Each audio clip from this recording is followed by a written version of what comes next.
Good morning, honorable members. Good morning, Chief Whip. Good morning, Ndosi. Good morning, Honorable Sangon. Honorable Malema, good morning. Good morning, Honorable Mattheys, Honorable Nomvalo, Honorable Breitenbach. A very good morning to you. Honorable Klopa, Honorable Barnett, Honorable Ngola, Honorable James. Good morning, Advocate Zigala. Good morning, SC.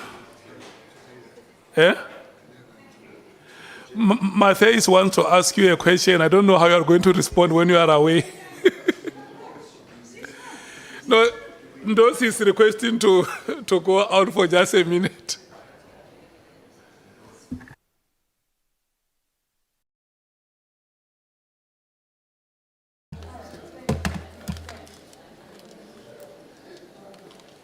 Can we go through our arrangements?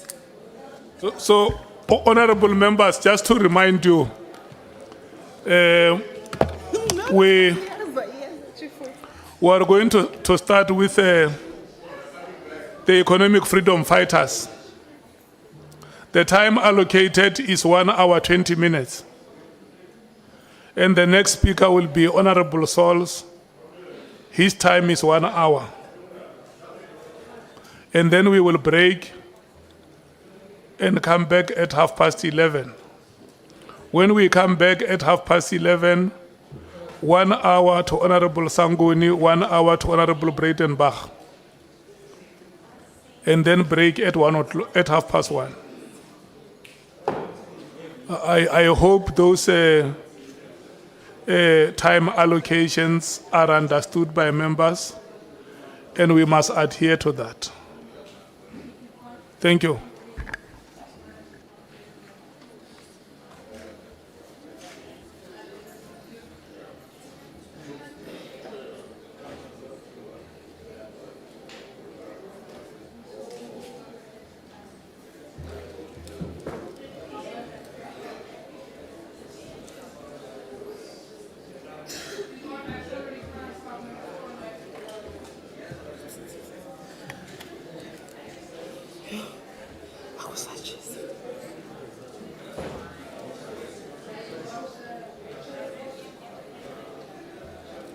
It's so hot.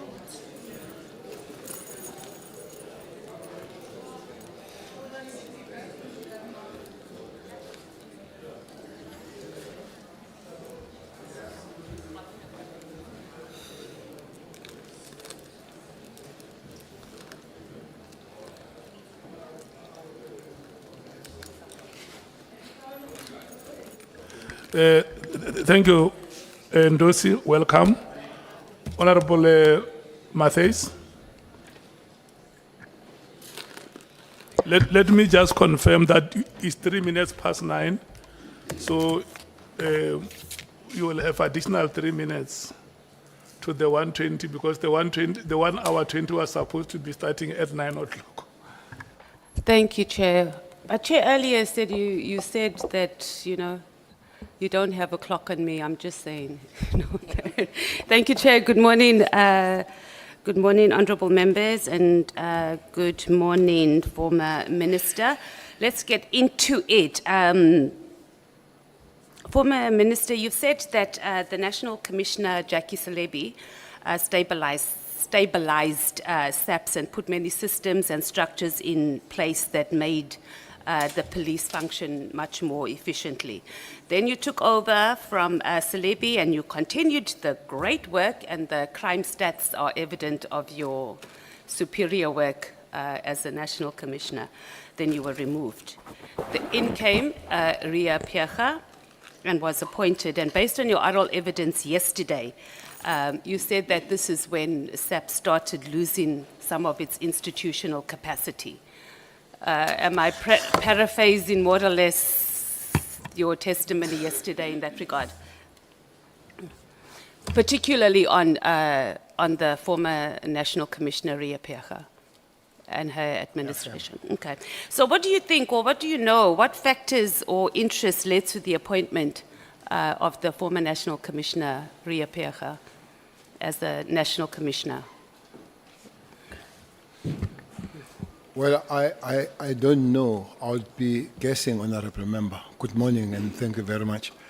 I'll be guessing what led to that, except the understanding that the appointment of the National Commissioner is a prerogative of the President of the Republic of South Africa, authorized by the Constitution of the Republic of South Africa, that the President will appoint the man or the woman as the Commissioner of the South African Police. So what criteria really that is used, I can't tell. I gave the story myself that I was approached by him that I'll be appointed, and I did not like the job at all because I thought it was a tough job, but he insisted and all that. But when I was appointed, I had a little bit of understanding of the police. Remember, I was the MSc, I was the chair of the Safety and Security in KZN. I don't know what would trigger or even given an inch of understanding or thinking that Ria Peja could be a national commissioner. I have no idea. So there's actually something you don't know about the political landscape and appointments. No, I'm definitely. surprised. I wouldn't know And the question wasn't so much, Minister, on like what criteria, but what were the material conditions during that time in both the government and the political landscape? I was asking you to speak to that, but I understand if you don't want to comment or you don't have anything concrete to contribute to that.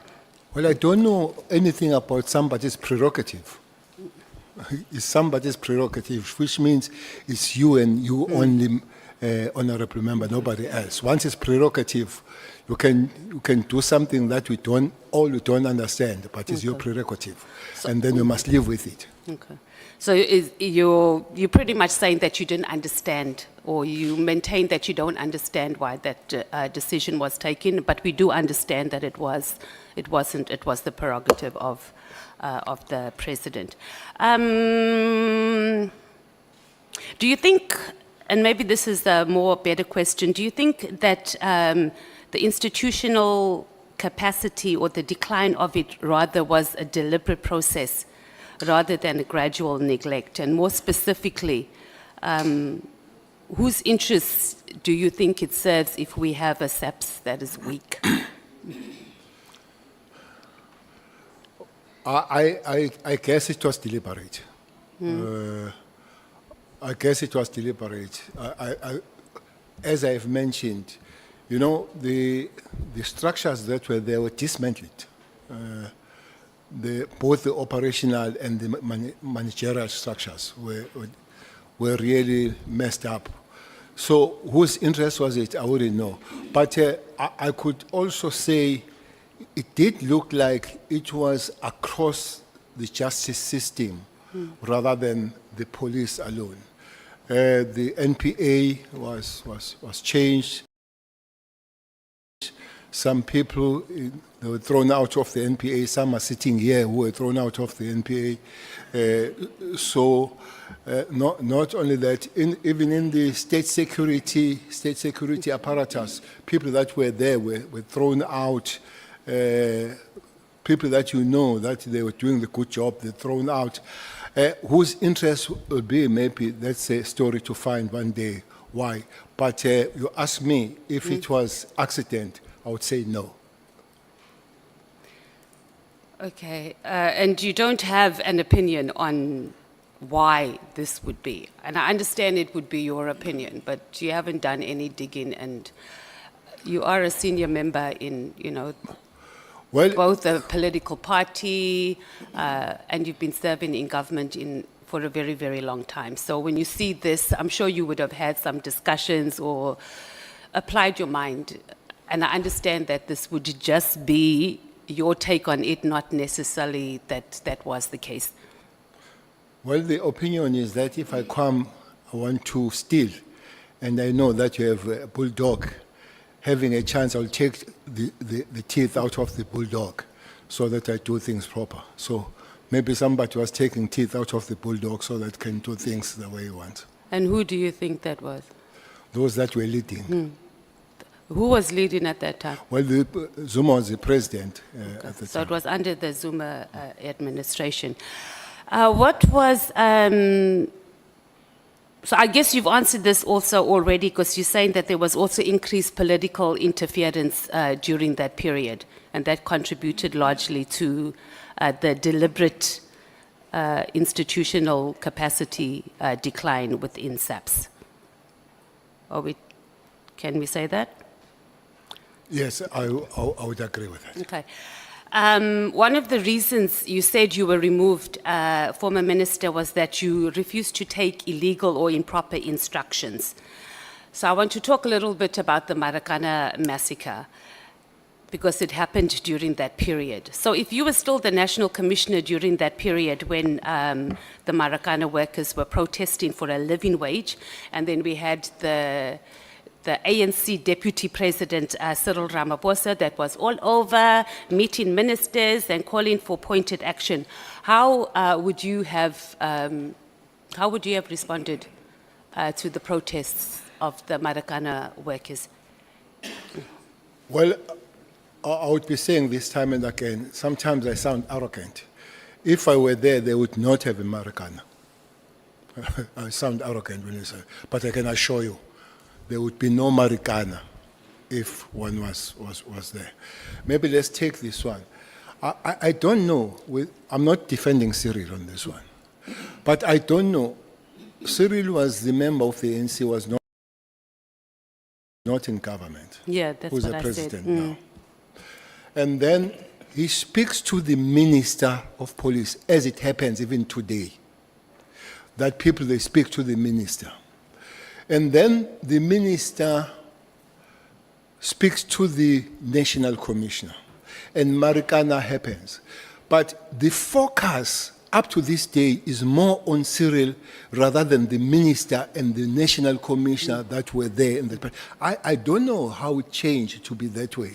For me, I think, again, most of us were crying at the wrong funeral there. To say Cyril is maybe the letter that he wrote, or the email, I don't know whether it was a letter. Yeah, that's where I'm going. Yes, but he wrote it to somebody that had to moderate it in terms of implementation. I don't think that the letter from Cyril said, you go and shoot 34 people and die there. I don't think he said so. So I would love how it came about. Another very serious point about Marikana, all of us, we talk about 34 people. We don't talk about 10 people that died before that day, and brutally so. You know, the police that were killed there, and they were cut their manhood and all that kind of thing. We don't talk about that. But you want my opinion on the police shooting on that particular day. Let me give the story of the National Commissioner, who's almost 2 months in the job, and he surely has no understanding of the environment. Honorable Member, the operatives, the commanders, some of them, for sure, the person that was there, I think was Mawela, who was on the ORS, they went and briefed the National Commission and go to copies and sit on copies. He said, you go and fence that place, put the barbed wire, put the police inside. When the people come, put the tear gas on them. That's the first thing. Second thing you do, you go to the bus company and tell them to stop ferrying people there. And thirdly, have what you call disruptive arrest, those that were agitating and all that, do that thing. And as they left, he changed the whole plan. He told Commissioner Mbombo, who was the only female commissioner, provincial commissioner at the time, to say, you go and deal with them. You remember the morning statement that today is a D-Day. And that's how it came about. There were many ways of avoiding that kind of death. And it it's unfortunate that it happens, and we must, as South Africans, stay with that blood stain for a very long time. Former Minister, I know you're saying that you're not defending President Ramaphosa, and that we are,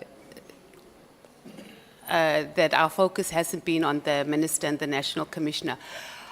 But this is speaking exactly to the political interference, because he wasn't even in government at that time. He was a deputy minister of the ANC, and he was calling ministers. And he asked, and he said there must be pointed action. So we can't downplay that.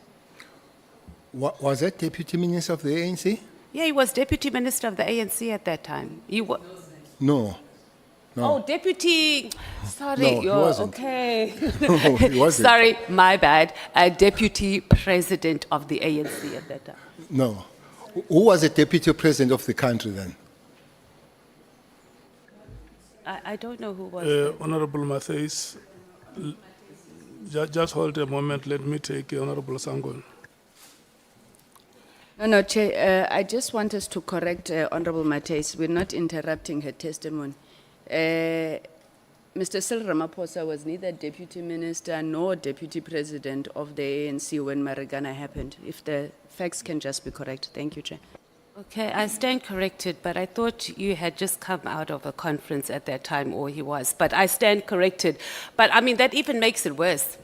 He wasn't even in political leadership, and he was calling ministers, and ministers were responding to him. He also met with the Minister of Mineral Resources here in Cape Town in his own testimony.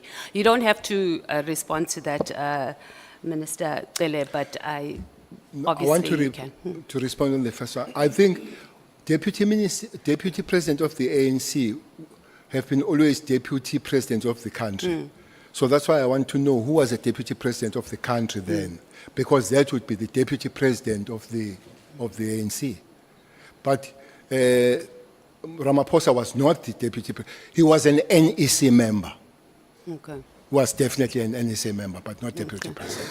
Okay, I had my Honorable information Nhlanhla. incorrect. I thought there was a gap between the election, the ANC conference, and then the country's elections, but I stand corrected. Thank you, ANC members. Honorable Mathis, let's take Honorable Nhlanhla. Thank you. No, Chair, just to also help that Marikana happened in August 2012. President Ramaphosa was elected Deputy President of the ANC in December 2012. Thank you, Chair. NEC members of the ANC calling ministers. Thank you. Let's move on. Thank you. You said you've refused to take illegal and improper instructions, and this is why you were removed. I think I've dealt with that question. Do you think Ria Piaga was thrown under the bus by the same politicians who entangled themselves in the SAPS operations that resulted in the Marikana massacre? No. Before that, Honorable Member, I want to take a step back on Okay. this NEC members calling the ANC. The CIC sitting next to you there, on the issues of safety, we have met as I'm an ANC, as I'm a Minister of Police. But CIC, we have met. It would be so much irresponsible for me to say I'm not meeting the leaders when it comes. The leadership of the IFP, I've met Tlabisa as a president. I've met Holomisa as a president of UDM. And I just imagine the minister saying, I'm not meeting the politicians. That would be a hell of a minister. So because all of us, we have one minister. Otherwise, we say, you have your EFF minister, you have your UDM minister, you have... So that can't be out of order when political leaders have an access to ministers. It doesn't matter. If you become a minister tomorrow, I'll look at you, social welfare, and ask my 350 from you. So definitely, it can't be out of order that political leaders have an access to ministers. Okay, but we're not saying that it's out of order for the access, but the level of access and even the emails that are even calling for pointed action, it was quite specific. But I think we can move on from I there. agree on that, we can move on. Minister, that was excessive involvement, was almost like a directive. Let's talk about whether you think Riepega was thrown under the bus by these same politicians who entangled themselves in the operations, the Marikana SAPS operations. About the operation or about the whole appointment? No, the operations during the whole He thrown Marikana himself under thing. the bus. She threw herself. Yes. She wasn't thrown She also. threw herself under the bus. I'm saying Oh, okay. she had a good night before when the operatives, the generals, they went to brief her how to handle the situation. And in the morning, there was an announcement to say today is a D-Day, opposing all the briefings that had happened the previous night. So she was given the way out, and she opted to not to ride the bus, but to go under it. So do you think she did that because she was directed by the politicians? I wouldn't know then. Why so? Okay. Yesterday, you said that if you were the national commissioner and you received that New Year's Eve directive about disbanding in the TWAS team, you would have told him to stay in his lane. Do you think that General Masimula is part of the problem for allowing political interference? I don't think it's a part of the problem, General Masimula. Well, to start with, on the eve he wasn't there, and then but at the end of the time, I think for me it became very soft, even to engage on phasing out. For me, he should have said, no, it can't happen. Maybe take the opportunity of explaining to the minister, eyeball to eyeball, how it came about and advise. But looks like there was not even an opportunity of the National Commissioner, nor Mkhwanazi, nor Khumalo, to brief the minister on these matters. I think the door was shut for them.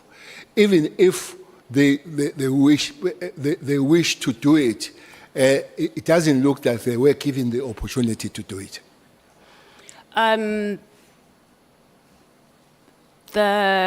So do you think that this is a characteristic, or that he just responded softly, and as the president had, my CIC had said, he was more agreeable, or is that speaks to his character, and is that the type of character that we need as a national commissioner, who can't say to the politicians, yay, stay in your lane?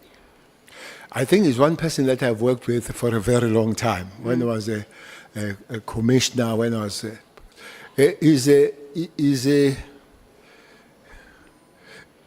Masimula is very respectful. He's something that has a lot of respect as a person, as a human being. No doubt about that. Sometimes in the circles where I speak, I said he would have made a good bishop, Masimula. He's got a very, maybe a very good heart to look after the lions. That's that for me. But he knows his job. He knows his job. Maybe he doesn't have enough pushback when he's supposed to do it.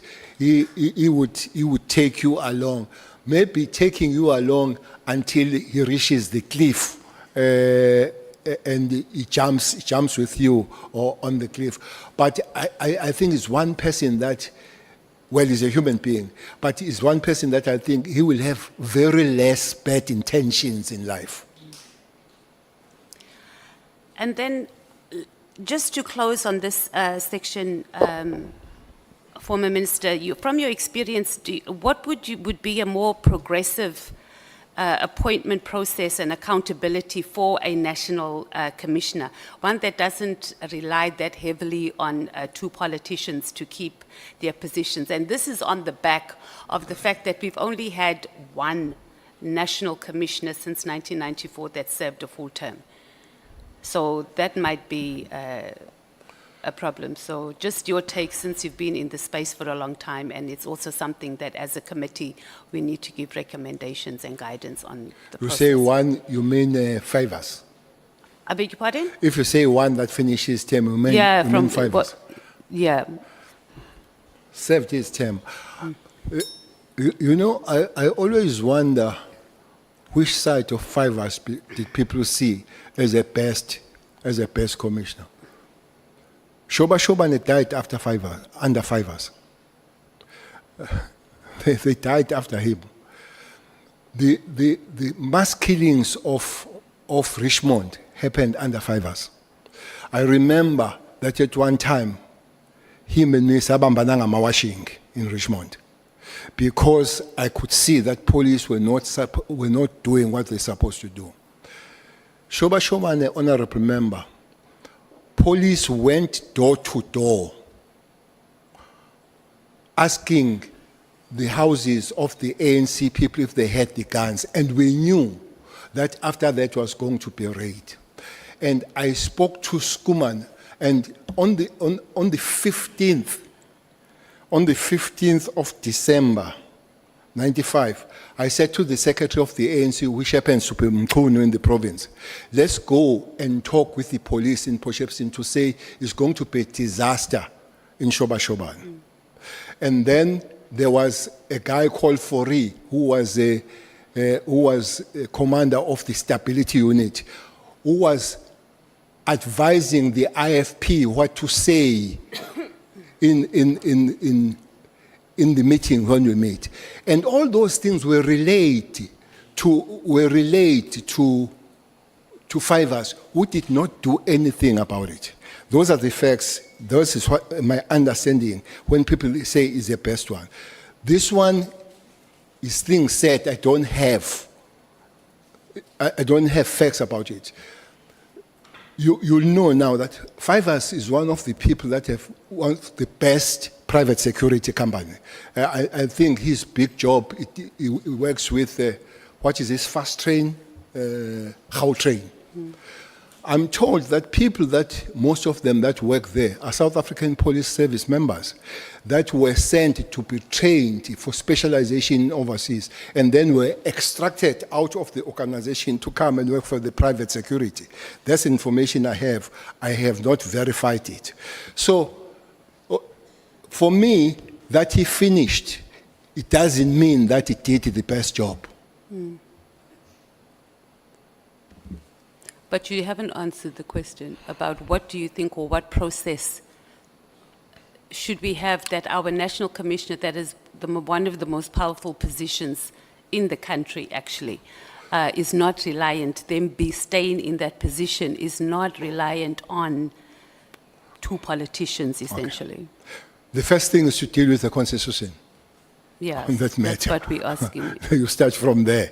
Otherwise, no matter what you wish, you are not going to do anything. The second one, I think I did explain yesterday how Massimula was appointed. Yeah, that there was that panel, yeah. Not very rigid, but it was a panel of people that know the environment.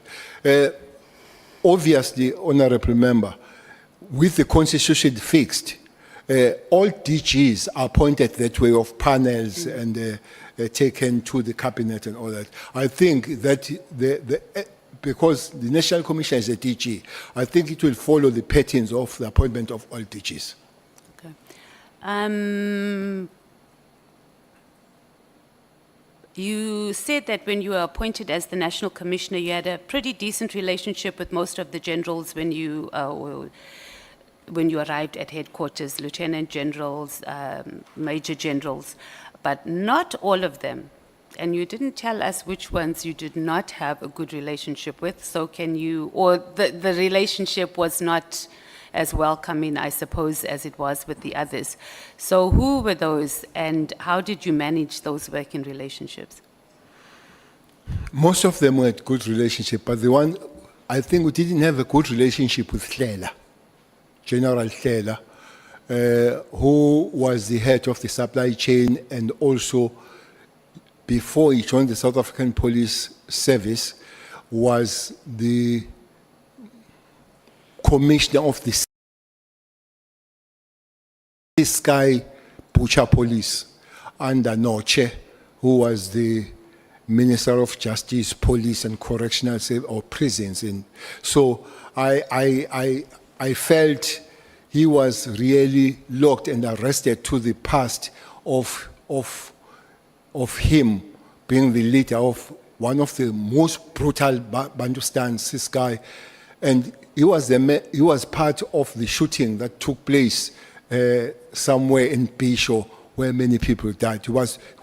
He was running those operations. He was part of it. So maybe with this history that did not put us together from where my background of politics and his background of politics. But we worked along, but we knew that we were not very warm to each other. So you all managed to keep it professional, so there was no relationship with any of the major generals or lieutenant generals that affected the performance, you performing your job and also them performing their jobs during that time? Well, any good thing that happened then, it was collective, Honorable Member. Definitely could not be a single man running the whole thing. We were very collective. And fortunately, we had this very focused project going towards the 2010. So that makes us to work together. So you ran a tight team, you maintain that you ran a tight team as the National Commissioner with your generals? No doubt about that. No doubt about that. Let's go on to the IMC. I know we've overkilled this a little bit, but there was just some things that were not that clear. So the IMC for the political killings, did they report directly to the President or to Cabinet? And if they reported to the President, was Cabinet regularly briefed on its work and its resolutions? Well, it reported direct to the President, but its issues were also discussed in the Cabinet. Okay. And is there any document that sets out the functions of the IMC on political killings? Not the PKTT, because those have been explained both by the National Commissioner and the General, but something similar to like terms of reference that were adopted to guide the work of the IMC. Well, the documents of the IMC would be the minutes of the meetings, but also because it was multifaceted in terms of departments, the information note that was produced by the National Commission of the South African Police, yes, it does have that information they're talking about, how they were going to be informed and what are they going to do coming from where. But I would not argue the same what other DGs do in their department to create the roadmap, as I know for sure that South African Police Service under the leadership of Stole did. If you ask that, the portion of the police, indeed that happened. Okay, so there were no terms of reference, we just have an information note on the IMC, or the establishment of the IMC. Well, and then minutes of documents, etc. There were no terms of reference except the instruction what they were supposed to go and do in KZN. You explained that task teams by their very nature are task and time specific, and it can't be a permanent, and there's no, and that no organization can ever eliminate the reliance on task teams, right? That was your oral evidence yesterday. But in your term of office as a minister, you were chairing this IMC. Were you ever briefed about the 2019 work study that was done about task teams?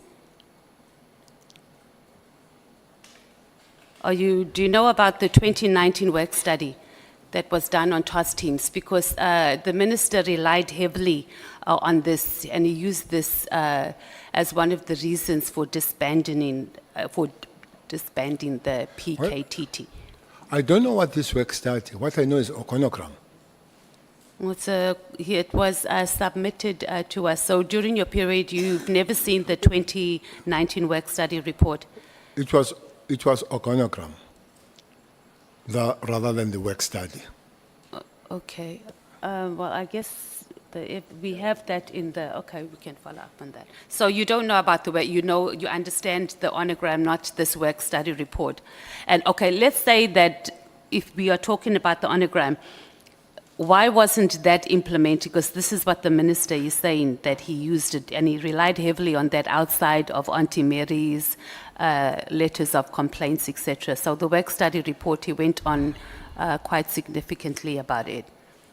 So what was your understanding about? But you're saying it's not a work study report, you're saying it's an onogram. So that might have fallen part, Minister, of the work study report. Maybe one problem you raised initially, Honorable Member, of the lifespan of national commissioners in the South African police. They are responsible for development of the organogram. And then they concur or they show it to the minister and all that. For the very fact that they stay this short, as they develop it, you find that he or she goes without finishing it. But there'll be always one where they continue to implement as they are there. But maybe, as you say, after 5 years, no national commission has finished the term. So all of them will leave the half-cooked work going forward. Even myself, I remember that one was showed by Stolle, but Masimula came and you reorganize it. Remember what the Constitution says. Theirs is to organize, to command, and all that kind of thing. So they have the right to put it as the way they do.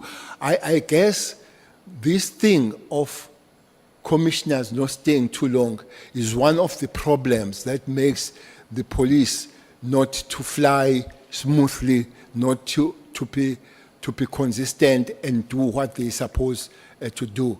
So they come and go too soon before they finish their work. I think that is one of the problems, that it was not signed, and signed 2025, yes, but it doesn't mean that there was no working document before that.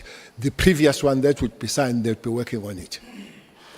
So the work study having been done or commissioned in 2019, having it implemented in the end of December 2024, do you think that was sound? Do you think it was sound? Yeah, like a sound decision to use that as a reason. Well, December 2024, how long was the minister in the office then? 6 months? Almost 6 months. I sometimes take some time to understand and learn these things. Honorable Member, South African Police Service is a very complicated environment. It would help for any one of us to give a little bit of time to understand members there. But I heard the minister that he has consulted with many people and all that kind of stuff. I don't know how deep has it done that kind of consultation. But for me, that would be a little bit short to come there, you find this 2019 thing, and you don't give yourself enough time. 6 months for me would have been too short. The Minister Mkhunu also testified that parts of the handover when you left office as the Minister of Police, that the handover did not include a briefing on the PKTT. Is that true? Did you have a handover? Or did We you did just have go, I prepared quite a thick document for handover. We sat down 2 hours, we discussed. 2 hours Yeah, only? yeah. Actually, I was given an hour in the office. And then I was given an hour. And there was no engagement after that 1 hour, 2 hours in this 2 case? hours. The engagement that could have happened is when I've left the door and said, Minister, my phone away because there are many other things that we might have to share. Unfortunately, that phone never came.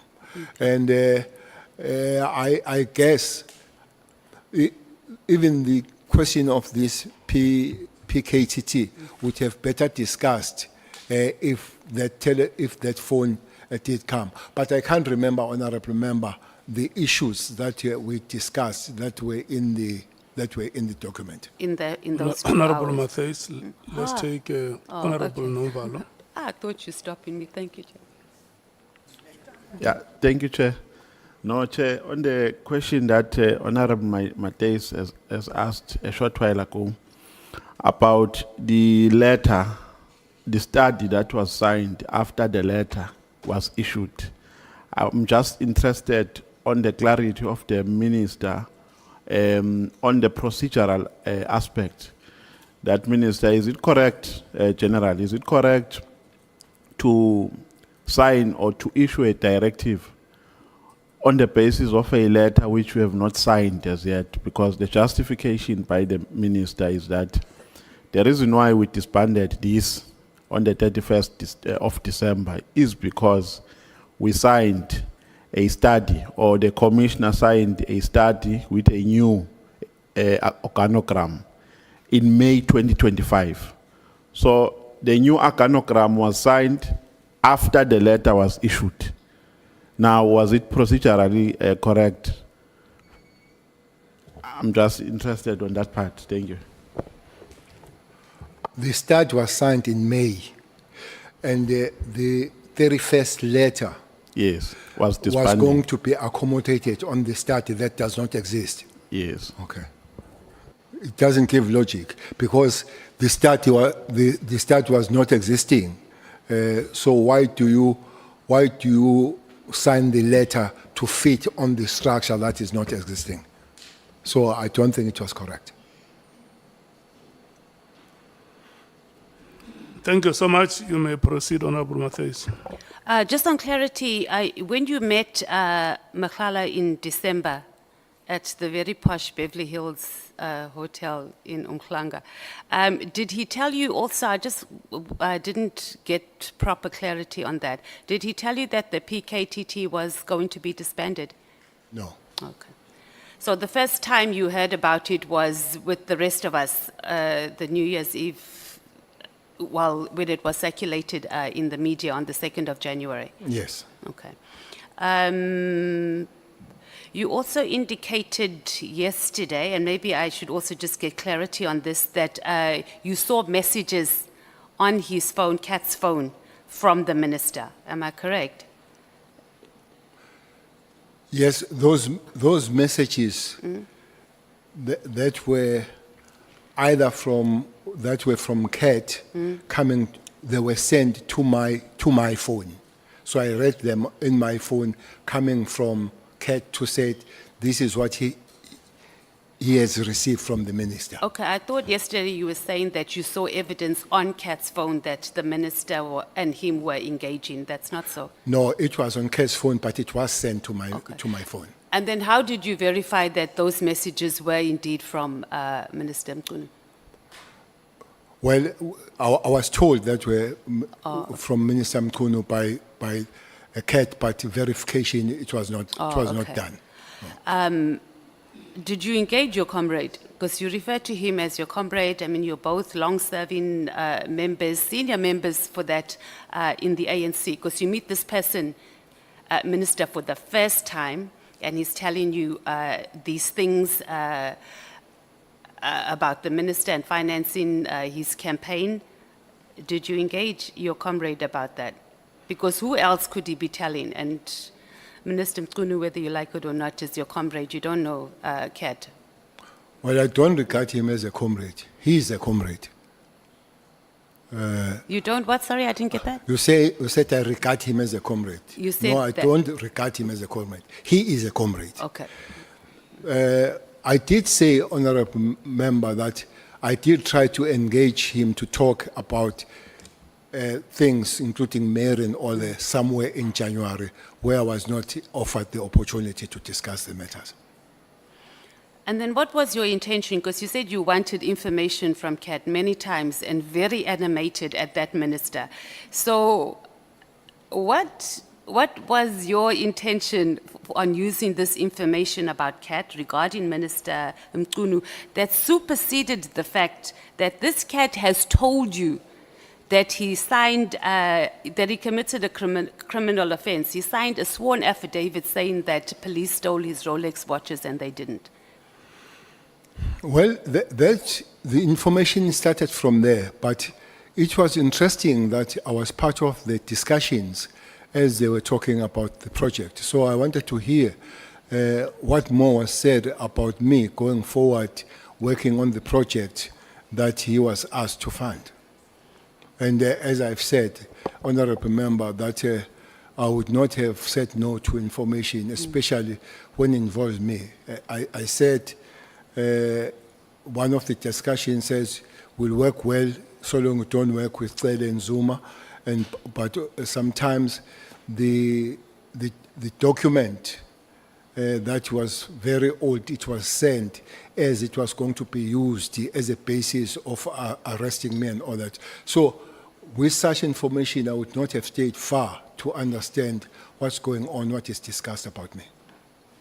So your intention on accessing this information was pretty much to protect yourself and also, to an extent, General Khumalo. And understand what is happening and what is said about me, yes. And what would you have done, or what were you planning to do? Was it just a way on how you were going to maneuver or navigate? Well, it would have been good to speak to the minister as my comrade about it. That has not happened. I've made the fact that I did try, but I didn't win that battle. But also, it would be good to know what is planned about me, so that whatever way to defend myself is looked at, and any action to defend myself is taken.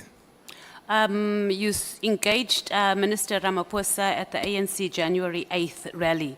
Did you know whether Minister Mkhunu had discussed the disbandment with him when you when you spoke to the president? I don't know if they discussed, with the exception of what I heard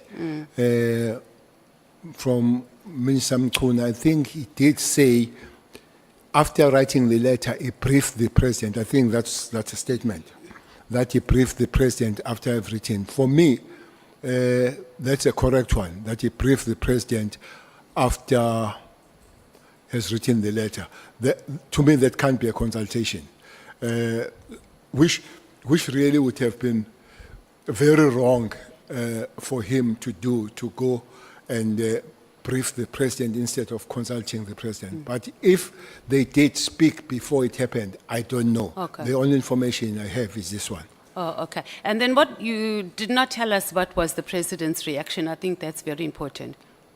Did he just smile and nod? When I spoke to the president to facilitate the meeting of either three of us or with him, he said he will look at it. That's it.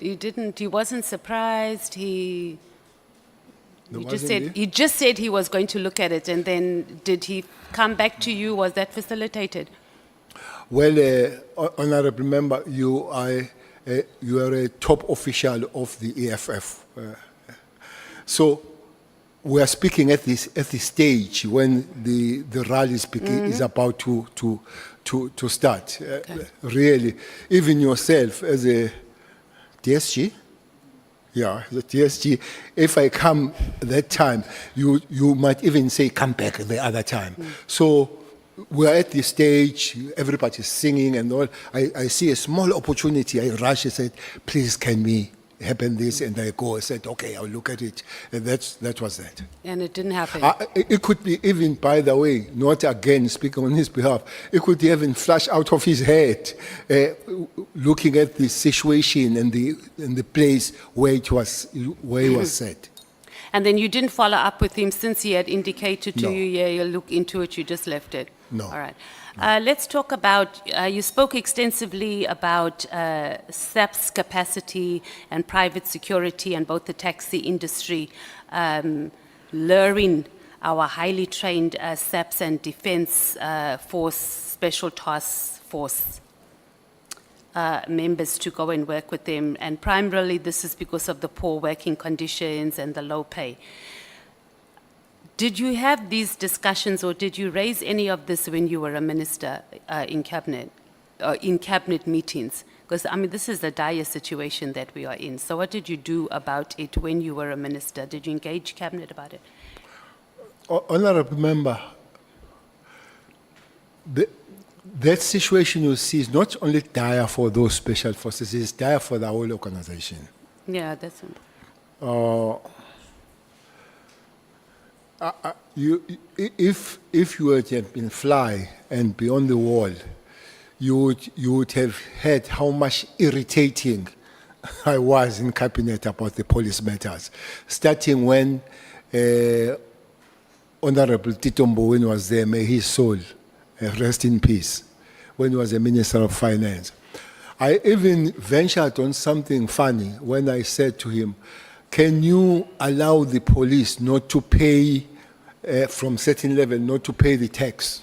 Because their salary is terrible.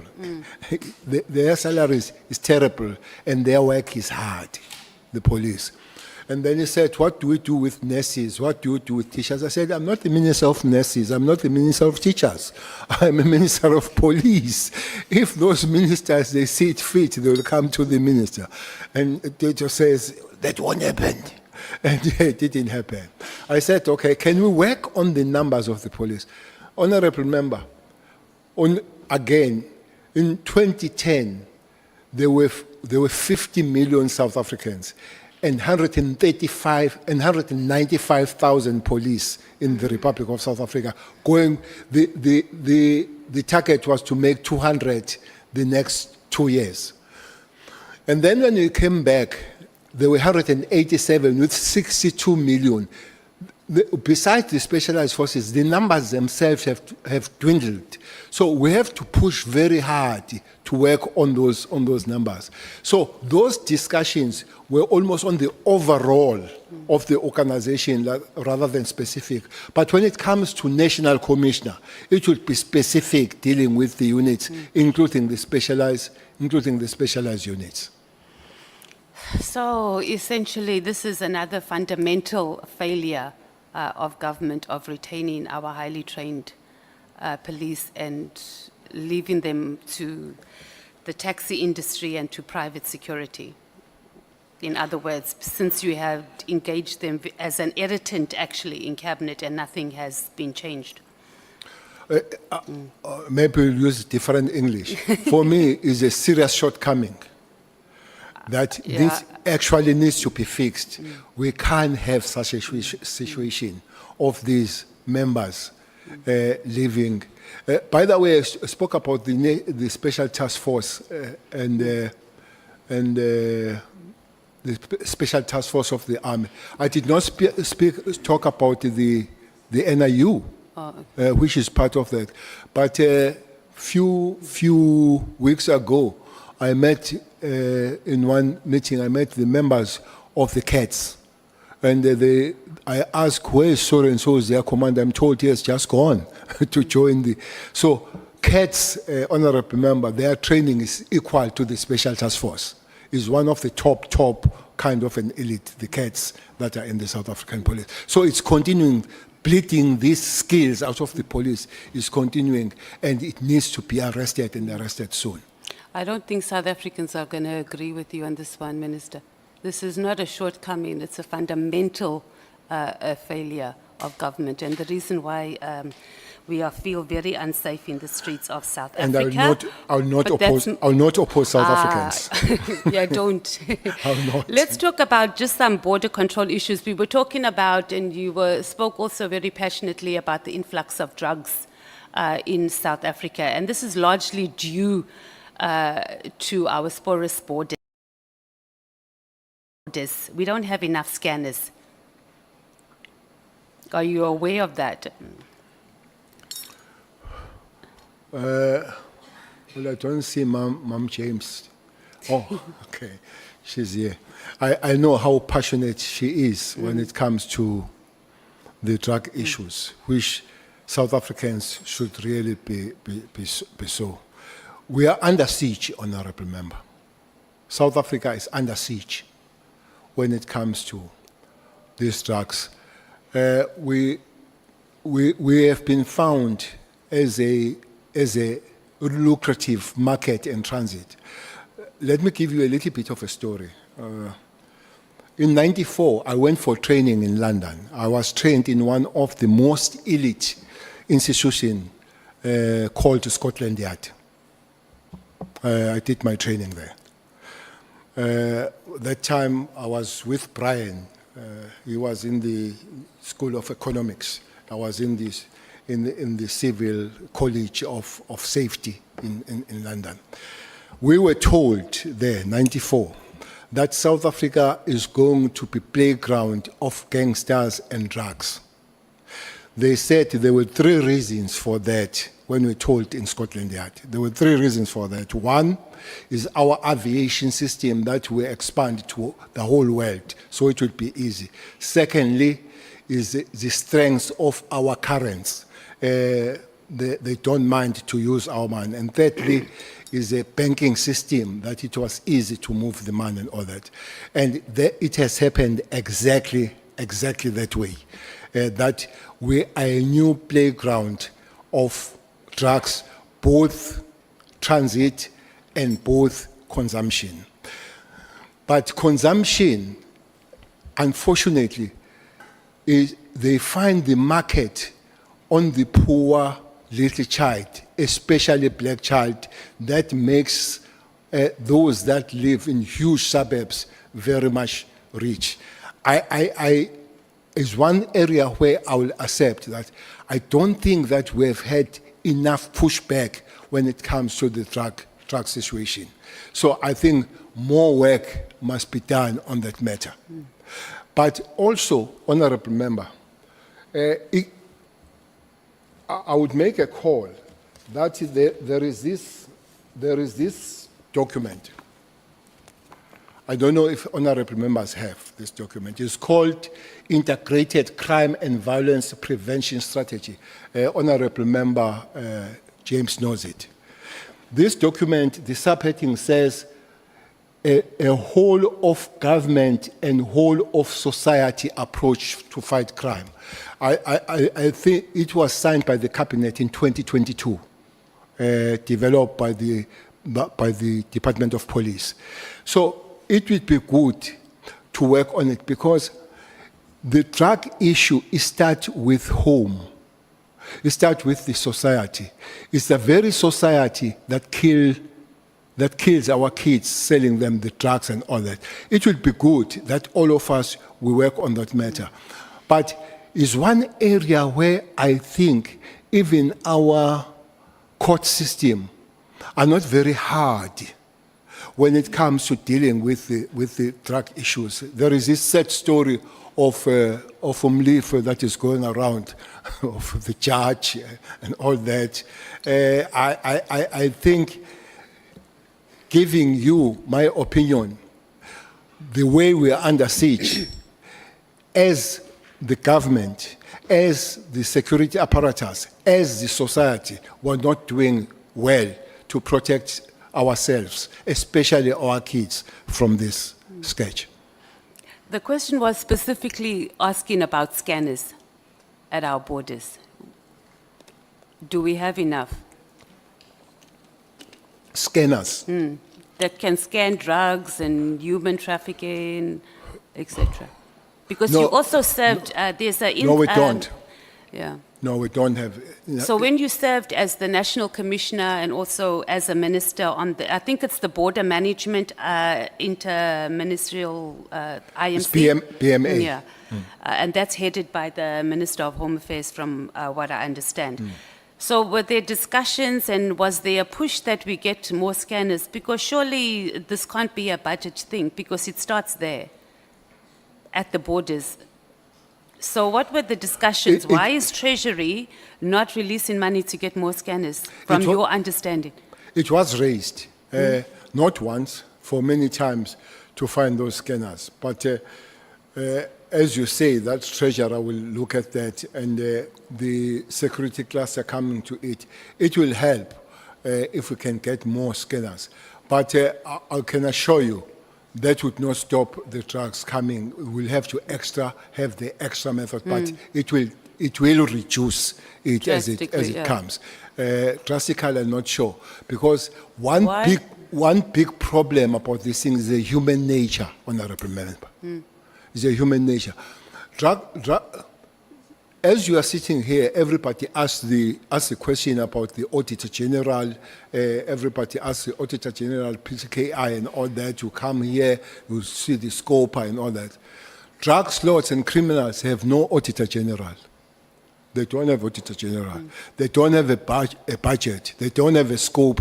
So the budget of criminality always beats the budget of government. That's why it's important that security cluster is taken as one of the departments to make the country stable. And it is not so at the present moment.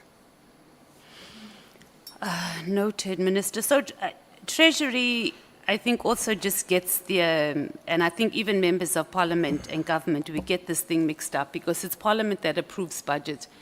And it's not necessarily Treasury. So I think that's something we as the ad hoc committee must note in our findings, that it can't always be Treasury that dictates what must happen. We are the lawmakers, and when things needs to happen, we need to give instructions and they need to follow through, because their general attitude is that they are the deciding factor on money. But that's just by the way.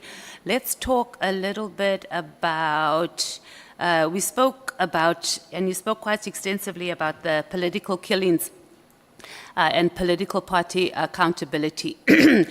In your view, what do you think that political parties themselves, and maybe the ANC in particular, since they lead in the number of killings in the political killings, what needs to happen? Because political parties is going to be a permanent feature, and if we're saying that this political killings task team is not something, it must have an end in sight, but political parties are not having an end in sight. Speak to us about what political parties can do in that regard, and then, okay, let's respond to that, and then I'll move to the next question. Well, your opening statement was very correct, that political parties, the latter one of the ANC, I'm not sure about it. This element is more on a local government level.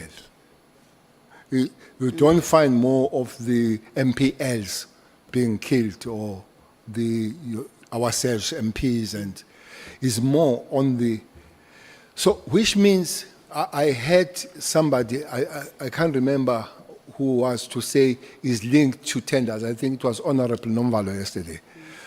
I don't think so. It could be, but it's more linked on the job opportunities.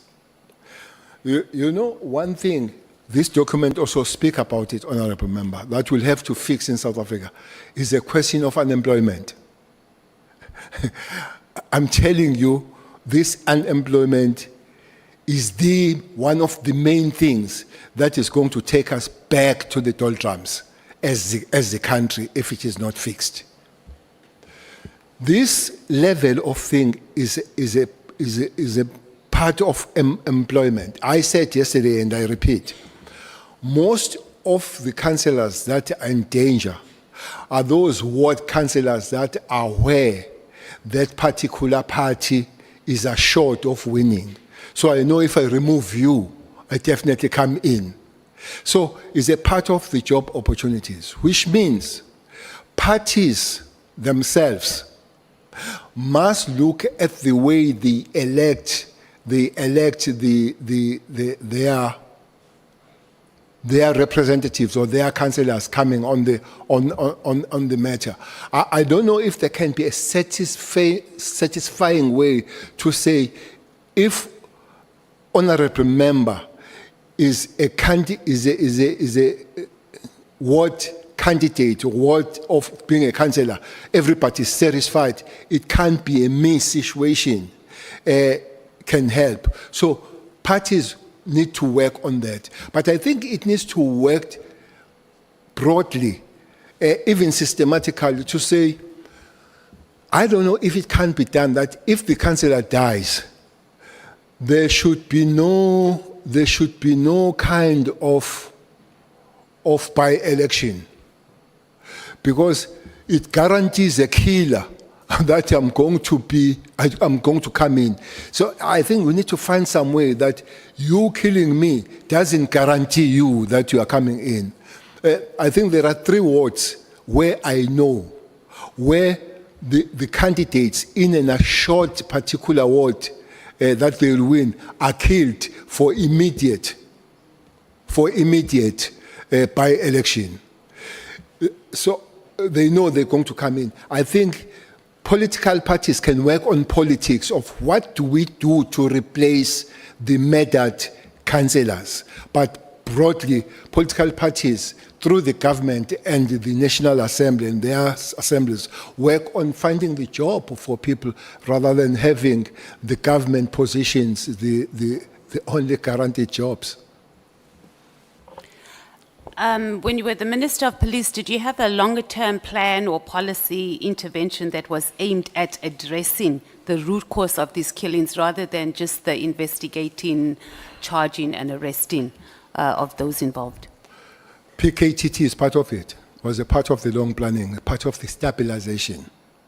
That you investigate, you arrest, but also work on the preventative measures, which is part of the stabilization. So that was part of it. But the second part of it was to make this killing business less lucrative. You know, I'm not going to say which party, but there are several of them. At Escort, one councillor shot his car, shot the car from inside. Unfortunately, he didn't know that there is something called forensic. So he was found that he shot the car from inside. And why he shot the car? Because he wanted to be guarded. Why to be guarded? Because he had a private security company. So was going to employ his private security company to guard him, and then the state pays him. So those are some of the things that we'll have to make sure that business and government is really cut.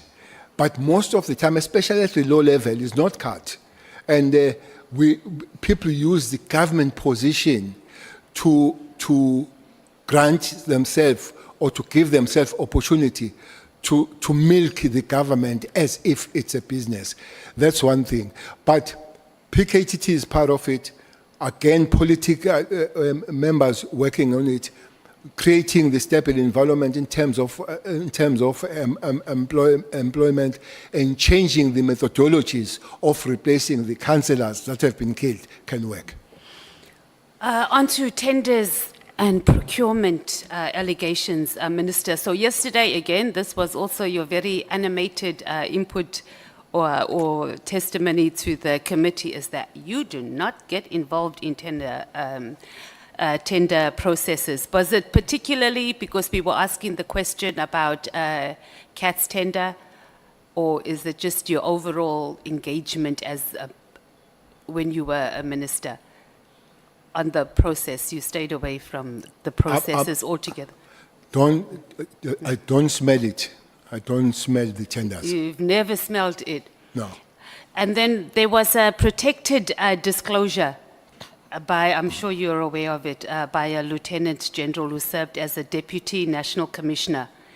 And this protected disclosure paints a very different picture about your involvement in the tender processes. The Lieutenant General, in his protected disclosure, said that you were involved in the procurement of interception equipment that was valued to approximately 120 million rand, and this was without the required exemption certificate from the Department of Justice and State Security. What's your response to that? That would be Vuma. That member of the would be General Vuma.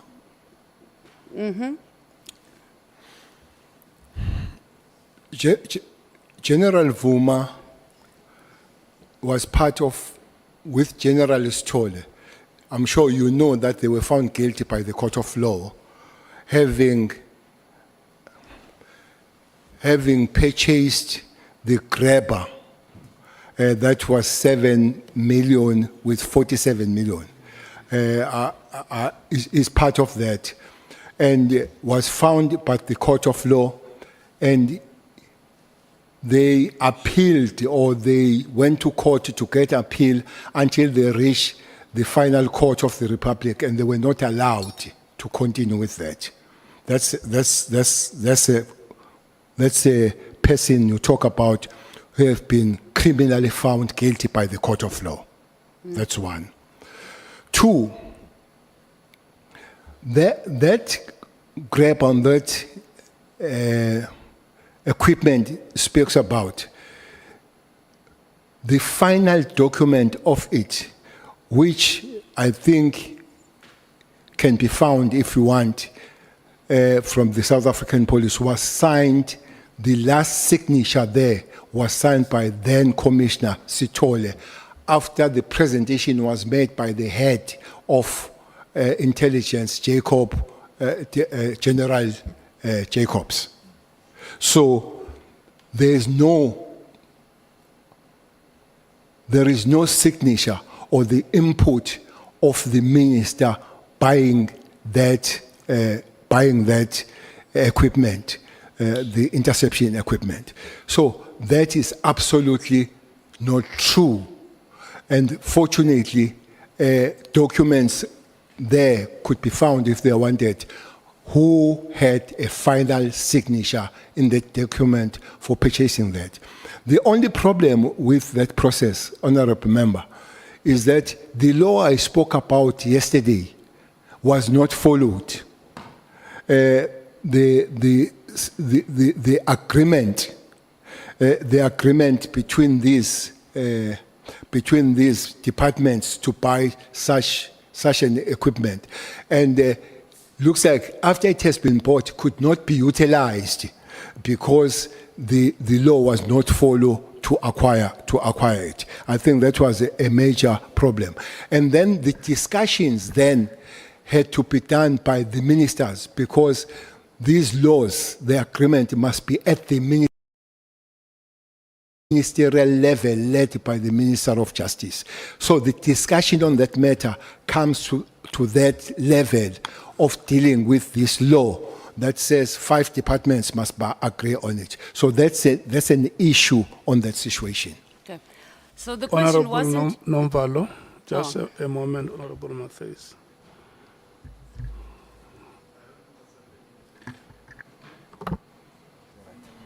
Yeah. No, thank you, Chair. I'm sorry for coming after the fact. My hand has been up, unfortunately. You were not seeing it. The General has said that part of a responsibility of the PKTT was to prevent these political killings. Now, in a historical context, General, in KZN in particular, the political killings were happening between the ANC comrades and IFP comrades. Now, is that still the case? Is it not now happening, or was it not happening during that period of the PKTT because of internal dynamics of one party, wherein you find councillors or possible potential councillors fighting for being councillors? Was it that not the situation? And if it was, what preventative measure you can put in place as a PKTT? Let's say you advise the PKTT to say, this is a problem. This is the root cause of this problem. Dynamics, party dynamics are contributing to this gouge, and to prevent it, these are the measures that you can put in place. I'm not sure if my question was clear. I will allow him to answer the first part, and the second part he can only answer if he has recommendations, so that we don't spend, we don't become prejudicial to the member. Her time is running out at 23 minutes past 10. 23 minutes past 10, your time is running out. So I'm answering that one. Answer the first part of the question. Indeed, it was so initial, Honorable Member, but it has evolved now. There are many political parties now that are there. You remember, for instance, I'm sure you'll be lucky enough to see the list of the people that have died as councillors. Almost all organizations are there. Some, it will be inter, that they are killed by this organization, killed by this organization, but also there'll be intra. But the question you ask, what happened then? There were many meetings and committees that were put between IFP and the ANC then to try to resolve this matter. But it has expanded now, went beyond these two organizations. But one other major things that has come in, the criminality has taken over, as you could find that there are hitmen now that are hired rather than political activists killing one another. So it does need both political intervention, but it also needs a lot of the security apparatus working on the matter. It's both. Honorable Matthias, may you finish? Yeah, the I'm the wrapping up. remaining- Well, I'll try I to. pray that you finish uninterrupted. We hope the ANC and MK doesn't interrupt. Okay, Minister, so you do understand that in this space that we're in, you don't need to have a signature on documents, and you not necessarily have to respond to this, to be involved or give direction or give guidance on the process of tenders. So I don't necessarily think when I read through the protected disclosure, it didn't make reference to that you signed.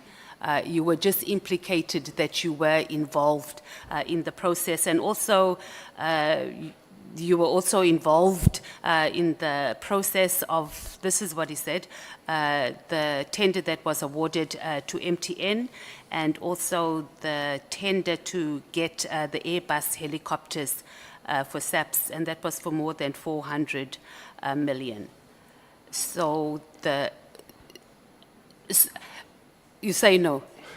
You were not. Let's leave the signature out, because he's not saying that you signed off on it, but he accused you of being involved in it. So you're saying that you were not at all. You didn't know. You did not give guidance. You didn't call meetings or anything. Can I answer now? Yes, please. But he also says that I wanted to kill her.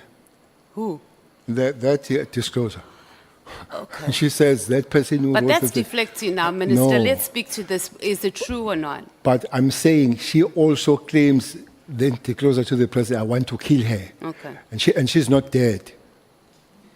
But it doesn't mean that. Oh, so you're saying that if you say you're going to If I kill wanted to someone, you kill will her- kill If I them? wanted to kill her, she would be dead. Oh, right Yeah. here in the house. So she's not dead. So That's a very Honorable- powerful statement. indeed, because that's what she says there is a part of the lies that are there. So- Honorable so you're member, just saying honorable you member, weren't. is absolutely no such. Okay. Let's talk about Matlala, because you said you like to get freebies from him because you're on pension you're on pension now. You don't think that he has any expectations from you at all, that he's engaging? I didn't say I want to get freebies. I didn't say that. You I said you liked I said I was freebies. given freebies. Oh, you Yeah. said you liked it too because you're a pensioner, No, or I you misunderstood. say I said I want to. I didn't say I want. I was given the freebies. okay. No, I understand that, and even maybe the term free breeze is overarching, but I don't think that it did hit my mind, and it was never said that there was an expectation from his side. So you don't think he has, I missed that part, that he has any It has never been expectations? said, and I've never thought so. Okay. And you didn't consider that he has any expectations? No. He's just been nice to you. So when he comes here, because he's definitely coming here to the ad hoc committee, how would you respond if he tells us that he traveled by road to bring cash to you because he couldn't fly with the large amount of cash that he was bringing to you? I would say never. I never received any cash from him. Okay. About LL, Louis Lechenberg, you said he's the kingpin of Zamas. How long have you known this? I've known the name for some time, but I've met him twice.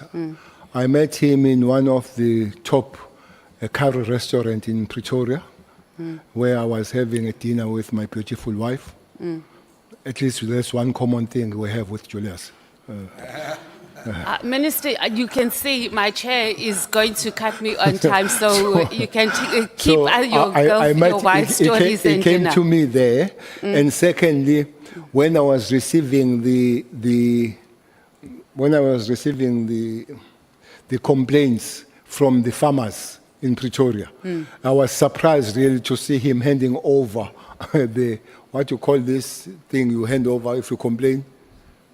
The petition. I was really surprised to see him handing over the petition on behalf of the farmers in Pretoria. That's the only times that face to face I've seen the man.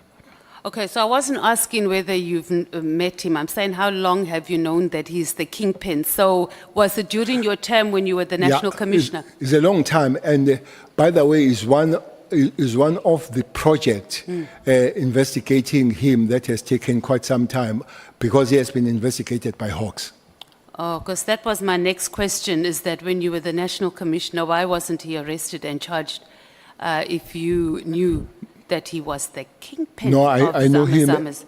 as a minister, not as a national commissioner. Okay. And then just the last thing is on IDEC. This feels like it's a turf war. It's pretty much similar to what we had when we had, not the Hawks, what was it? Scorpions. Because you said that they do not answer to anybody, that they just do their own thing. But that's not true, because IDEC falls under the Minister of Justice, and they report. No. So there is exercise, because the Constitution says that a cabinet member responsible for the administration of justice must exercise final responsibility over the prosecuting authority. So where no. do you see the gap? Are you saying that? I see the gap on the police. They have a minister, but they have a watchdog, IPIT. Hawks have a minister, but they have a watchdog, the judge. Senior counsel and they have a minister of justice, but they have bodies that they look at. So I'm talking about the monitoring body, not the executing authority. I'm still asking, when there is a problem about the police, people, they knock at the door of the IPIT. They don't knock at the minister. When they have a problem with the Hawks, they knock at the door of the judge. Where do they knock when they have a problem with IDEC? Noted. Thank you. Okay. Former Minister. Thank you so much, Honorable Matthews, Honorable Sols. Thank you. Your time ends at 23 minutes past 11. Thank you, Chair. Honorable Minister, as a retired general, former minister, and for your sacrifice in the struggle, I want to say thank you for your service. Thanks. And for your sacrifice. Thanks. I have no bias. I will ask you questions based on your submitted evidence and also the testimonies that we've heard thus far. General, when I questioned Minister Mkhunu, I used Socratic irony to test the truth in his testimony, whether he actually applied his mind before he made the decision to disband the PKTT. After putting the facts of his evidence to him that shows all the reasons that could possibly support the conclusion in his letter that the PKTT no longer added value to the police service in South Africa as a whole. He defended the PKTT on every single fact I put to him. This now showed that based on his testimony, it is not the work study or the budgetary issues that actually caused him to conclude that the PKTT must be disbanded immediately. So the question is, what truly motivated him? What's left is the allegation of General Mkhwanazi, that the reason is because the minister is protecting drug cartels. Well, thus far, there has not been substantial evidence provided to prove that allegation, especially since the main witness, General Mkhwanazi, testified that he can't say that the decision is unlawful. He can't say that for a fact. He also testified that he can't say that Minister Mkhunu and General Sibia is actually corrupt. Therefore, we must still probe more witnesses to try and get to whether or not his allegations are true. But General, on the day, I was convinced that there is a third possibility. For now, I can only call that possibility the minister's conviction. There's something deeper that he's not telling us. There's something that he knows. I don't know yet what exactly it is. The best I could do was to tell him to stand by his conviction, even if it goes against public opinion or risks his position. I told him to put South Africans first. But today, hopefully, your testimony will assist me to get one step closer to the truth. General, you were the Minister of Police when Nathaniel Julius, a Down syndrome little boy, was brutally shot and killed by police. After 4 years, there's still no justice for Lokis. General, is the reason for this because there's corruption in the police and the judiciary?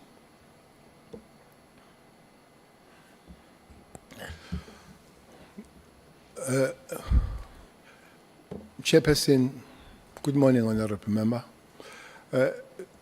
Chairperson, I was asked if Mkhwanazi is the first one who made the allegations against the system, not just the police.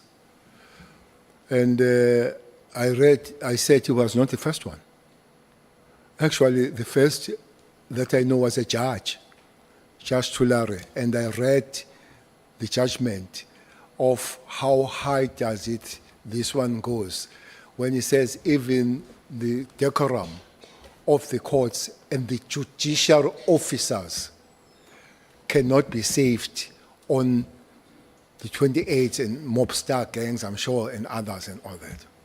So it does look like, okay, and the latest discussion, I'm sure you have seen it, of the judge and the bribe of the Mulife bail. So these things are there, people talk about them. Maybe somebody needs just to come with it and say, here it is. So I would not sit here and deny that that corruption on the chain does not exist. But I would not come to you and say, here it is, as a system. But I would come and say there are individuals. For instance, there are police officers that are in prison. There are prosecutors that are in prison. So there are individuals, but is it the system itself, are the individuals that are running? So that's what we need. That's what we need to make. But specifically, the young man that was shot and the police claimed that it was an accident. I guess I need to be helped. The matter is in court. I need to be helped on that one. Yes, General, the initial judge fell ill, and then the whole case had to fell ill and passed away, and then the whole case had to be started over. And the last time it was heard of about the matter was late 2024. And so now it is still continuing, but there's not real solid feedback on the matter. But it is still in court, but there's no real feedback as to how far it is.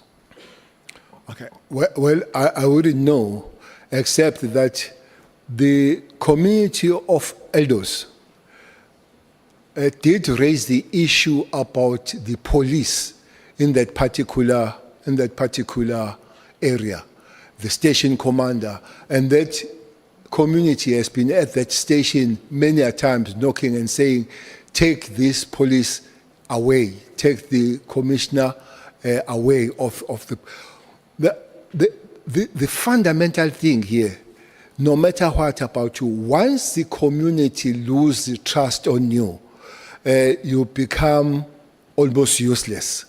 And whether you are corrupt or not, but when the community says you can't be part of us, and that's a problem. But the police themselves will argue to say, look, we have done our work, and it is on the second segment of the system, which are the courts now. That's why I did, and I want to do again, to say this kind of probe must help us to look at the chain, honorable member, rather than looking. And up to this point, I'm still worried that the concentration is on the first segment, which is the police, and other people are having it nice to do whatever they want to do when they're not looked at. But I don't think we're there where the communities of South Africa are really singing hallelujah about the system as a whole. Much work will have to be done. How much and how long, I don't have an answer. General, you were also the National Minister of Police when Jocelyn Smith got missing. Is Jocelyn Smith still alive?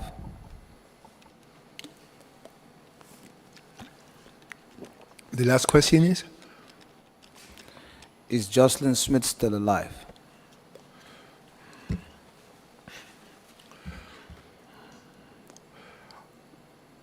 This is a story of the little beautiful girl.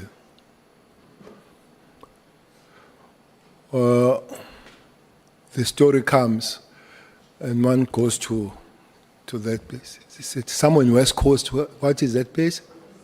Saldanha. One goes there to cry with the parents and find out what is it.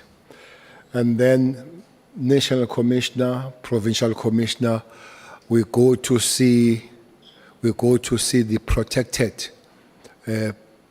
parent, because the community has an issue with the parent, with mother from the very word go. From the very word go. You know, most of the time these communities can lie. Yes, they do sometimes do wrong things as a mob. We go to see this.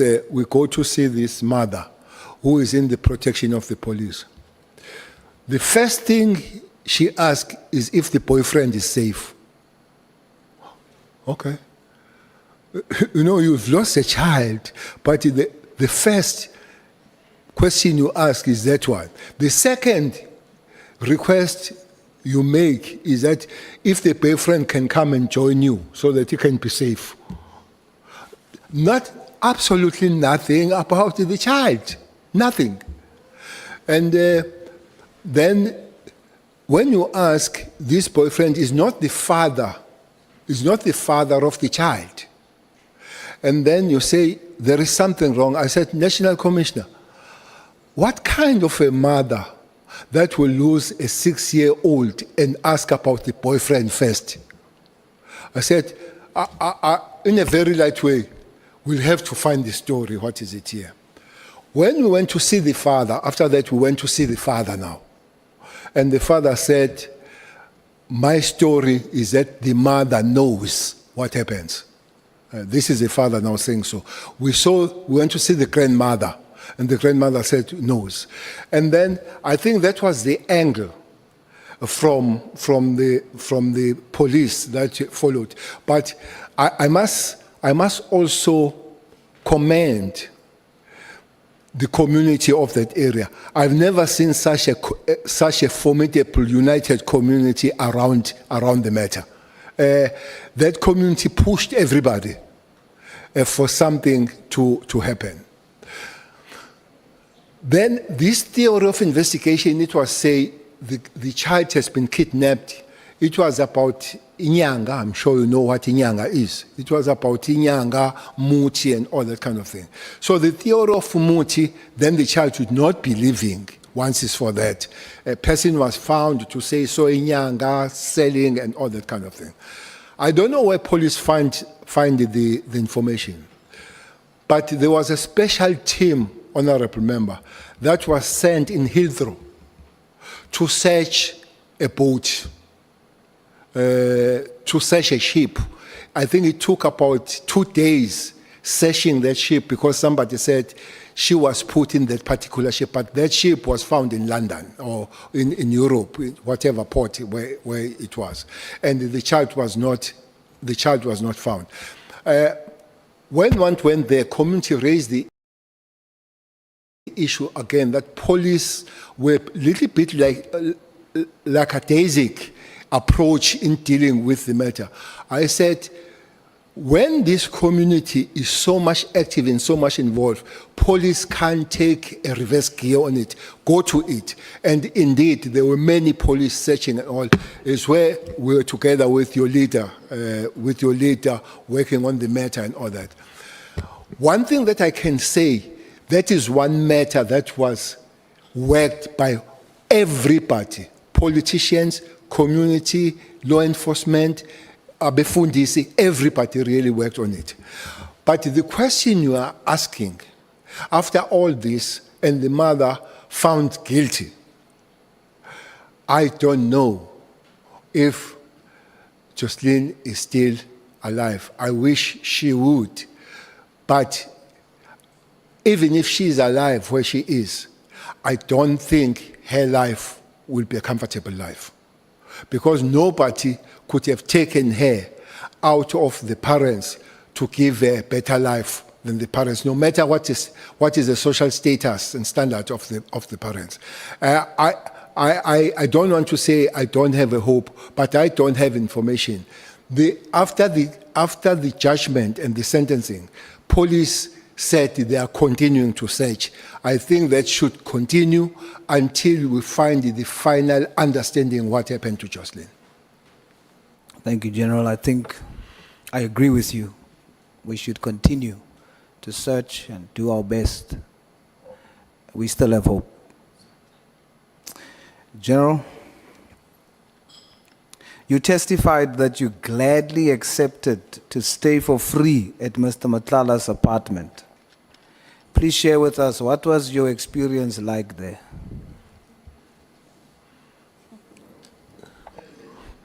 The experience of staying there, well, it was like staying in other hotel room. No special experience. It was just a hotel room as you would stay, because it forms the part of hotel there. So if it's not there, it's hired out as a room of the hotel. So It's just like sleeping in the hotel, like where I slept last night in the hotel. So, General, that experience you had it for free. Hotel? That experience that's just like a normal hotel, you had it for free, no cent from you. Yes, I did not pay. Now, General, I put it to you that you did not have that experience for free. I did- put it to you that you did not have that experience for free. Someone paid for it. Well, not that one I know. I'll tell you who paid for it, General. Okay. Her name is Babita Diakoran. Okay. She paid for your free stay with her life. Okay. In your testimony, you say you know Matlala, Mr. Matlala very well. When the evidence leader asked you, do you know Mr. Matlala? Your first response was, very well, twice. What do you mean by that? Well, I would have known him almost 3 months, and I would have spoken to him. That would be the kind of knowing the man that you have seen, you have spoken to. But does that qualify as very well? Well, it could not qualify very well. Maybe in the reflection, very well would have been an overarching kind of a term. So you withdraw very well. Very well would not stay. If I need to withdraw very well, definitely I'll take very well out. Okay, General. You testified that you never, not once, sent text messages on WhatsApp to anyone. Is that true? I stand by that. Stand by that. Are you 100% sure, Honorable Minister? I stand by that. You testified that you only called Mr. Matlala 10 times. Is that true, or is it less or more than 10 times? That was on a day. That was on one day, but I don't know how many overall. Okay. But definitely, as Honorable Member Julius, Honorable Member Malema said yesterday, 250, I would say not 250. Not 250. You are 100% sure it is not between 200 and 250. It definitely would not make that number. What number would it make? I don't know the number. Honorable Source. I know the day's number. May we please take Honorable Malema? Minister, did you call Kat Matlala when he was in prison? Absolutely no. Thanks. Thank you so much. You may proceed, Honorable Source. Thank you, Chair. General, have you ever asked Mr. Matlala via text to buy you a vehicle, an SUV perhaps, or maybe an armored vehicle? Are you asking if I ever text him that? Yes, sir. Honorable Member, anybody who tells you that I've texted him or her is not speaking the truth. I stand by that. You are 100% sure, Minister. 120% sure.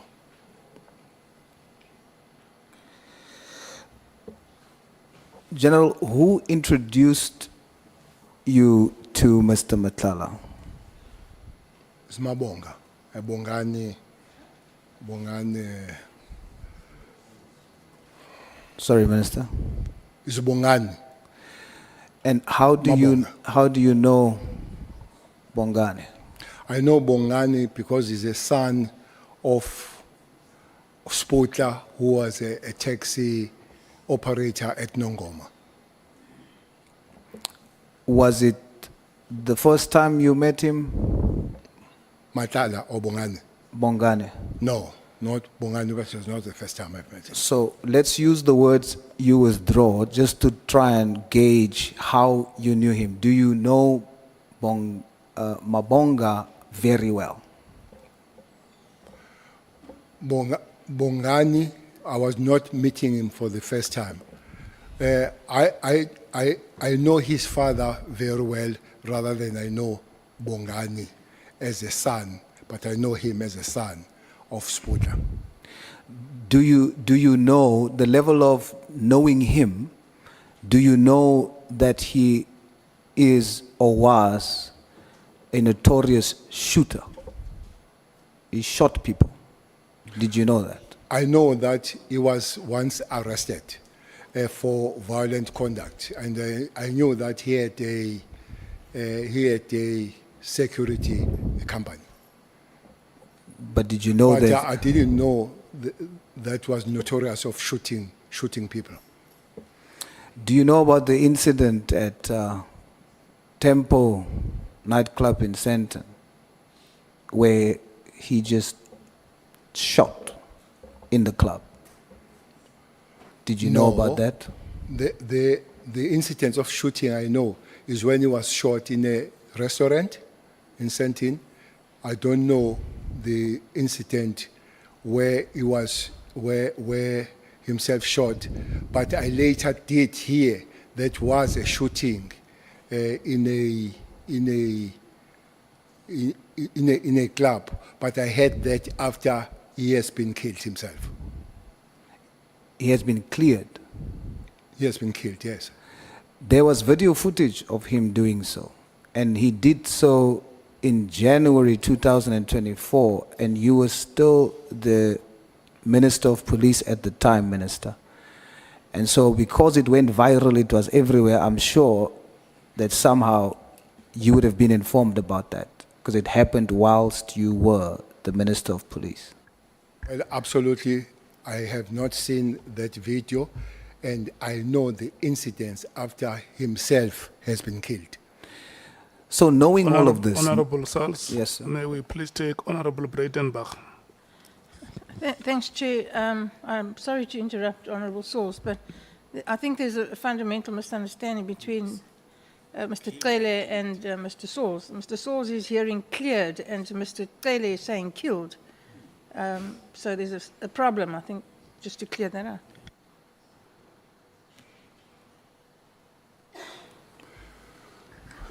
Did you understand the point, Honorable Sauls? Yes, I did, but I think the Minister should clarify. If that's the case, indeed I did hear he was cleared, because I'm talking about the first instance and not the second instance where he was killed. So is Minister saying killed or cleared? I think But it's you who said he was cleared. Is it you? No, sir. I say Okay, I know okay, okay, let's start here. The person in question, is the person still alive? As we speak, the person is sadly no longer alive. The incident I'm referring to, the person was alive during the incident and after the incident. And that incident happened during the time that Minister was the Minister said on that incident he was cleared, or whether he said killed. Okay, who cleared the person, Minister? the Sorry, person Chair. you talk about. The person you talk about here is Mabonga, is not Matlala. Yes. Yeah. So it talks about the shooting in the club. I said I did not know about this incident. The incident I know is where there was a shooting and he was killed in a restaurant, Mabonga. He was killed He was killed. or not? He was shot and killed. Not cleared. No, killed. Yes. So then my question was the one where there was video footage that went viral about a shooting in January 2024 when you were still the Minister of Police. And usually when things goes viral like that, he was dating a celebrity, so it was he was very well known. So there must be a way that you would have known about it. But your response, Minister, was that you, despite all those factors, you still didn't know about it. Absolutely, I didn't know about that incident. Okay, but you do know that he was arrested and you knew this before you met him? That he was arrested. Yes, for... I knew that when I knew him. Remember, I have known him for some time because I come from KZN. I did not only know him when he was in Joburg. Yeah. So you didn't see anything problematic with having a meeting with someone who is shooting, who's known to be shooting? And then, of course, you mentioned that you didn't know who's he bringing with you. But when you then see who he's bringing with and establish who that person is, you still felt comfortable to remain with them? Which shooting did I know? The club shooting? The one for arresting that you knew about? Well, I didn't know that that shooting you talk about went viral and dating the celebrities. I don't know celebrities. I'm not a celebrity myself, so I don't know. But I know that he was arrested for violent act. You say that was a shooting that he was arrested for. I know he was arrested, but I did not know that that was for shooting. And I say I knew him long before he came to Johannesburg. And indeed, is a person that, knowing the father, I would still speak to him. I will accept that, Minister. In your ministerial budget, your budget speech on the 11th of July, 2019, you said 119.8 million was spent on deployments for Operation Thunder in the Western Cape and 18.5 million in addition for vehicles to Western Cape anti-gang unit. Yet gang-related deaths are increasing, and you quoted Justice Daniel Tulare, who states that the evidence shows that the 28 gang has captured SEPs on the highest levels and public prosecutors. So what reason would there be for putting so much money in something like that when there's totally no change? Okay. Well, the chair is not here. I want just to take a step back on Mabonga before I come to this one. Yes, sir. You say I still spoke to Mabonga when I know that he was in prison.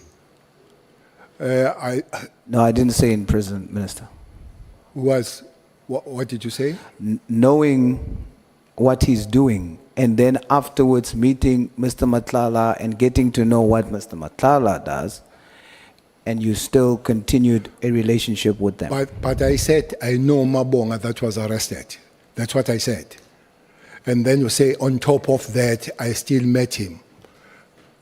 Correct, but I didn't say... Because I want to come to you to say, but many of us here, we have spoken to people that have been in prison. Absolutely, but when that includes you. Indeed. Yes. I do speak then it can't be a crime to speak to somebody that has been in prison. I never said it's a crime, Minister. Okay. But what I am angling the question to is that your stature in society, who you are, what positions you held, you meet the persons on the first time.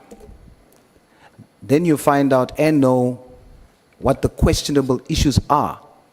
Me, who meets people who went to prison, come to prison, if it is questionable, I'm not going to continue a relationship with them to the point of taking favors from them and so on. So it is from that angle that I come. No, thanks. The point I wanted to make, and I've made it, is that it's not only me that meets person that has been in prison. That's a point I wanted to make. And you and me were concur on that point. So let's come to the question. No, Minister, we can't move from that point. We must be very clear that the issue is not meeting with people who's in prison. It is meeting with people who is actively involved in crime. Well, that's a new statement. But that's the point we were making. Like you said in your testimony before, context and content. I was not dealing with verbatim. No. But I'm saying the content and the context that you and I are talking about is not just meeting someone who has gone to prison. It's about the activity of the people, and you know about it and continue the relationship. The statement I made here is that I know he was in prison. And the question is that you still meet that person. I say many of us here, we have met people that have been in prison. Okay, you still continue to have a relationship with the said persons. Well, it's no more now. Matlala is still. Matlala was not in prison. I don't know Matlala in prison. We are talking about Mabonga. Why do you mix them? No, as you continue, you say you then get to discover more about Mr. Matlala. And if Mabonga was still alive, you would still have had the relationship with him. Who are we talking about? Both. Oh, And we okay. have been speaking about both. No. We have spoken about Matlala. So of late, we have been speaking about Mabonga. All the explanation of him killed, shooting and all, it has been Mabonga. So if he's still, your last question, if he's still alive, I would be still speaking to him. I don't know. Can you remember me asking you, how did you meet Mr. Matlala?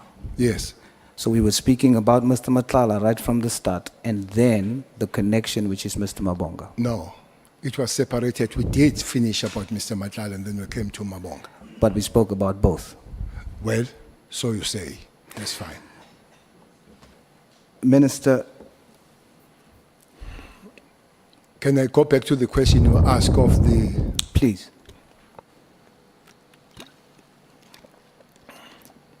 The question says why I would put that money to these operations.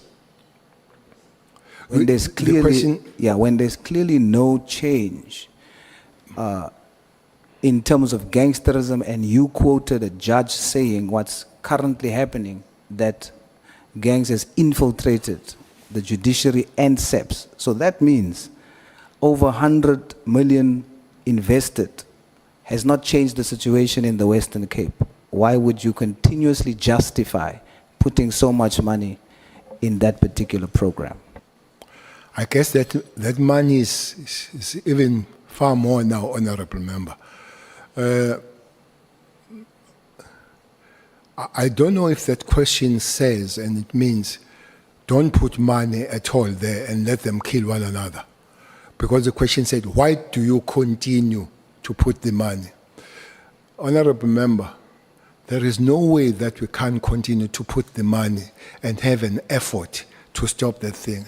I just imagine when the minister or the national commissioner goes to the community and says, look, I've put 100 million here. You continue to kill one another. I'm putting no million, kill yourself. It can't happen. We keep putting the efforts on the matter and finding the ways they can work, including putting the resources in that particular thing. And I don't think the day will come when we say because there is crime, people kill one another, we stop having an effort of stopping that. I am definitely not suggesting not putting money in to stop people from dying. I am saying when you assess that where you've put so much money is not assisting, the situation is just getting worse, consider taking that same money and putting it into something that will actually stop the killings across the country. Let me make an example. If you would take over 130 million Minister, you testified that to train, fully train, one member in the special task force will cost an estimated 1.1 million. Now, if you take that 130 million and put it into training, specialized training, you could train 115 members will come out in a year, specialized training. If you do the same with the budget asked for the PKTT, invest it in that, we end up with 250 specially trained members in SEPs nationally. Now, if you send 250 specially trained to deal with these gangs, would you not think that there's perhaps a possibility that we can deal with it? That's the angle I'm coming from. I love your bravo theory on this matter, but it can't work. It can't work. You must remember that not once we have sent soldiers in Western Cape Flats. Soldiers, not police. They were requested, we sent them for some time. Come the COVID, we sent them. They did not stop the killings. And honorable member, I don't know if somebody has given you what is a special task force member. But I call them human machines. They are never issued with rubber bullets. They are never issued with rubber bullets because it's not their job to deal with the public at that level. They don't just go there to deal with the complaining people, including the kids on the streets and all that. It has been done in the Western Cape. You know, one thing that we'll have to do in the Western Cape, again, is this book. She knows very well next to you. If you come to Western Cape, honorable member, we've got two wells. Two wells. All my life as a national commissioner and the minister, I've never picked up a dead body in Constantia. I never pick up the dead body in what is that? Bay? Camps Bay. Minister, respectfully, just very quickly, I have about 15 minutes left, Nacha. I just want to check. Sorry, Minister. Okay. So, Minister, because I have 20 minutes, respectfully, if we can keep the responses concise, okay, I'll appreciate that. But I would love to simply say... No, by all means, I'm just saying let both of us work together. Yeah. Simply say, this book also speaks about the environmental design. I'm sure you have been in the Cape Flats. I'm sure you have been in Khayelitsha. That place does not accommodate a respect of a human being. When to be in Western Cape, some areas when you go to Delft, when you go to the place called COVID-19, I'm sure you have been at the place called COVID-19. So those things will have to be fixed so that people, they live as people and they feel as people. It's the only city where the toilets were made the handbags. Here. They were given potty, the handbags that you carry the toilet as you go and release yourself. So the kind of the life of blacks and coloureds in Western Cape is completely different from you and me we experience when you go to Constantia as we go to Camps Bay. And that's why maybe don't pick up the dead bodies there, because their life is a life of human being rather than going to Handover Park or Delft.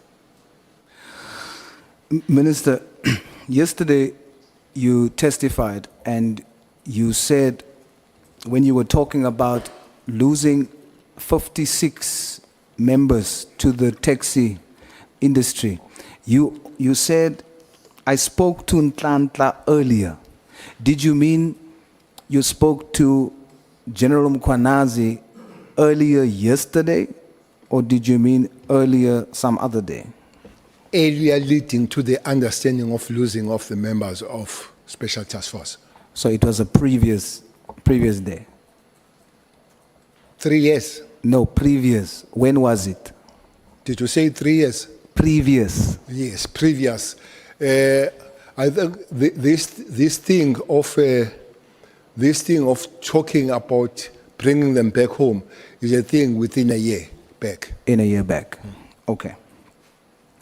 You testified that you are scared, that thing scared you when you saw 23 special operatives that Matlala has hired, and you saw 56, or you heard about 56 that we've lost to.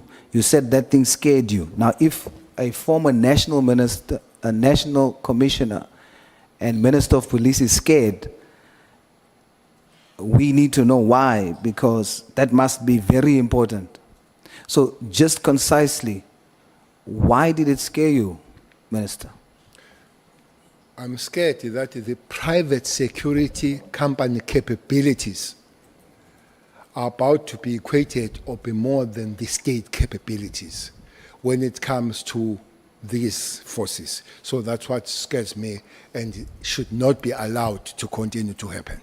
So these forces, these members that comes from this force, who's the commander of that special task Those force? that are outside. Those that are inside, those that are outside where they come from. They come from the Special Task Force. Who's the commander? I think the commander of the Special Task Force now will be Major General Zulu. Who was before? It was Major General Khumalo. Before, it was Mkhwanazi. So these members comes from a unit that was commanded by first General Mkhwanazi, General Khumalo, and now General Zulu. Sorry, Minister? Zulu. Yesterday, in your testimony, you said Commander or JZ Msholozi is my commander.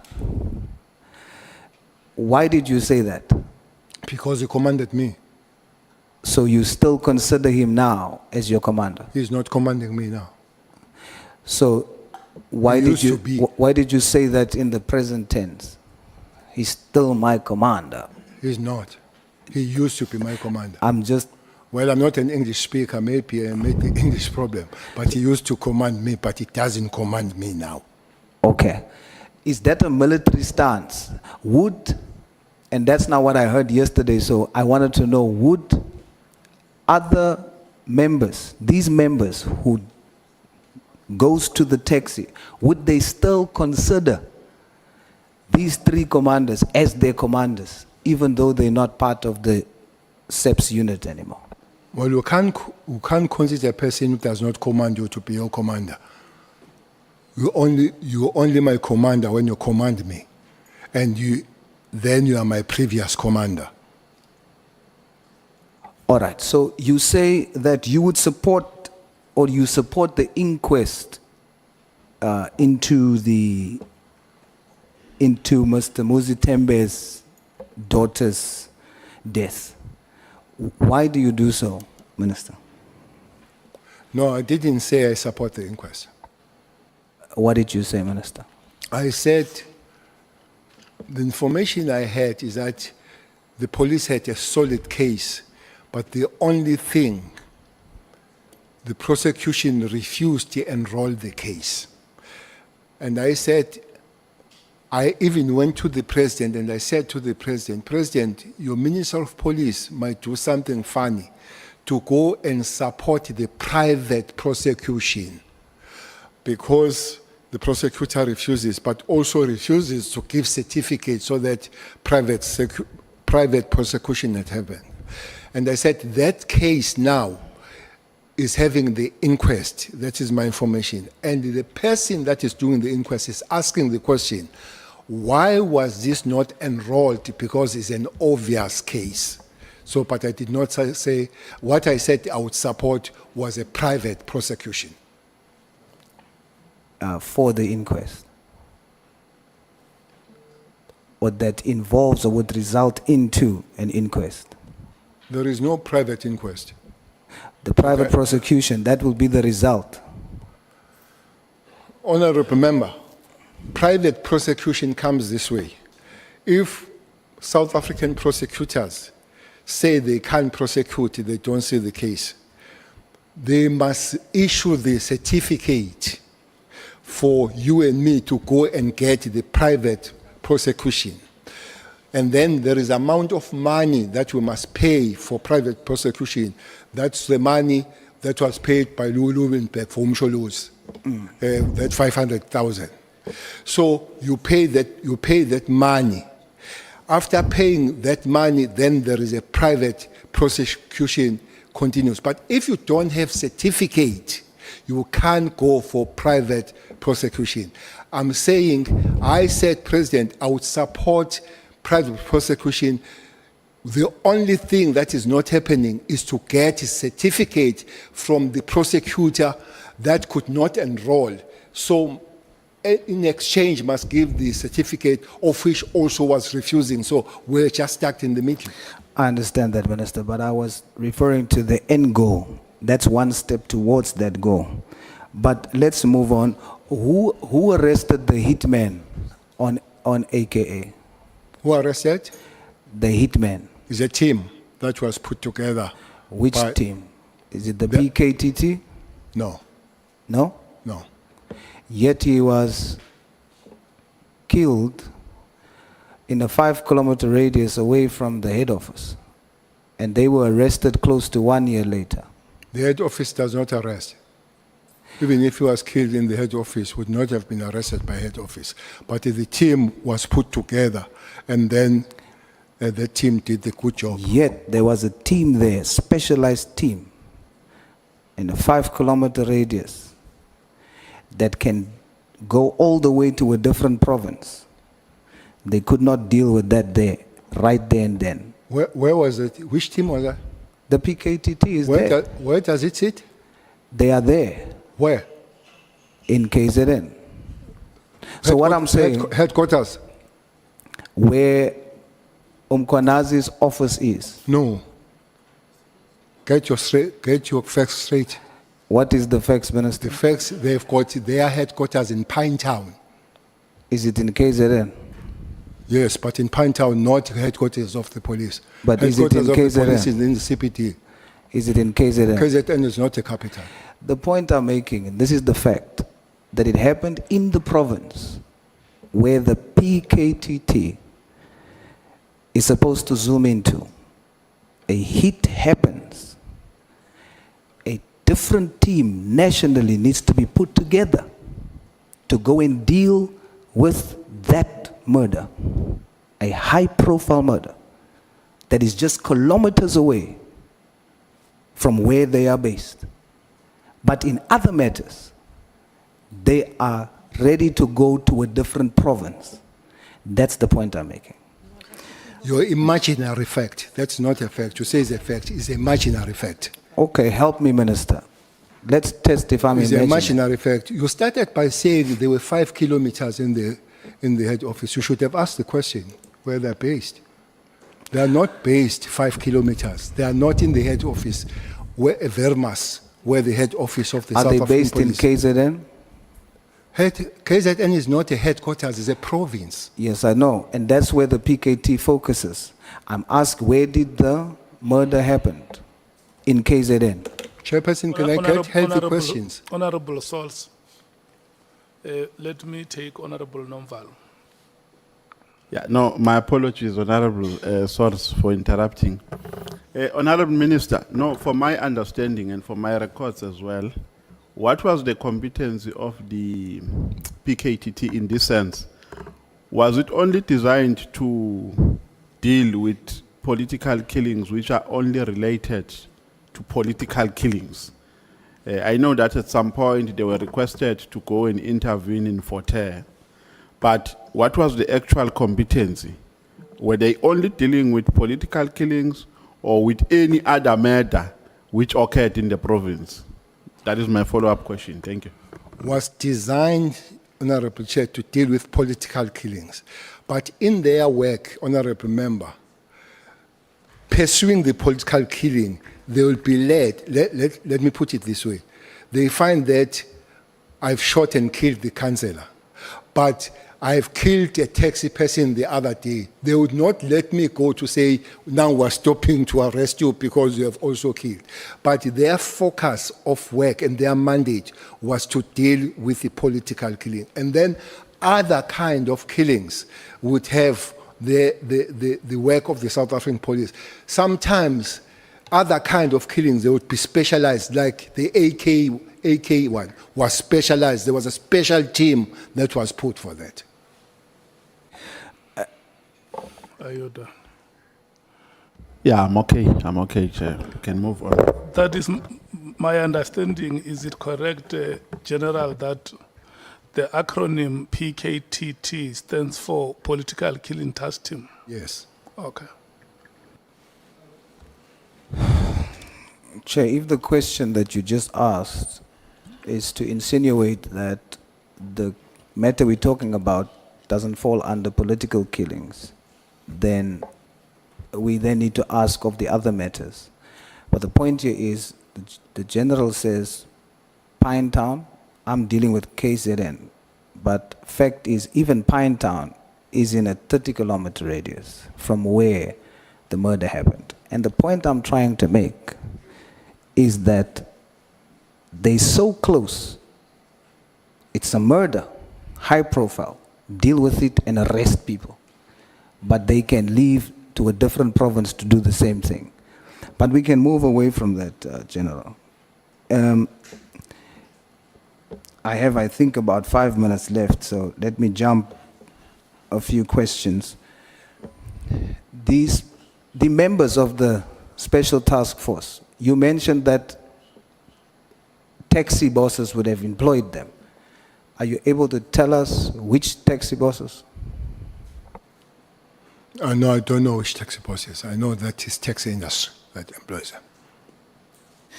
In a sworn affidavit, a statement by investigating officer Kumarasan Pillay, the state prosecutor Elvis Gweka, told Durban Magistrate Court that Bright Circle, a company owned by, I hope I say this correctly, Khaba, allegedly paid 800,000 to the bank account of Mziwetemba Harvey Mgwabani, one of the suspects, on the day after AKA and Motowane was murdered. Do you know about this? Yes, I've heard that. So there's a connection between this big taxi owner and the murder of AKA. Did they say the taxi industry or a particular name? I also didn't say taxi industry. What did you say? Repeat that. Mr. Khwaba. Khwaba. Khaba. Khaba. Mr. Khaba. Msizenbo. They must help you, eh? Chair must pause for the rehearsal. Khaba. Khaba. Khaba. Khaba. Is it Khaba or Khaba? No. You know, when we welcomed you here yesterday, you remember I gave an apology on behalf of my members that if you come across one addressing you as Tele, you must just accept because it may take us time if we try to click the tongues. The pronunciation you have made, Honorable Souls, is the best you can try. Let's proceed. So, the person that then finally, the team that was put together, and you were there, Honorable Minister, who was the commissioner or the deputy commissioner in charge of putting that team together to make that arrest? The team was made by provincial commissioner. It was not the national team, you said national. As young soil. Young soil. The team that arrested AKA was a provincial team put by the provincial commissioner. Okay.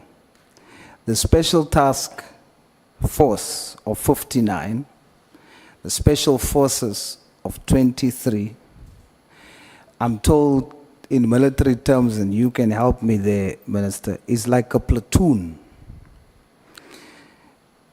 We've already heard by your testimony that these private security, they have helicopters, they've got armored cars, they've got bulletproof, they got weapons.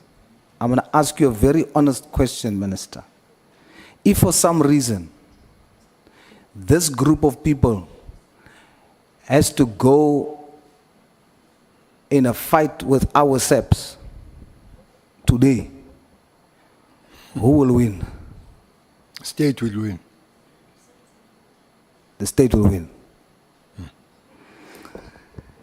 You said yesterday you were so scared because if you think about 59 against 20 from SEPs, it will never work. Why were you fearful? They are not special task force in the police now. They are not 20. You said if you had to send them, Yeah.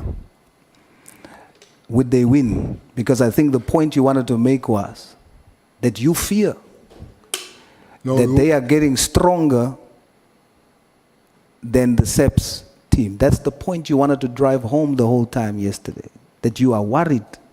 And I added that it needs to be stopped. You are worried. And I added that it needs to be stopped. I'm worried and it needs to be stopped. Hence, I said I made the efforts with the National Commissioner to take them back home, which is the process that is happening. Minister, thank you very much for your time.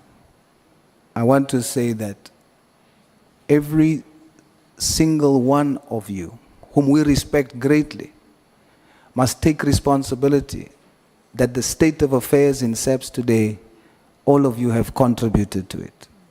And it's all of your responsibility to fix it for South Africa. Criminals have spotted this weakness amongst you. That weakness is division. To the point where they put and place yourselves against each other. They saw that weakness. They become informants to each of you about each other. You're no longer there. But I think as a senior, as a veteran, push harder to break this division because criminals are taking advantage of that and it's making our security vulnerable and communities are suffering, our children are getting missing, our communities are turning into war zones. We need to fix this. We can't police corruption, General. But I want to say that what's going to happen, there's a spiritual shift.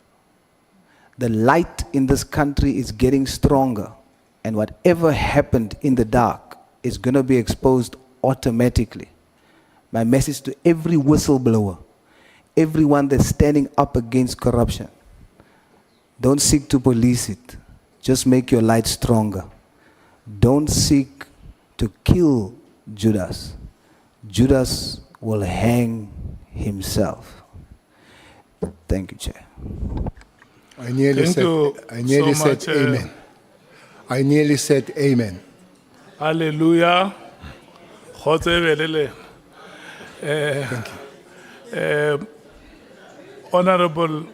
Honorable members, we are taking a comfort break. We are coming back at 11:30. The next speaker is Honorable Sangoy. Thank you. Thanks, Chair. We wanted to check why is Julius going to hang himself? Who does? Judas Iscariot. Hello. Who's next now? Who's asking questions?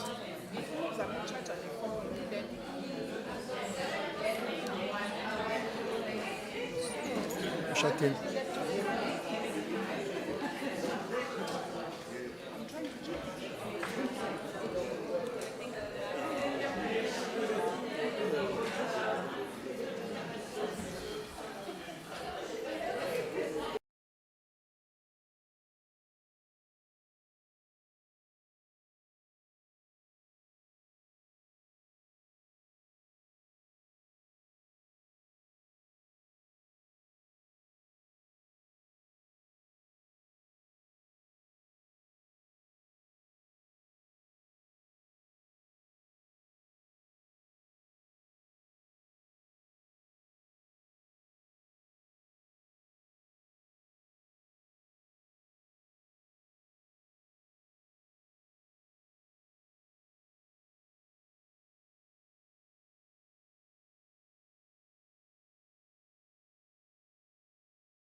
Honorable members, please, may I be respected? I'm on the floor.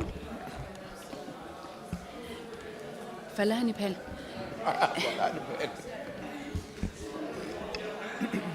Hlengiwe, can you close the door, please? Thank you. Thank you very much, Chairperson. Good morning, General Ele. Morning, Honorable Member. You know, General, I think if we were being fair to yourself and ourselves and everybody who has been following these proceedings, we should actually say that there are no further questions. I do think personally that your testimony has been frank, very accountable. You took accountability for a lot of things.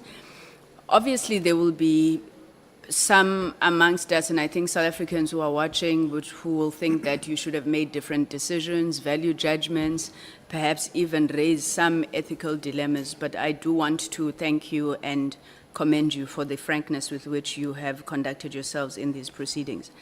Maybe just a few things from me, General, and I really won't be long. I don't want to leave with an incorrect misperception, especially around the infiltration of criminal syndicates within the SAPS. Before I go to the judgment of Judge Tulare, in paragraph 30 to 32 of your witness statement, you spoke about the appointment of Ms. Ria Piecha as the National Commissioner. Is it your testimony that you believe that that is when the infiltration started, or is it something that had been there all along? Thank you very much. On the comment you made at your opening statement, I do want to make it forward that trying to do the best I can, it doesn't mean that I don't have faults. And I would not sit here and act as a perfect human being. I'm not. That is in relation to your opening statement. I have to first understand if things that Piecha did were deliberate. There is one fact that I would accept wholeheartedly. She did not understand the environment that she was in. It's a tough, difficult, energy-sapping environment, very manipulative and so unscrupulous environment to be in. So her having not any form of resemblance of the experience would be two things: make serious mistake or seriously manipulated for the outcomes that are known by those that are handling her. And I believe it was both. Thank you very much, General. So then all of this happens, you're removed as the National Commissioner, you now come back as the Police Minister. You're obviously aware of some of the weaknesses in the system, whether deliberate or emergent. Do you think that during your tenure as Police Minister, you would have done enough to deal with the challenge of infiltration in particular?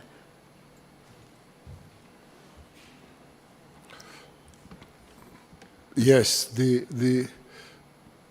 it's always good to think from the positive side that I could have done better. In the reflection, you say yourself, I could have done this or that. Indeed, the answer would be yes, much better could have been done.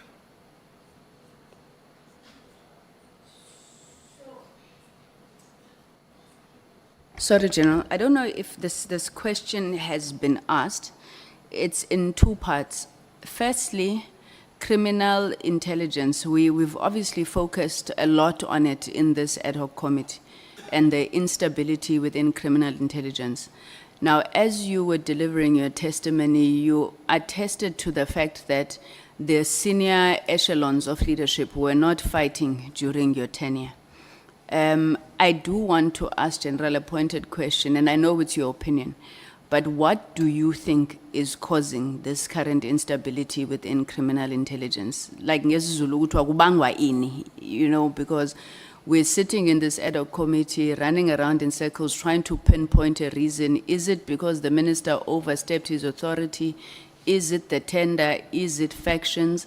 What would be your opinion? Obviously, being familiar with the environment and the participants in the process, what is causing the instability? Honorable Member, the turmoil is not in the crime intelligence only, it's across the board. Crime intelligence turmoil is long. I don't know what's your age, but it might be of your age. It's very long. Starting with Mkhwanazi. Sorry, are you saying I'm very old, General? No. Oh. It falls within the new. I talk about the new dispensation. We should be some 29, 30 years. So the crime intelligence, put it aside, its turmoils. It has been always there. Whether it's Mkhwanazi, whether those that were acting, whether it's Jacobs, whether it's who is there now, whether it's Khan, whether it's Kumalo and all that.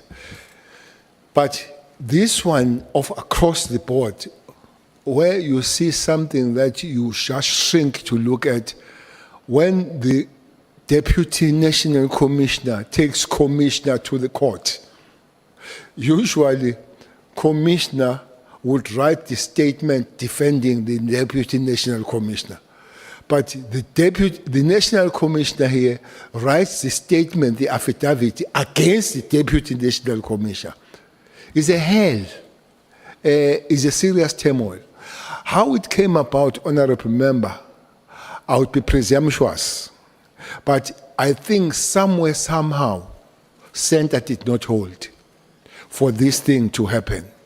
And it's unfortunate that it has, South Africans, at a certain given point, they had a trust and respect of the police. 2010, it was a good thing. 2011 was a good thing to pay South African police. But it has dwindled. At one time, went to 21% and all. I don't know if the survey can be done now, what percentage can be there. But it's there to see to it. That is bad.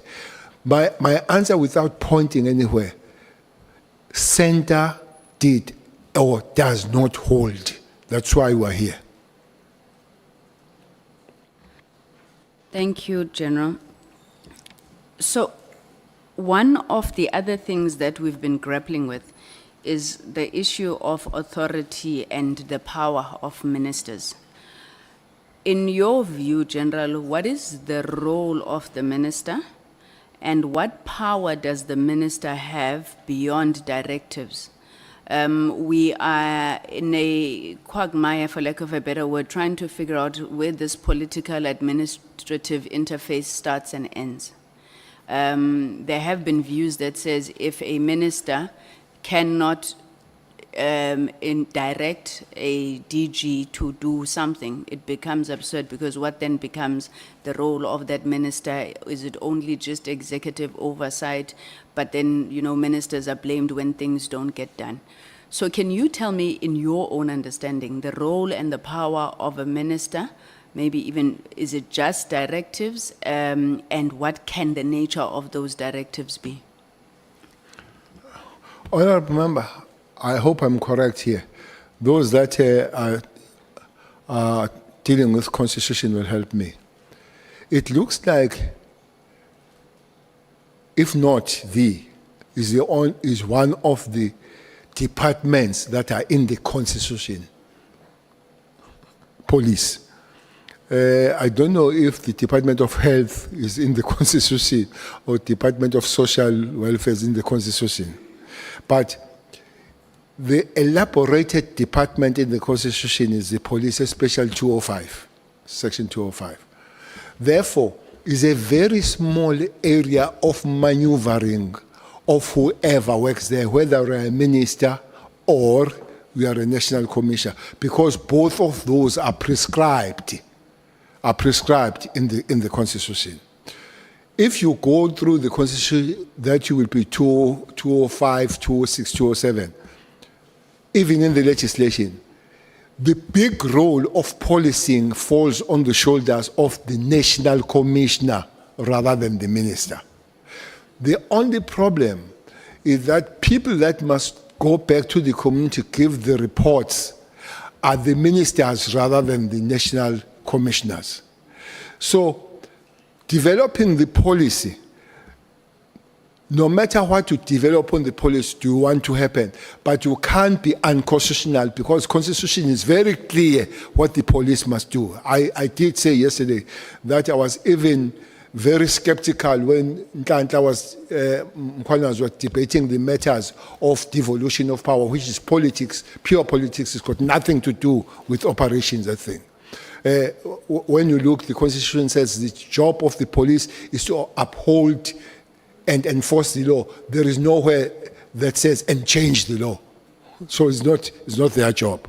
So, as it stands, Honourable Member, the National Commissioner plays the bigger role in policing in South Africa, protected by both the Constitution and the legislation. And it's very easy to find yourself encroaching if you're a minister. That is why that I would encourage and advise anybody that comes to both of these, either National Commission, please spend most time discussing and talking. Don't wake up the next morning and tell one another that you do this or I'll do this. Please have a very open working relationship. Don't be friends, but respect one another and be open, have very serious open lines so that you don't encroach and cross the line unwittingly. Okay, thank you. Thank you very much, Minister. So, you said that in your role as police minister and even beyond, now that you are a very proud retiree, there's value in you retaining contact even with people that are considered criminals, because they do tend to be useful in some way or the other, especially when it comes to sharing information. So how do you protect yourself, General, from being compromised in such situations?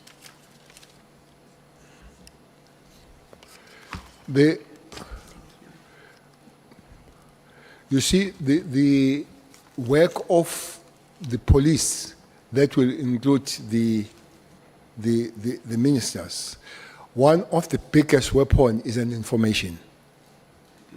And then you put that information in operation. Then the criminals, they know that, and the criminals, they work to win. Criminality and not having criminality is a very contested terrain. And it's an international phenomenon, Honourable Member. I've just seen now what Americans have done to Venezuela because of the drug cartels. If you go to Mexico, there are wars that are in the Pacific. There are high ocean wars where the drug cartels, they buy submarines to push their drugs from Mexico to America. So it's a very thin line that you can't guarantee that you can't be compromised.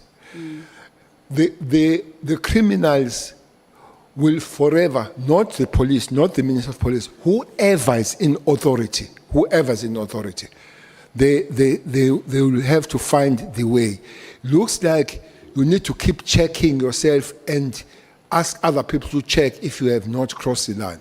So for me to say you can't be compromised, that's guaranteed, it will be folly, because you want to win against criminals. Criminals want to win against those law enforcement agencies in whatever form. So it's an area that needs to be cut all the time. That's why you find people from the law enforcement compromise, because it's a very contested terrain. Okay, in that very contested terrain, General, and you know, based on some of these relationships that you've had, were you ever a handler then, General? Did you handle any people, or it was just you getting information? I'm also looking now for that thin line that you were talking about. Ever a handler or not? No, I've never been a handler. Okay, it's fine. I won't push you. I won't push you. General, so you said in paragraph 31 of your testimony that all the people who worked with you, or most of the people who worked with you, were removed when General Pierre took over as National Commissioner. You then proceeded to make examples of Lieutenant General Mkhwanazi, General Masamula, and others. So do you consider Lieutenant General and General Masamula as your people? Well, the statement, your people, I'm not a king. And back. I know you are. I know you are in kingdom. So where the king said, these are my people. So no, these are the people that I knew at the initial stage. I found them there, and I worked very well with them. And they were dispersed as I go, and I've come back, though in the different stage, and I've worked with them. So if I say they are my people, I'll be undermining them, but it's a group of people that we have worked well together. Is it fair to say you were obviously displeased when they were removed, and when you came back, you would obviously want to at least protect them, if not ensure that the same doesn't happen again? No, not only that, it disrupted the organization. Honorable member, you maybe one time, because the work of the law enforcement agencies, including the police, you see it with outcomes, and our outcomes is a question of how people feel in the crime stats. I'm saying that team did a wonderful job, and you could see when the team was taken off, you could see that the crime took on like what is that thing? It's a Concorde. There was that Concorde, aeroplane, Concorde, yeah. So it took off like Concorde, and it has never reversed. So the lot of disruption had to be corrected as we come back, and it takes, because it took a lot of time disrupting it, it had to take a lot of time correcting it, going forward. So it's not just feeling sorry for the individuals, but it's the whole organization that was messed up.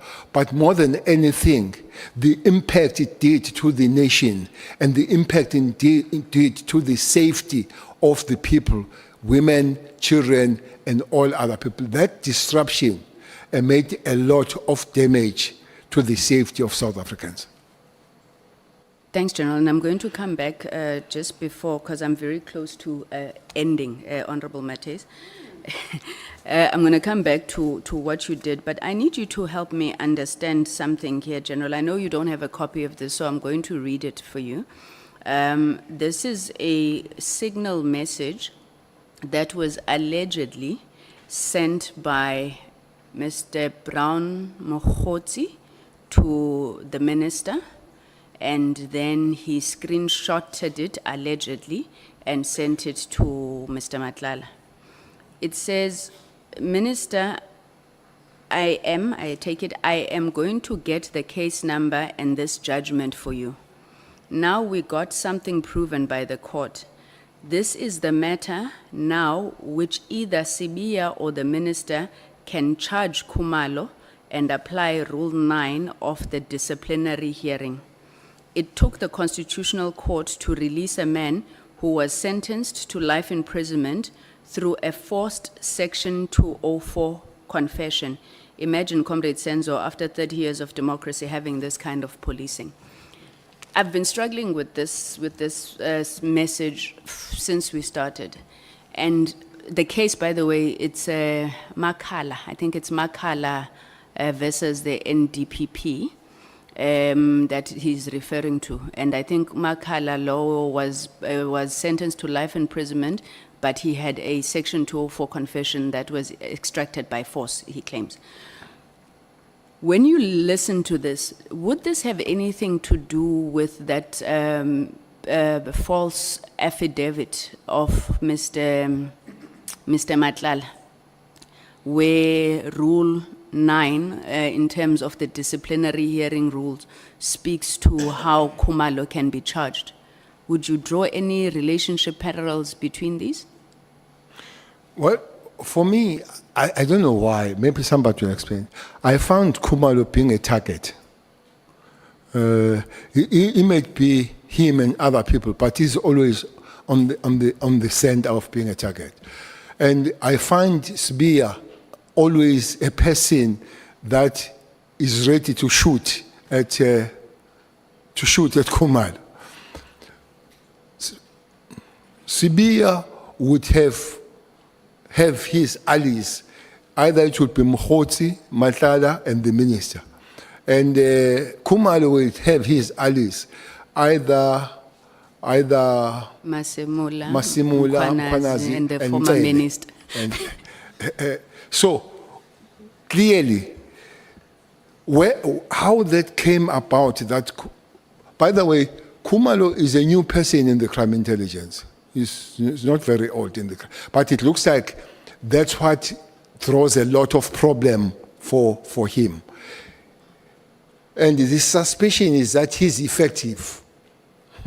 That's a suspicion. That he's effective. That's why he must be political or through whatever to him, so that you remove him. He had dealt with some dinosaurs there.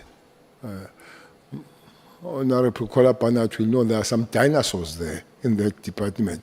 One of them is that guy from Tegwin, your homeboy, Mutli. So he has dealt with those people.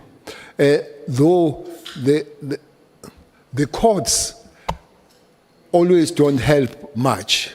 But coming to this, clearly something had to be done to Khumalo. Who's sending the thing is Brown, is Honorable Brown Mkhwanazi, to say minister and Sibia must deal with Khumalo and Mkhwanazi.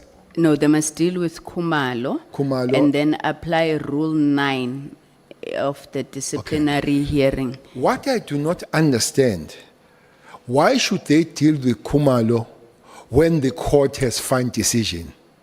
For me, whatever they did, whether the affidavit correct or wrong, but the decision to send the man to life is the court. So why do deal with the police when the court has taken decision? So even so, for me, maybe it's somebody that does not know how the system works, or somebody that is driven by the hatred and has no logic of it. And the latter statement, I'll believe. Once a person is in court, you need to deal with the court. You can't deal with the police, because the court is an arbitrator between. The court should have found that the police have done wrong. If they don't find that, so the next one to go is the court itself. So it's a court issue. So they must find the judge and find the magistrate, find the prosecutor, and let Khumalo go. Thank you very much, General. General, then second to last question, I want to ask you about the role of advisors to the Minister of Police in particular in this case. Minister Mkhwanazi had said that he had gotten his letter, or at least his advisor had looked at the letter, assured of its legality and appropriateness. How are these advisors appointed? How do you think they should be appointed? And then how is there any process to keep advisors in check in the ministries? I mean, to whom do they account beyond the principal? I'm asking this because you remember during the Zondo Commission, Judge Zondo obviously had some very scathing remarks about the role of advisors. What is your view about role of advisors in the police service ministry in particular? Well, I would not change the approach that ministers must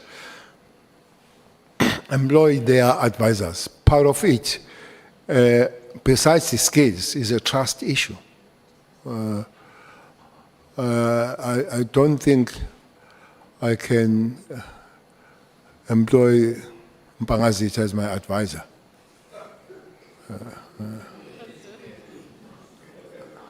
I don't think so, because the advisor must be aligned. Point of order, Chair. May I please plead for your protection? Point of order, sustain Pangazita. Let's hear the point of order. May I please be protected? That attack was very massive, Chair. No, Chair, General, the point of order is sustained. Pangazita has demonstrated his abilities to serve in that responsibility. So we'll have to be aligned. It will have to go beyond, is one person that you go beyond the working relationship. You reach something called trust.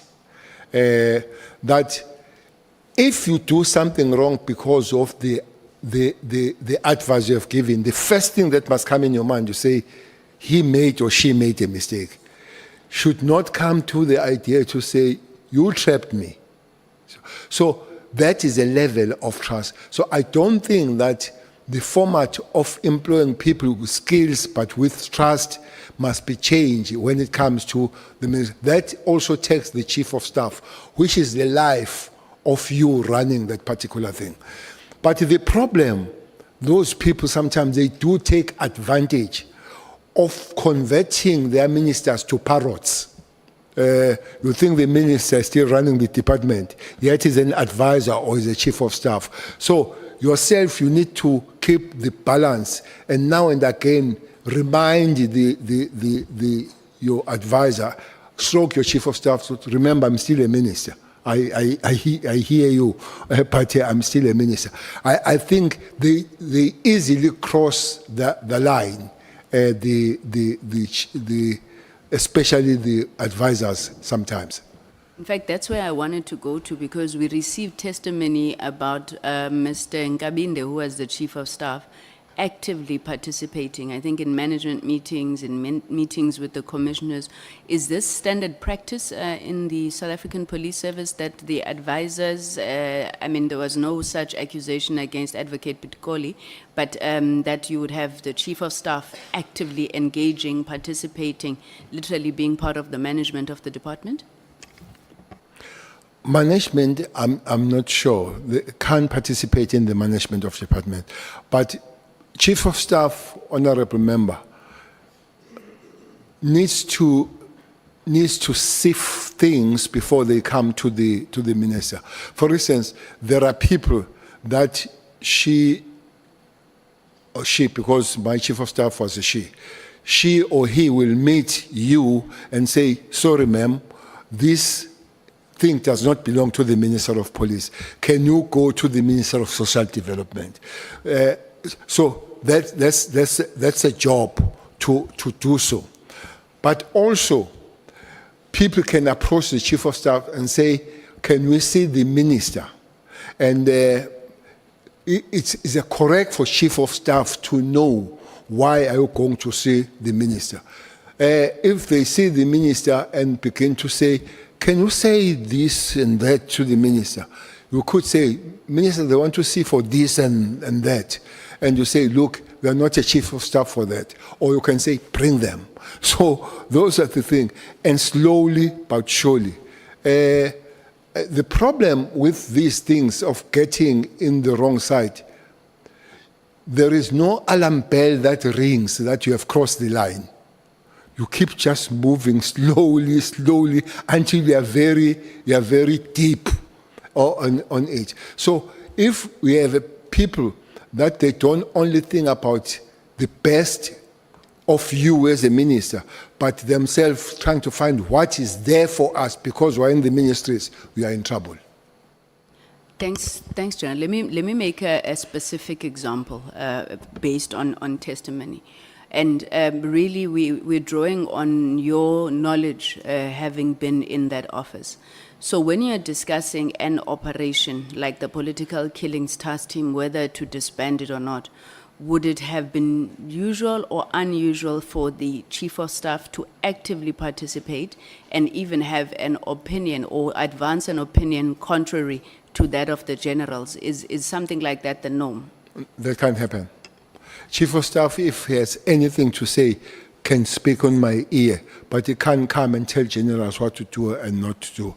The worst that the chief of staff can say that I'll take this to the minister. That's the worst. But to come with his or her opinion with the generals, no, that can't happen. Remember, or she is a political office. Then becomes an interference then. Thank you very much, General. So you came back in 2018 at the tail end of the 5th administration. You ran through the 6th administration. In 2018, there were a number of reforms that government, led by the President and yourself, committed to, especially around strengthening the criminal justice system, strengthening SAPS. Do you think that those reforms are bearing fruit at all, General? If not, what do you need to do? If so, how are they bearing fruit? Honorable members, one thing that police and the justice system as a whole, they need is money. It's money. They need money to be able to do their work. You know, I've been going to every or many countries in terms of policing. If you go to China, every member of community in China walks to police station. They walk. So that's how police stations are situated. Everybody walks in the police station. Nobody takes public transport to go to police station. In South Africa, sometimes you take 2 taxis. 2 taxis to go to police station. You pay 50 rand going, and you pay 50 rand coming back, and you get it 350 a month. So what people would not do then is to report crime because they have no enabling environment to do it. What do I mean by that? Police station must be accessible to people. There must be police station everywhere so that South Africans are able to walk to police station. That needs money. That's one. 2, again, if you go to China, every corner you will find a police standing. That's what is called visibility. I've heard the so-called experts saying visibility is not the main, is the main anchor of policing. When you drive around and you see a blue light or you see the police, you readjust yourself. All of us here, when you go and you see a blue light, you take you took a belt and all that. Visibility has an impact in policing. Now, you can't have visibility when the ratio of the police is 1:400, which I guess that's a ratio. The normal UN ratio should be 1:200. South Africa is doubled. So which means there are not enough police. So we need money to train the police. But one other thing that we need is money to keep and protect the police. The question asked by Honorable Member Souls. We don't have to be contesting the loyalty of our members and the private security or private companies, whatever. We don't, because they are fine, they are satisfied, and all that kind of thing. So, not only that, I don't know how many churches are in South Africa. You know, there are cases that are finished 5, 6, 10 years. And you hear the judge postponing in July and said we'll be here in July next year. And you ask the question, they say there are no judges. So, which means there must be judges, but also there must be courts for that. There must be prosecutors, enough prosecutors and all that, not finding the prosecutor running from A to B and all that. So we'll have to put some money on the things for anything to begin to work. And then we'll have to sit down and say, this money goes to these reforms. And these reforms are 1, 2, 3, and these are outcomes. So it doesn't help much to come with any form of reforms and you don't fund those reforms. Thank you very much, General. My last question then, there was an allegation that had been made against you by General Mkhwanazi, which he subsequently withdrew. General, what did you think or feel when that allegation was made, and do you accept General Mkhwanazi's apology?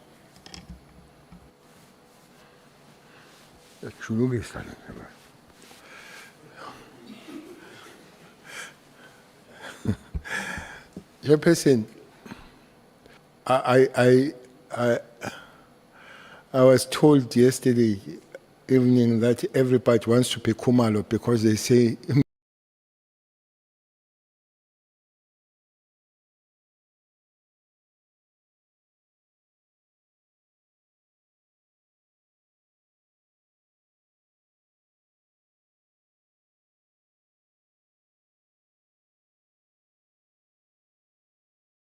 former Minister Celis, he loves Khumalo and defends him. Honorable Member, one police officer I like is Mkhwanazi. Not because he's Mkhwanazi, not because he's beautiful or what, no. Because he knows his work. But Mkhwanazi is a human being like me and you. He's got his faults. I think one problem that has happened about Mkhwanazi is the South African society that have sang him hallelujah. And as a human being, you would love to float in the clouds of popularity. And out of that, you begin to make mistakes. I've said some of the things. Mkhwanazi is a tough nut as a human being because that's how we train. I've sat down with him. Mkhwanazi had said to me, I'm sorry, Minister. I don't think that many people can find that from Mkhwanazi. But that does not make him a holy person. And I believe that the mistakes he made are genuine mistakes. What do you want me to say about him, to do to him, I would not. I believe. I have not seen him. I am planning to see him. But as I'm sitting here, I believe that he made a genuine mistake. And then if you make a mistake, and I believe it's a mistake, yes, you need to be pardoned. But I have not arrived there. But I have arrived in the understanding that he made a genuine mistake. I hope it's not philosophical. No, it's not. It's not, Minister. It's just that I suppose operating in the environment that you do as police, there's added responsibility, on some of these things which are then made public. But thank you very much, Minister. Thanks. I have no further questions, Chairperson, and I'm 20 minutes early. Thank you. Thank you. Honorable Sangon, thank you so much. Honorable members, the Chief Whip and Honorable Breitenbach have agreed to swap their positions. So we are going to take Honorable Breitenbach. And Honorable Breitenbach, your time starts now and ends at 1 o'clock. Yeah. Thank you, Mr. Chair. And Good morning again. Oh, it's afternoon. Good afternoon, gentlemen. Afternoon, honourable member. So, Mr. Taylor, you're very good at this. I mean, this isn't the first time I've seen you in action, and you're very good at this. You sit there with a lot of confidence. You speak your mind, which is not a bad quality, and you're knowledgeable. So you do very well at this kind of thing. But this morning you were quick to retract the fact that you'd said that you knew Matlala very well. You were quick to say, perhaps not very well.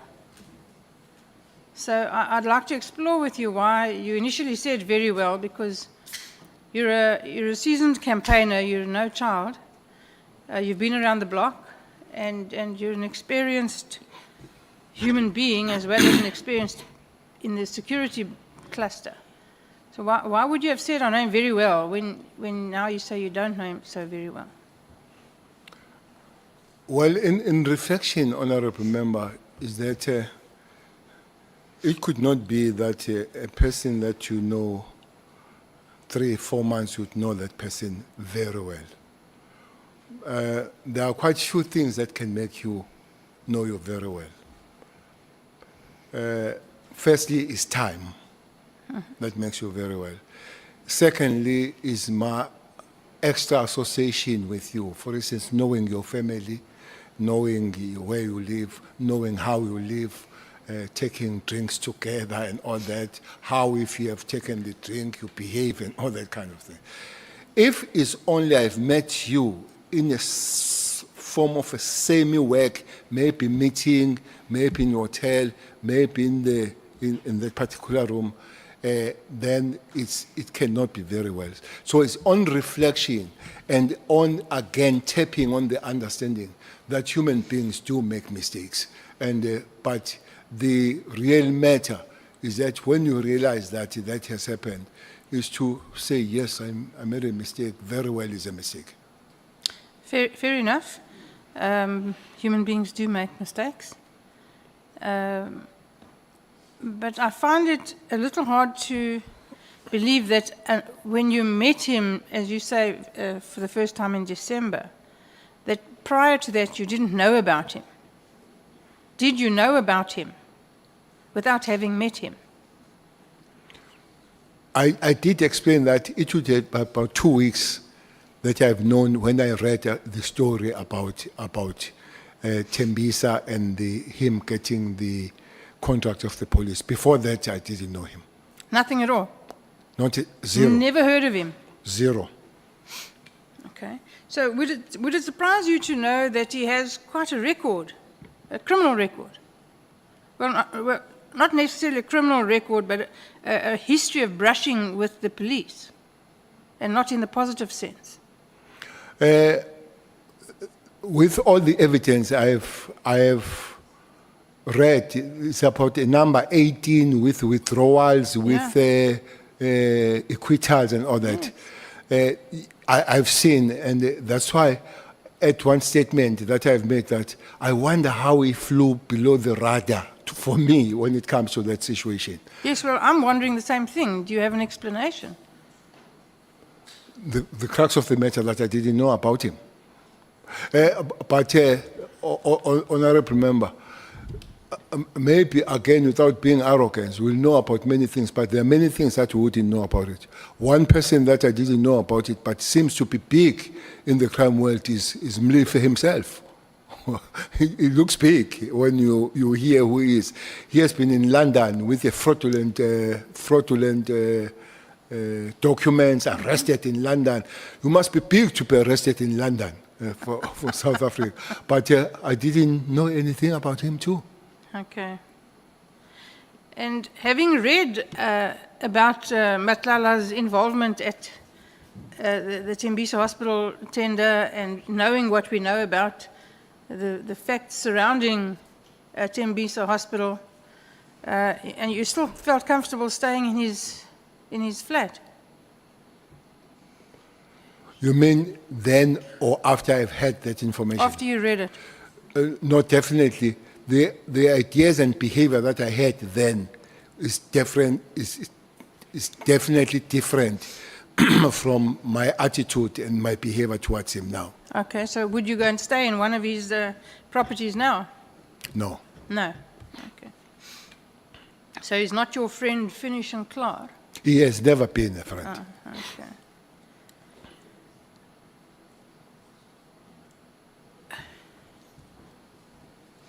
Now, you said at the beginning of your evidence that Richard Mkhwanazi was suspended by you. Why did you suspend him?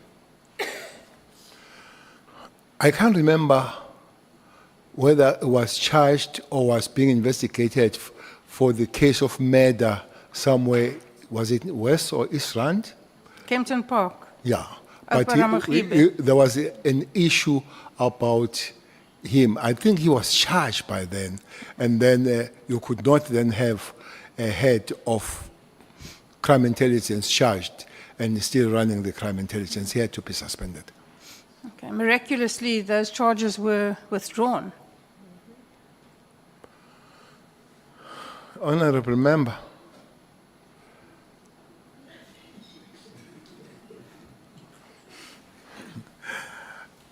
I really don't know. You know, police have been suffering.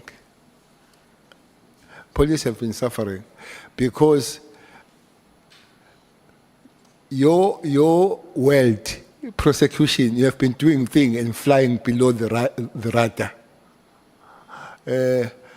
I think the latest suspension, if in your world, in Gauteng, is a big one. Yes. Is a big one. Oh, yes, certainly. Rather late than never. And it's not new. And it's not new.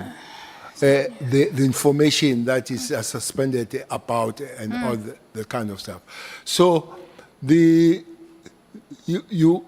sit here, since I've been in this environment, you sit here that police, you have done the good job. I wonder what happens to the next segment. You see here in Western Cape, police were very frustrated about Tembe matter. They believe that they had a case. They were told more than many times to go dot the I's and cross the T's. They did that more than many times. And they went back and somebody said, you go and do this. So whoever was doing that today, they believe that there was a protection of somebody by the prosecution. So you sit there and the police, they come back and cry. It is underscored that one time I met the Minister of Justice and DPP. I met them. And I said, that's what police are saying. One thing they say they arrest people, special cash house people. And the IO meets these people on the road and say, hello. I say, but you were in prison. He said, no, I'm out of the... I say, what happened? They say, if you look how cash house people get bails, they get bails on the small courts most of the time, if you follow their record. What happens, they go to the main court, it's opposed and all that, you lose, you fail the bail, you are arrested. But prosecutors and the lawyers for these guys, they started together. So what they do, they move it from the main court where they did not get the bail and go to some court in some corner and don't call the IO, and it goes there unopposed and they get the bail. So it's a whole system that is giving us problem. So you say, how did I feel? Sometimes you feel numb because you know it might happen. Yes, I don't deny that the whole system is broken. Mr. Taylor, I agree with you. That there are problems in all the departments, the police, the NPA, justice, correctional services, that we really do need to overhaul them all from the bottom up. And as you say, it's going to take a lot of money and a lot of will. But really, the matter was then withdrawn against him by some miracle. It was later sent for an inquest. And send you home. I forget where Okay. it was. And we all know that an inquest is a very watered-down version of a matter. And then when it came back with a recommendation that it be prosecuted, somehow again, miraculously, the murder charge disappeared. And he was convicted of, eventually, I think, kidnapping and assault. Now, you and I both know that if you can prove assault, you can prove murder. If you assault someone and he dies, you can prove murder. Yes? But he got convicted of assault. And Opera Mkhibe is dead today with no justice. And the real story we know was murder. Yeah. But let's leave that there. Do you think that it's a mere coincidence that more than 12, probably around 18 cases have been withdrawn against Mr. Matlala over the years? Knowing him now, absolutely, I don't believe that is incident is coincidence. So there's something rotten with the system. Now, knowing who Matlala himself is, and the power of money that he commands. Well, the power of money that he commands impressed you because you went to stay in his fancy flat for free. No, I was impressed by the accommodation. I didn't know at the time that he has so much money. Well, that kind of accommodation, you and I both know, doesn't come cheap. I agree. Do you regret having this relationship with Mr. Matlala, or this acquaintanceship, or whatever you want to call it? I think somebody heard me yesterday, though I said that, why did I meet him? I'm sure life would have been much easier if I did not meet him. So you sit here, you reflect, and you say, it could have been better having not met him. Hindsight is the perfect sight, we know this. You're still peripherally involved with the police, as you should be. As you said, it would be irresponsible to not be. Lieutenant General Sabia has said that these allegations of General Mkhwanazi is a manifestation of a factional battle for power in the police. Do you agree? I don't agree with your first statement that I'm still involved. I try to run hard and far away as I can. Yes, but you can't. I try to run very far. Honorable Member, I did say, and I want to repeat, that is a taxing and sapping environment to work with the police there. So if you get any opportunity of being away from there, take it and run. But you kept brought back all the time. The police, I guess, like all other families, have people that have egos, and they've got egos, and they've got their thinking, but also ambitions. Ambitions, because I would not dismiss that the two positions might have some kind of a price, and what they've put us here, the incoming national commissioner and the incoming head of Hawks. I would not. And there is a name that keeps coming that I think Sbia did agree that he would love to be a head of Hawks. He did, yes. I think he agreed on that. Yeah. So, but Sbia would think that somebody else might be a competitor to it. And I have heard that they would suspect that Nhlanhla must be there. Maybe that's why himself has made a statement that he doesn't want to be. So once you have those ambitions, there will be clash of yourself working towards that. Honorable Member Method's was to ask the question that she didn't ask. What is the role of the commissar? One of the role of the commissar, the leader, is to keep peace within the organization. So if yourself, you are not sure whether you can keep peace, the soldiers and those that you are supposed to take care of them, they will go astray, as it has happened with the police. But anybody that denies that there are battle wars, quite bitter going on the police, would not be living with us. But the only problem, those battles are dangerous and they leave South Africans very, very vulnerable. I agree. Mkhwanazi was the acting National Commissioner before, Yes. and then he didn't get the job, but went to Piega. He Is that didn't. correct? He didn't. Yeah. I'm sure that he would like that job now. Well, not of, human beings are human beings, but not from him. He has time and again said that finishing here, he wants to go home, finishing where he is now. But there is nothing that has validated that statement, but there is no different statement that has come from him when it comes to that. But he has said time and again that he would love to go home, finishing where he is now. I think we'd all love to go home. Do you know the head of the South African Police Legal Services, Simo Shamani? Very well. Very well. That one is very well. That one's very well. You sure? Sure. Double sure. Very well. Okay. Was this a regular appointment or was it a job for a pal? Maybe let's start. Who appointed him? I don't know. You tell me.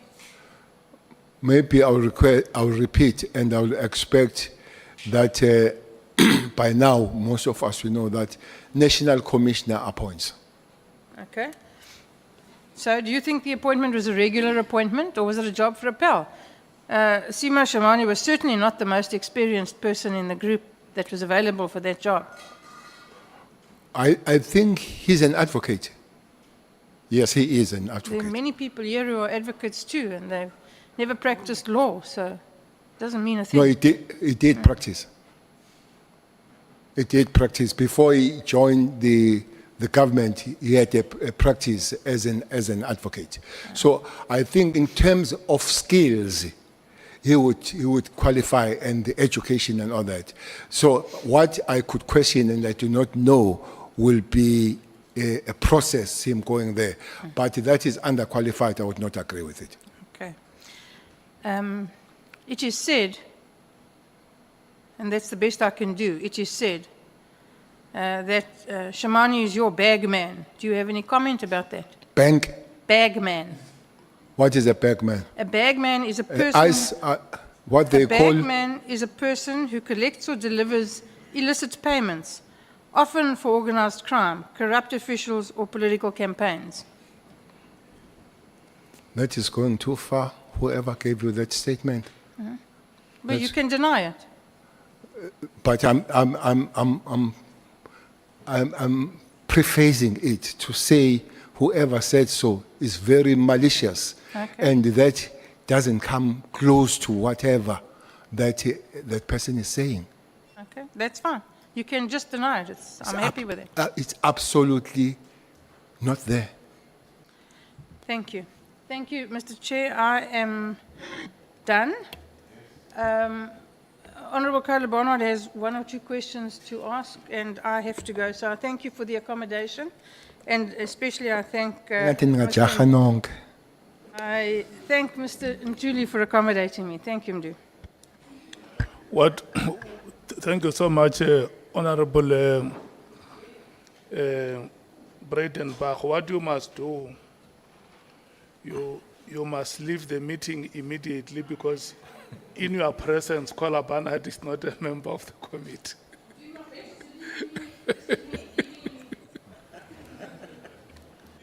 Yeah. Thank you so much. This is the only time she would be able to use the time that has been allocated. Thank you very much.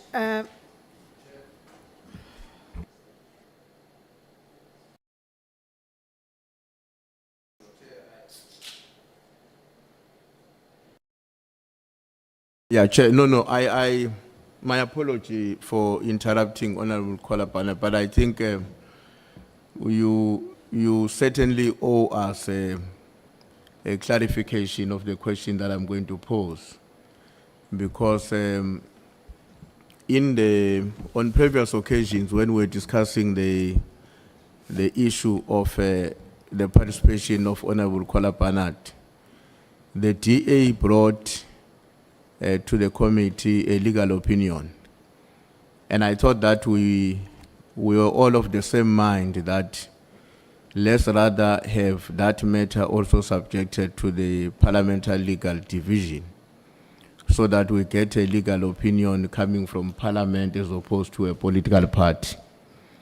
Now, I'm not aware whether we have received that, and my concern will be we should not take a decision and not follow up on its implementation. If I have missed that legal advice of Parliament on the matter, I would be quite comfortable that we proceed. But if it has not been provided, I think that it would be inappropriate for us to take decisions and proceed without having finalized those decisions to the extent that they should. So that's the clarity I need from you, Chair. Thanks. Honorable Skhosana. Ngiyakuthokoza mgcini isihlalo. Ngicabanga ukuthi kwakhulunywa njalo ukuthi indaba le iza kuhlathululwa kuhle yaka honorable. Ngingazi ke ukuthi mhlambe ke sekuchentshile ngoba kwakhulunywa njalo khona Chair ukuthi indaba le iza kubuyelelwa. Ngamanye amagama ngithi ukuthi ngivuma no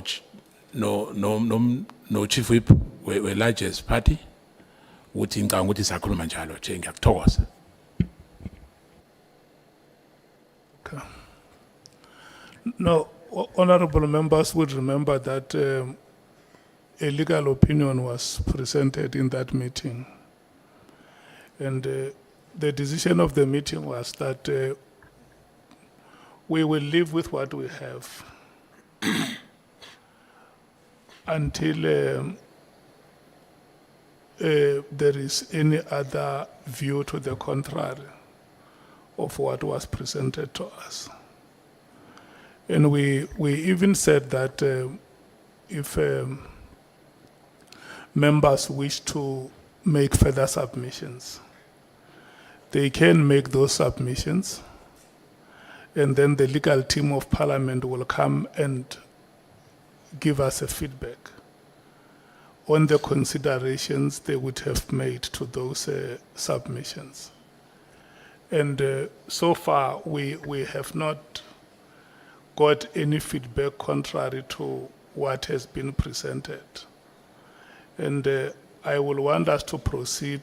If there is the day we have a meeting, we can get a report from the legal team of Parliament. But so far, there has not been any official report on the feedback that has been presented before the committee.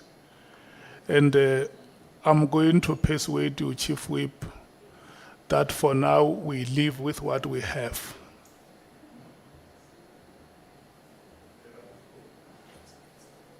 Honorable Sangweni. Chief Whip, and again, please, we're not disrespecting the chair. It's on the legal opinion itself, and if we are incorrect, we can just be corrected. Our understanding was that the legal opinion that had been presented to us dealt with the matters that were referring to the apprehension of bias as it related to Honorable Shikeling and Honorable Skhosana. And it was that legal opinion that we agreed that we will live with what we have, as you're currently saying, which is why Honorable Skhosana has been participating. on the issue of Honorable Diane Kohler Barnett, we received a legal opinion from the DA. And I remember that the meeting rejected the legal opinion from the DA, saying that we cannot ask the DA to bring us a legal opinion in Parliament, if needs be, can then bring that particular legal opinion. So our previous position, as it related to Honorable Kohler Barnett, was not changed by any legal opinion from Parliament because we had not received such. Thank you, Chair. You are very right, Honorable Member, that in that meeting, the legal opinion from the DA was not part of the official documents from Parliament. It was a document that was circulated for members to interact with. We agreed very well that the only document relevant in that meeting was the legal opinion that the legal team of Parliament presented. And that legal opinion dealt with 3 matters. It was the matter of members who would have opened cases against witnesses. And then it was also a matter of members against whom there will be reasonable perception of bias, and whether such, and the third was that whether such members could participate in the proceedings and even go to an extent of asking questions. Those were the 3 matters that we referred to the legal team. And then in the responses that the legal team gave, or the report or the opinion that the legal team gave, it dealt with all those matters. And the decision that the committee has taken was that, maybe even without going to individual names of members, to say the opinion that we have now says we can go ahead and allow members to participate. If I'm not misrepresenting you, Andile. And so the understanding is that not until the committee has received anything to the contrary of what was presented, the committee will continue to live with that opinion. Honorable Nomval. Yeah, thank you very much. It's so unfortunate that this matter is coming in this fashion, because it tampers with the proceedings. We thought we were dealing with the interviews, with questioning witnesses, but it arises, and I'm not blaming the person who has raised the point, but I'm saying it's so unfortunate. And our understanding, Chair, was that this is an urgent matter which required to be resolved before we start this week's program. That is why we were making calls to you on Monday, inquiring about whether there will be a meeting or not, because I think this is a housekeeping issue that we must deal with when we are dealing with our housekeeping issues. So, but what precipitated and what exacerbates the problem is that we failed to convene a meeting on an urgent basis and deal with this matter. So my suggestion, Chair, is that we convene an urgent meeting just to clear all the outstanding issues, because they are going to temper and they will follow us for as long as we fail to resolve them on time. So I'm just making a plea to you, a kind plea, that as soon as possible, let's convene a meeting and deal with all the outstanding issues which have an impact on how we run our processes. Thank you. Yeah. Look, honorable members, I don't hear any one of you saying that the legal opinion that Parliament presented is not what the chairperson is saying. Chief Whip.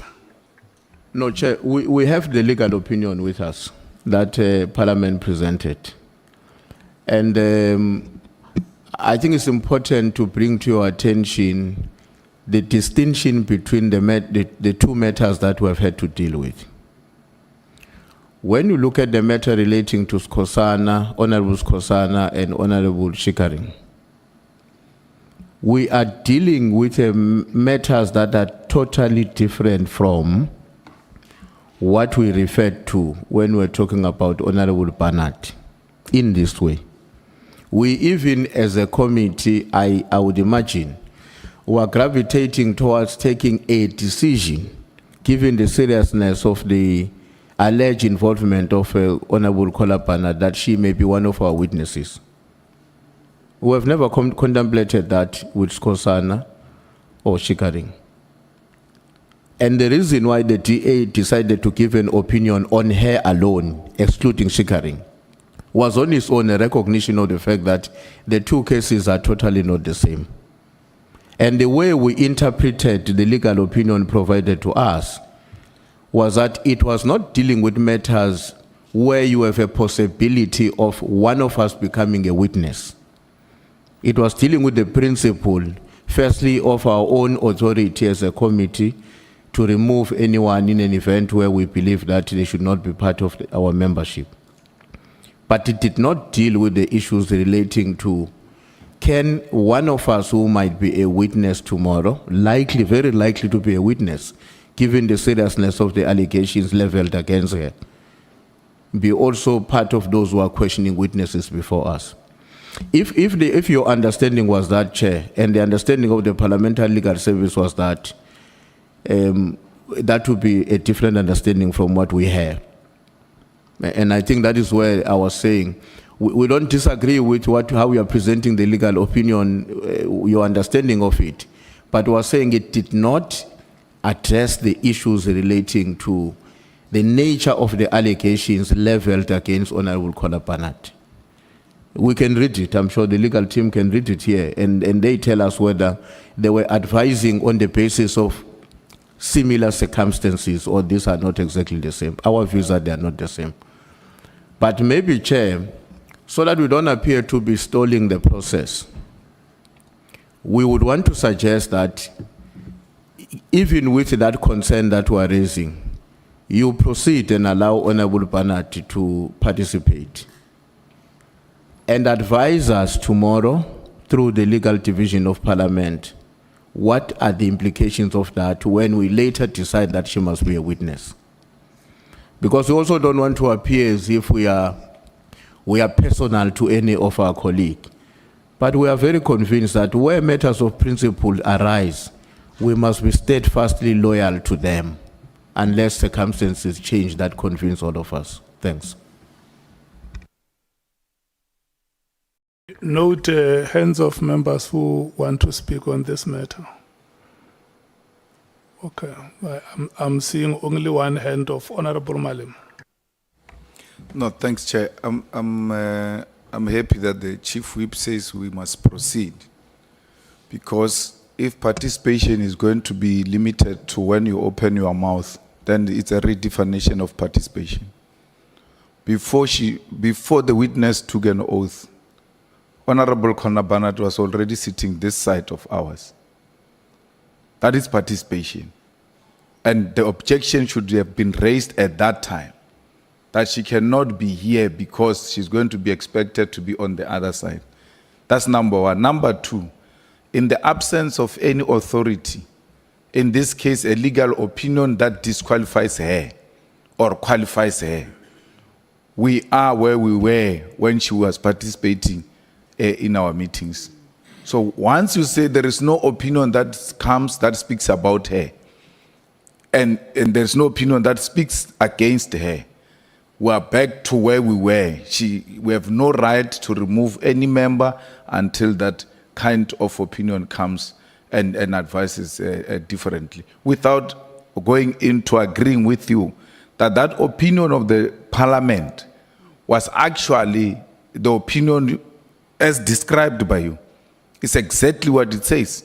And I don't see them coming up with any other thing except what they told us in that meeting. But for the sake of progress, I will say let's proceed with what the Chief Whip has said. Thanks.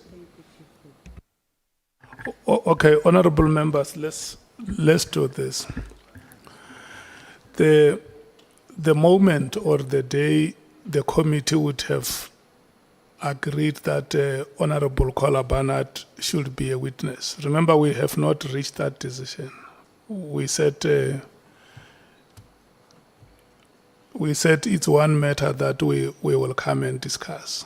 Once we reach the decision, or let me say, if we happen to reach that decision that she must be a witness, then the legal team will then advise us. What do we do with our member who is now having to be on the witness stand? For now, we haven't taken any decision about her being a witness. And I think we are going to proceed that way. Honorable Skosana. No, thank you, Chair. I guess for the issue of time as well, you know, that we have members who are coming to support us here, sitting with us on this side. But because we don't have an issue of voting for instance, if you have to vote, obviously, even if you are sitting this side, you can't vote because we've got rules in terms of that. Even if you are an alternate, only 11 members can vote. I think I'm correct on that. But for the sake of progress as well, because otherwise we're gonna now start another process, like what happened to me when when General Sibia wanted to consult his legal team.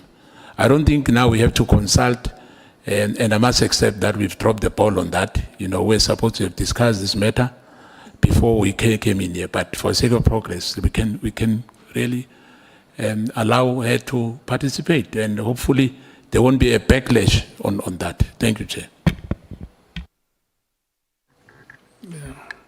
Look, honorable members, this matter is not appearing before the committee for the first time. We have discussed it in many occasions. And I can tell you, even as we sit here now, we have run wild on how we think we can resolve it.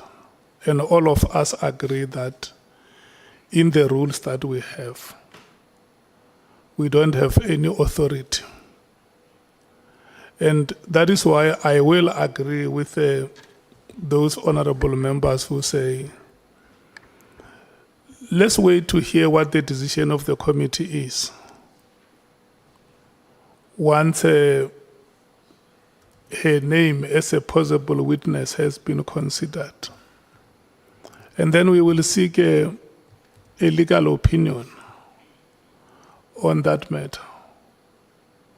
For now, as it stands, there is nothing that empowers us or stops her from participating in the committee proceedings.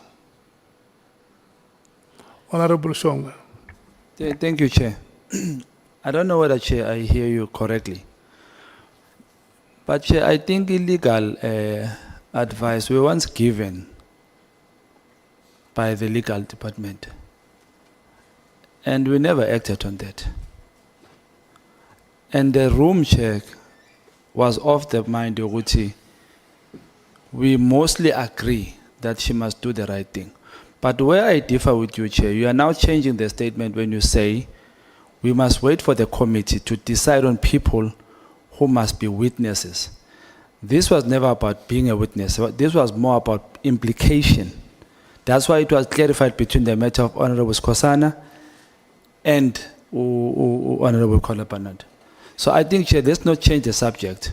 But due to time, Chair, I think you as the chairperson, I always say this to you, it cannot be that the only decision you take as a chairperson is only about time for all alternates. You should take this decision for us and help us, Uguti. You must make this decision. And constantly, Chair, you are delaying this matter. Because we should have had meetings already about this matter. We are going forward. Yes, we are busy. We've got a lot to deal with. But, Chair, I think it falls on your shoulders, Chair. It falls on the credibility of your leadership in this committee. So I think, Chair, decision can be made, but you are also delaying the matter. And you know what's the right thing to do. DA does know the right thing to do, but you cannot depend on them because when it suits them, it's correct. When it doesn't suit them, it's incorrect. So I think Chair, make a decision for us and take this matter as fast as you can. If we have to continue like this, let's then continue like this. But if it's a matter of us taking a decision, it has to be taken very, very urgently, Chair. Thank you. I do not agree with that assertion, unless if there is anyone amongst you who wants to tell me what the decision of the committee is on this matter. And I have reiterated this, that the chairperson of this ad hoc committee is not the committee. This committee is made up of members. When the chairperson speaks, the chairperson must speak the decision of the committee. Is there anyone amongst you who wants to remind me how the committee has decided so that I can stand up here and say the decision of the committee is this one, Honorable Kola Barnard stay or Honorable Kola Barnard go out? What is the committee decision? No, Chair, if I may, Chair, just to correct you that I don't get to be taken wrong on that matter. I'm not saying, Chair, the committee made a decision. You said we'll come and decide on this matter. But the feel of the House was mostly taking her out. So I'm saying, Chair, you have been delaying this matter. We should have dealt with this matter a long time ago. There was a Monday that we were supposed to have a meeting. I don't know whether it was cancelled or what. On It a never point happened. of order, Chair. So I think, Chair, Please, Chair. Chair, we go around and around talking about the same thing, and then we have MKP, everybody, Ma, all is of that a them are point of saying the order? same thing. No, It is no, a point of order. We're not Honourable- having order in the House. Honourable And Chair, Matthys. we've already But is agreed that a that we're point of order, proceeding, Chair? and now we're talking about administration issues Honourable here. Matthys, Please, Chair, protect us. Just hold your horses. This is I'm done, this Chair. is how Thank we're you. going to deal with issues. Honourable members, each and every member of this committee has a right to speak. But when you have spoken in the committee, it does not mean that what you say goes. All of us are bound by the decisions that the committee would have taken. So the committee has not been represented here. There is no decision that the committee has taken on that matter, and that is why I say I stand to be reminded by any one of you who knows any decision that the committee has arrived at on that matter. So that when I stand up here, I don't speak my personal things. I speak the decisions of the committee. Are you done, Honorable Shongwe? I can continue, Chair, because my Honourable Matthys says I should continue, Chair. So I'll take it from there, Chair. So, Chair, I was saying I'm done. Thank you. Honorable Malim. Chair, everybody agrees we must proceed, including the person who sponsored this issue. He said we must proceed. We have a candidate, not a candidate, we were a witness before us. Yeah. And we can't be doing this. When everybody says, yes, we've got concerns, but let's proceed. Yeah. Can we please proceed? We are asking for that. Everybody agrees on that. Yeah, no. What I wanted to hear is whether you have a decision as a committee. Okay. So the statements that have been made against the chair here do not belong here. Yeah. Can we endorse? Let me apologize for this moment that we had, and we now have to proceed. Honorable Kola Barnard. Thank you very much, Chair. To the former minister, you and I go way back, way back. Would you agree that we have had some of the most bizarre national police commissioners? If one looks at Celebi, the president of Interpol, and he ends up in jail. I think the reputational damage that did to the SAPs was inordinate. I don't know that we've ever recovered our reputation internationally. But How you did it, I don't know. I've never yet worked it out. But you pulled a rabbit out the hat and convinced them to hold the FIFA World Cup here against all the odds and against what Celebi had done to the country. And it was an extraordinary achievement. I mean, I was there, you were there, you know, for once we could walk the streets and not feel as though we were going to be attacked. But then I know Lieutenant General Mkhwanazi was bounced in as a relative junior over the heads of many more senior and experienced members, and it was quite a surprise to everybody. But he wasn't left there very long before, heaven help us, it was handed over to Ria Pierre. And I agree with you. I think she did more damage to the SAPS than anyone before or since. It was catastrophic what happened from the moment she was seen wearing all the medals she hadn't earned, a whole barrage of medals, to the Marikana massacre. It just was catastrophic from day one. And then finally they started choosing, and I mean, you amongst that lot were the only one who had actually had any security experience at all. We were talking social workers and teachers prior to that. But they then decided, let's go with police officers. We got Sitole Masimola, who were both qualified to do the job. So I've often tried to work out what was driving the politicians at the top to put people in who were not qualified to do the job. What's your opinion on that?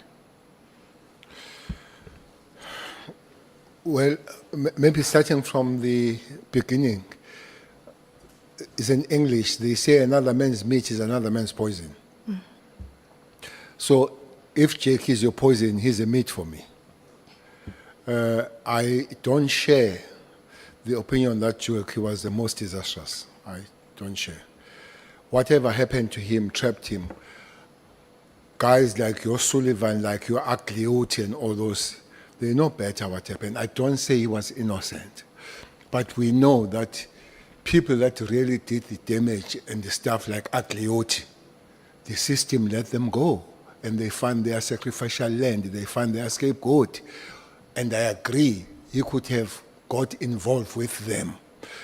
That is the tail end of things that happened to him. But it did a lot of job pulling together all pieces of the so-called policing of vendor. I don't know why I like this vendor, of vendor, Ciskai, Transkai, KwaZulu, and all that. It pulled to produce something called South African Police Service, which is a day. By the way, somebody did ask, what is my recommendation? I was reminded yesterday that, Honorable Chair, during our era, that day was celebrated of 27th January. I would urge that that day comes. The police would come to the stadium, dance, drink, and everything. And Ms. Kola Banat was one person who dismissed that day. So we can talk about it, because I find it bizarre that all police officers are working on December. All of them are working. So you can't give a little bit of a holiday when you have come back looking after and all that. We can argue on that one. But it's not true again that all professional police make good commissioners. It's not. It's not. One person that was highly professional, he acted for some time, Patlane. He acted for some time. What happened? He's a professional police. The Stole is a police produced by Honorable Skosana, and he's one to stand there. It did not finish the term. So it doesn't follow why politicians want these people that can the job. They do bring the people that they believe they can do the job, and those people they still do. I think somehow we still have to retreat and find out the way how people can finish, be supported, be helped, because what worse it does, it hurts the organization and it breaks down the organization as we see now, because nobody stays there to understand and take the organization through. But there is an issue, Honorable Member, about national commissioners rather than the national commissioners that were never police. Even those that were police, there are serious problems about it. You're absolutely right. I'd quite forgotten about Mkhwanazi, who I think is heading towards jail. He's been arrested, he and his crew, for looting at the crime lab. So you're right, absolutely right. I've just often wondered, when people have been put in who are particularly weak, whether it was deliberate or not, in order to allow certain things to slide within the system. Certainly under Ria Piecha, that seemed to be the case. So I think, I know you've touched on it today, but were you surprised? I thought you and Lieutenant General Mkhwanazi had a good relationship. Were you surprised when this allegation that he's now withdrawn sort of came out the left field at you? Surprised when it was made, or surprised When it was is made. surprised? When it was made. I was surprised. I was surprised because I knew that the thing doesn't come close to anything that has happened. For instance, as I've said, that one bottom line on this one is that I've never sent anybody, and you see something that you are so sure of it, and himself could have checked back. If he says I've sent the message to somebody, he could have checked back. But this person have never sent message from me since we knew each other in 2009. We have not. How would on a short space of time begin to do those things and all that? But this is a point I take, that human beings are fallible. Sure. And I'll live with that. That sometimes human beings are fallible, Honorable Member, and I'll accept that. Yeah, you've held both positions, and I think you're probably the only person who has been both the National Police Commissioner and the Minister. I know I was hard on you and on Ria Piecha and Mkhwanazi, all of them, but as a Minister then, were you surprised, and have you been surprised at some of the ministerial appointments that have been made, with Nathi Mthethwa, and we're talking somehow Richard Mluli being brought back by him time and again, and Marikana and Nhlanhla Gate, Nathi Nhlanhla with his fire pool nonsense. He didn't last very long. Fikile Mbalula only lasted 1 year. So where would you rate yourself in amongst that lot as your job as a minister that you achieved? That's the most difficult question. If I were a soccer player and I'm a striker, I would rate myself by scoring the goals. It would be easy. The first minister was Professor Mkhwanazi. The second one was Chwete. Third one was Nhlanhla. The fourth one was Mthethwa. And then after Mthethwa was Nhleko, was Mbalula, was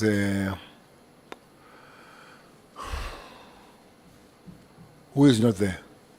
Then was Cele. Not Cele. Chairperson, I don't know if I can really answer this question. I've read myself as a minister. I think the most time I enjoy here was when I was a national commissioner. Whoever I send there, if you get an opportunity and president say choose between being a commissioner or choose to be a commissioner, that is a roller coaster kind of the work, and you can easily measure crime stats, the response of the human beings and all that. I will request to jump, Chair, on rating myself and allow South Africans and the rest of the people to judge me on that. I'm sure they will. You have agreed that today the SAPS, there's a lot of factions fighting crime intelligence, all of them are in a catastrophic situation, compared perhaps to how it was when you were the National Police Commissioner. In your opinion, what could be done to pull it all together, to show our citizens that they need not fear the police, but that criminals must fear the police? Because today, currently, our citizens fear the police and the criminals laugh at them. How would you tackle that? How would you turn the tables and turn this back into a police service that we could actually be proud of? Honourable Member, you used the term catastrophic. I think in Zulu, Nhlanhla is something very, very serious. Not only that, and sad. I don't know how much pain I share as I sit there and I look Commissioner writing affidavit against the Deputy National Commissioner and all that, Mkhwanazi coming on the platform, lambasting everybody. Immediately after that, Spear coming, Spear going home, the police are in his house. It's just, I don't think if it were a move, I would finish it. Is a terrible thing. And I would be lying if I sit here and I say what should be done to fix the situation. I know it's a disastrous situation. It needs to be fixed together and all that. You know, I watched few days ago the discussion on how much South Africans have been scammed by the scammers, very professional scammers out there. But you say, okay, where do you go with these South Africans? There is no head of Hawks, there is no head of intelligence, there is no deputy National Commission of Detectives, and these are the things that these people who are scammed is a place that they should be running to. It doesn't exist. I hope and I wish that the president literally leads his government and the cabinet on finding the solution quick on this matter. Is a matter for government now. Yes. I hear that Judge Maya was talking about requesting Judge Letwaba to go and stay home because of 2.5 million accusation of bribe from Mlife. This is a judge now. I'm not talking about magistrate or prosecutor. Your chief of prosecution in Gauteng is home, is to be investigated. So I think somebody somewhere must find a solution, and the solution must be quick. Otherwise, South Africans are going to run helter-skelter. I agree. Last question from me. Let's talk about Cato Manor for a moment. You know them all very well. The still surviving members, because some have died, of the Cato Manor crew. Well, we heard in the Zondo Commission that there was a meeting between the then minister and the then acting National Police Commissioner, and they took the decision to make the arrest as public and humiliating as they could, because they believed the Sunday Times story. Of course, history has shown that those people who lost their salaries, their jobs, their lives, and were branded with the M for murderers on their foreheads, basically, were all innocent. They were cleared by the courts. And I was saddened when the Lieutenant General told us he didn't really recall much about it, because it was his decision to go ahead and join in that political decision to close the unit and arrest everyone. And in fact, the courts have just started paying them out because they're all suing the SAPs for many, many millions. I believe you might have handled it differently had you been in charge. Your thoughts, please. Jefferson, I said yesterday, Lieutenant General Mkhwanazi is a good cop, but he has faults, and I said some of his faults are serious. That is one of the serious faults that he committed. I don't care who says what, I'll go anywhere. That's my belief and what I see. I see, that's the way I see that what happens. But one thing that is not said, when General Mkhwanazi was here, he raised the issue of him having problem with former Minister Mthethwa, may his soul rest in peace, and President Zuma. He did not tell that initially there were parties with Minister Mthethwa, they caused this disaster together. Yeah. They caused the disaster. So there was a time when they were together and they caused the disaster. I don't know when they realized that one is wrong. This Katomena thing was a part of the Hawks. And the structures that deal with the misbehavior of the police and all that they could do. But weighing, putting on the scale, their successes and what they did for the people of South Africa was huge. Yeah. Chairperson, there was zero cash heist in KZN Yeah. under that team. Zero. Taxi industry took the line. Criminals, there was a situation that there was a saying that if you want to commit crime, get away out of that province and do it somewhere. There was a saying said, if Katomena wants you, wake up in the morning and go and knock the police station and say I'm here. So how people they look at it and all that, we can't debate that, but fighting crime, that's why even today, or even until I leave the organization, there's been a call to say, can they come back? I say they're dead. Some of them are destitute, some of them, well, are surviving. And I hate this thing. I hate this thing of people claiming the police for things that police must pay the money because they've done wrong to them. But I wouldn't mind if I know that South African Police Service must pay more than 100 million for all of them for the thing that for unlawful arrest and the harassment that happened to them when they send the trucks and literally take them like you are evicting a criminal. Taking them and cramping them somewhere, putting all the, and that was under General Mkhwanazi and Minister Mthethwa.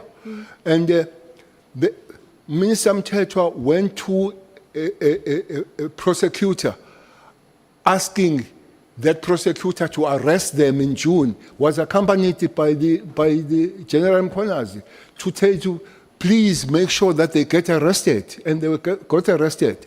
And today we are facing the unlawful arrest. When I said so, when you talk about Katomena, is one mistake that has happened in the history of police coming forward. And such a huge negative impact in crime fighting.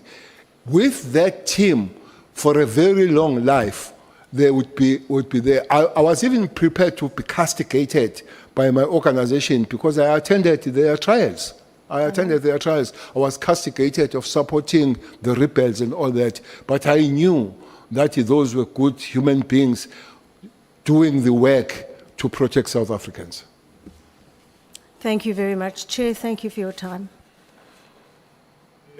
Thank you so much, Honorable Kola Barnard. Thank you so much, General Cele. Honorable Skosana, you will be starting when we come back from break at 1:30.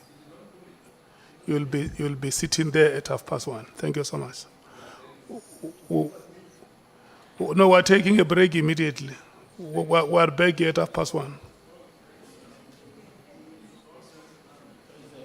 Yeah. Chair, you saw my hand. But you Yes, don't- you can speak, but we're on break. But you saw me before you declared break. Yeah. But it's okay, Chair. Chair, I just want to say, I wasn't here. I have no problem with the decision of the House on the participation of Honorable Barnard.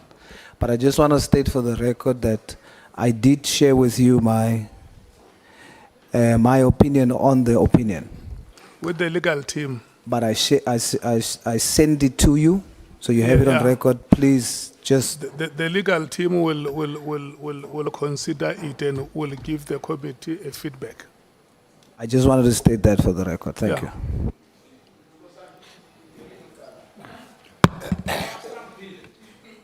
Honorable members, SC break has been announced. We are coming back at 1:30. Yes, yes.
6 minutes of your time has run already. Welcome. No, it's fine. Welcome, honorable members. Just to put it on record, honorable souls, the legal team has received your submission, and then it will be presented in the committee meeting. Honorable Skosana, welcome and those. Thank you so much.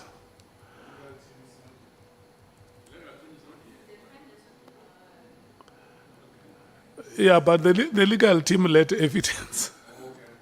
It's your time to ask questions. Yeah.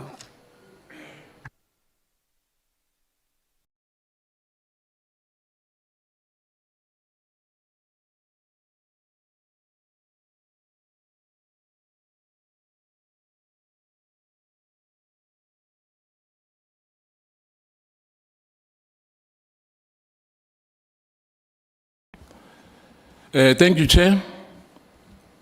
It will be until 14:38, Honorable Skosan. Thank you very, very much. No, I'm going to leave it for Shongwe to finish up.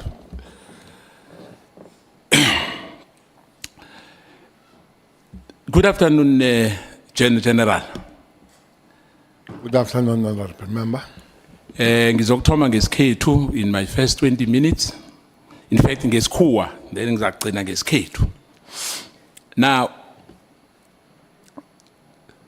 the issue about, you spoke highly about J.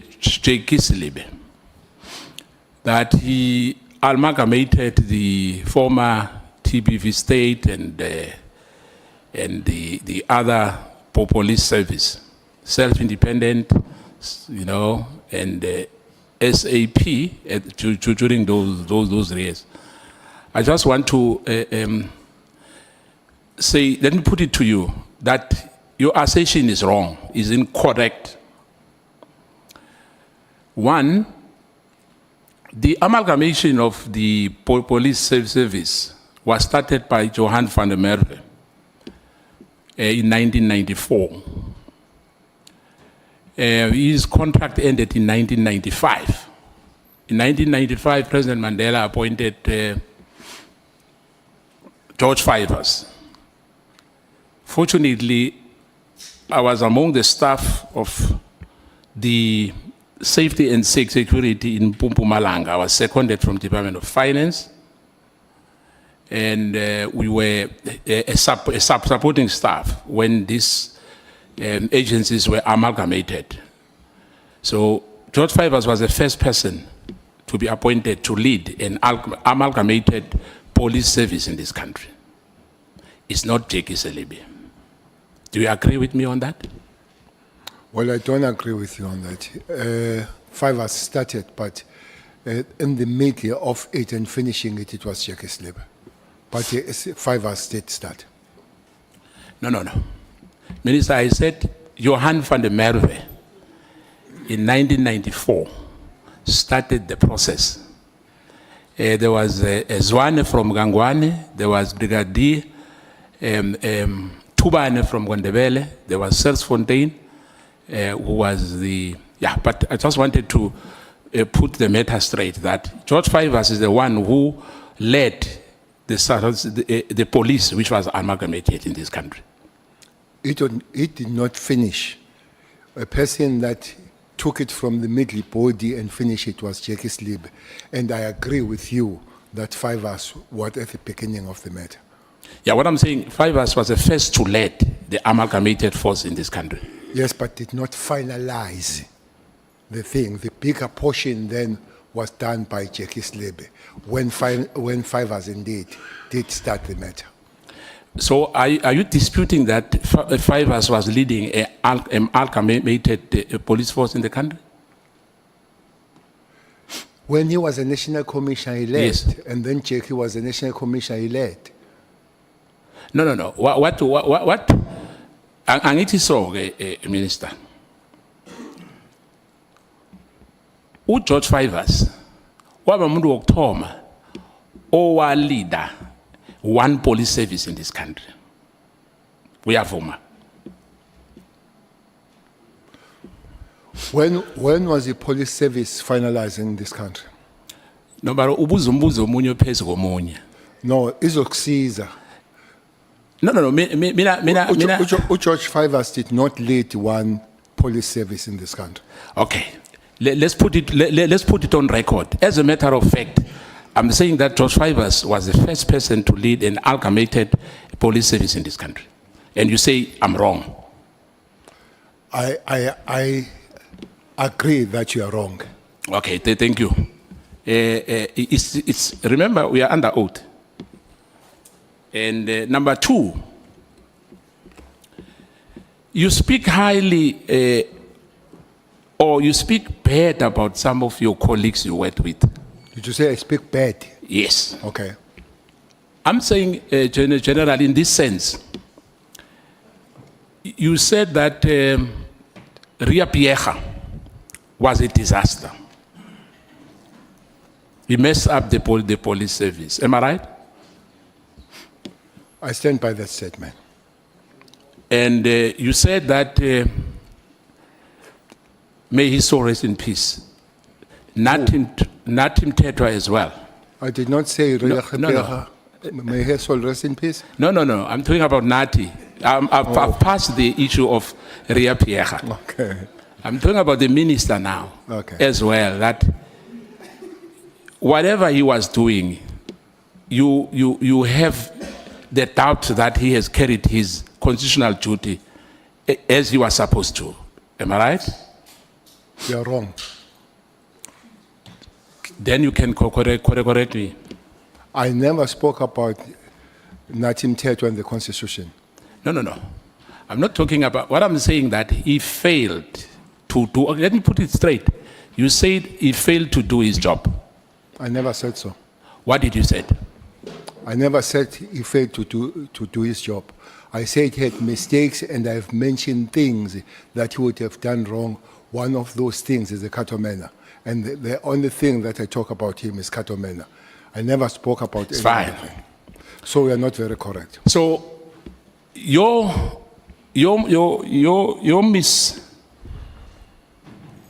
misfortune as well, or your mistakes. Do you have any mistake which you perhaps, when you were still a national commissioner, or when you're still a national, when you are a minister and a national commissioner, do you have regrets? No. No regrets? No. Were you perfect? No. Let me come to this as well. Did you ever appointed someone in the, I think they said Sita, said he was carrying bags, I've forgotten the surname, what's the surname, if you remember? There was a matter which was raised to say there was somebody who was carrying your bags. Simon, come on, advocate, come on. Yes. Did you ever appointed him As well. as a divisional commissioner? I've explained it time and again. And you said you were in that environment, you would know, especially that there is no minister that appoints any level of police in the South African police. Are you saying that under oath? Don't threaten me about No, oath. I'm not threatening you. I just want to find out, because we have done that, Minister. When I'm asking that under oath. Yes, I'm asking that under oath, yes. Remember, I'm a member of Parliament.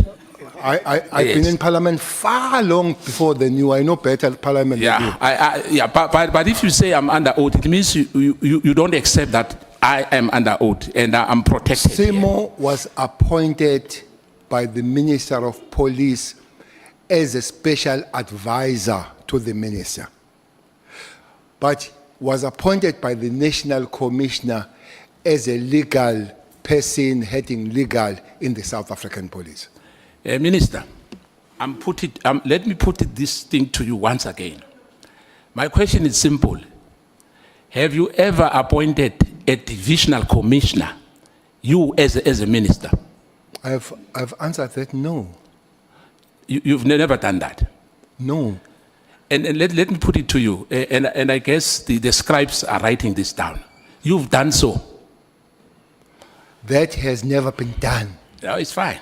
Anyway, remember, we still have to, I'll bring proof of that, Minister. Okay. That you've done that.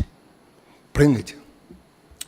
Now, And if you don't bring it, no, I'll bring it. I'll bring it. Anyway, I'm protected. Don't, you said you've got 40 years or so here.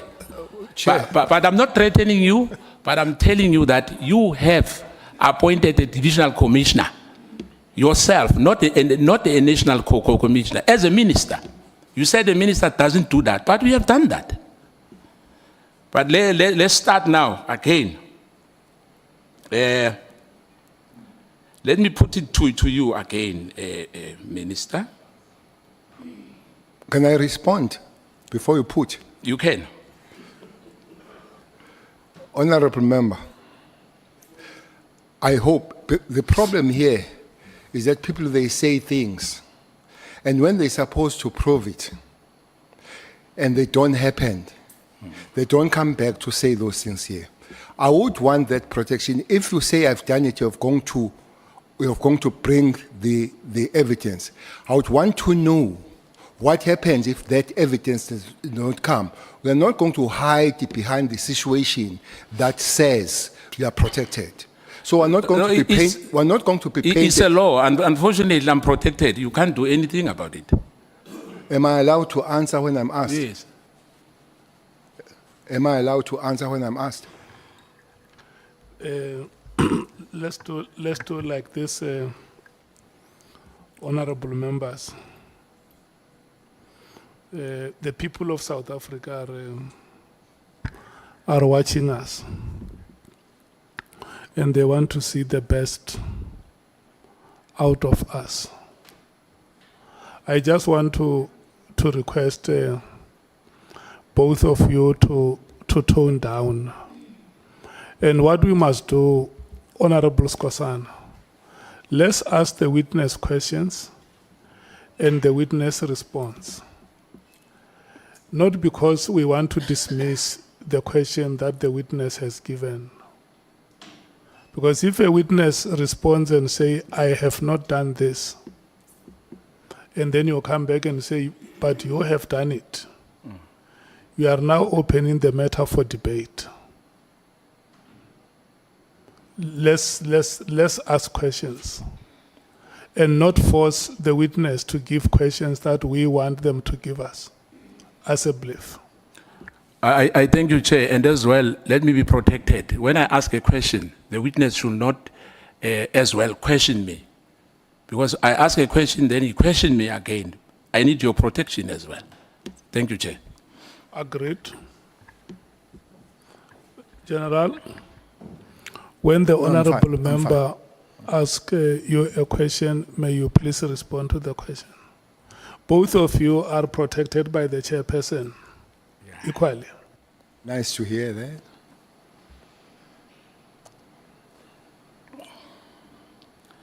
General, do you remember that you came to Mpumalanga in Mkondo? Do you remember that? Many times. In 2018. Many times. You promised the people there was political killings, you remember? I promised them political No, killing. no. I'm saying there was political killings. Oh, I thought you said I promised them political No. Okay. I'm saying I was still, as I said, if you can wait for me, General. You came to Mpumalanga, Mkondo, and you promised the people of Mpumalanga that those who have killed those councillors will be arrested in 4 days. Do you remember that? I don't remember 4 days. I remember saying they'll be arrested. Was anyone arrested there? I don't know.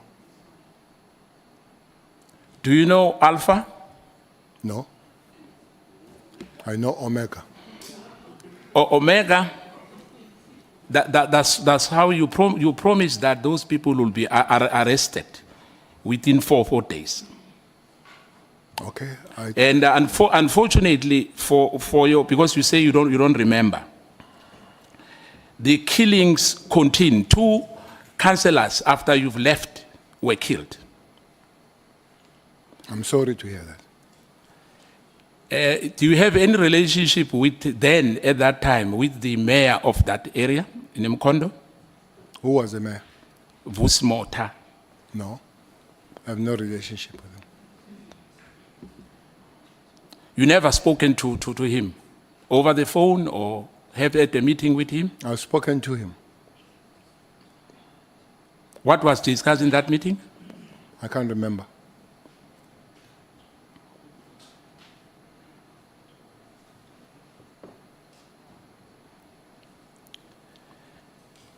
There was 2 people which, the names which were disguised there from IDEC. I think it was Perumal, and I think you've mentioned another one, Sunet, if I remember the name, I might be wrong. What is your take with those guys? They ever intimidated you? Because we are told that they are harassing, in particular, ministers and lieutenant generals as well from IDEC. I spoke with one name, not 2. I'm sorry? I spoke about one name, not 2. Whose name was that? I said either Peruman or Patayache. Padiache, yes. Yeah, okay.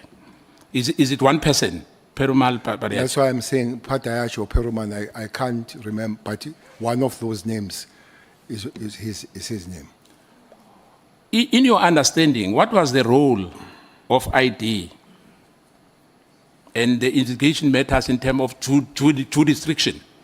ID or IDEC? No, ID at that time, before they were IDEC. What was their duty was to investigate the crimes, especially the COVID-19 crimes. And state capture? No, I know nothing about IT and state capture. Because these names are frequently coming up, in connection with General Masemula and Mkhwanazi. And Mkhwanazi, when he presented his submission here, he said, at IDEC, there's a rogue policemen there and women, but there are those good policemen there and women. Do you agree with him on that? In your experience as you were in charge of it? I agree with him, Mkhwanazi. Yes. No, what I'm saying, do you agree with his assertion to say there's rogue? In fact, there are those people there who work at IDEC who are rogue. Let me put it like that. But I will agree, but not only there. Even with the SEPs and other organizations, there will be rogue and good people. Yeah, but I'm talking about IDEC now, Minister. But I'm giving you the context of which I'm agreeing that indeed I agree with it, but I'm adding to say is a generic problem. So are you saying even in the top echelons of the South African police, there's rogue policemen and women? I would agree.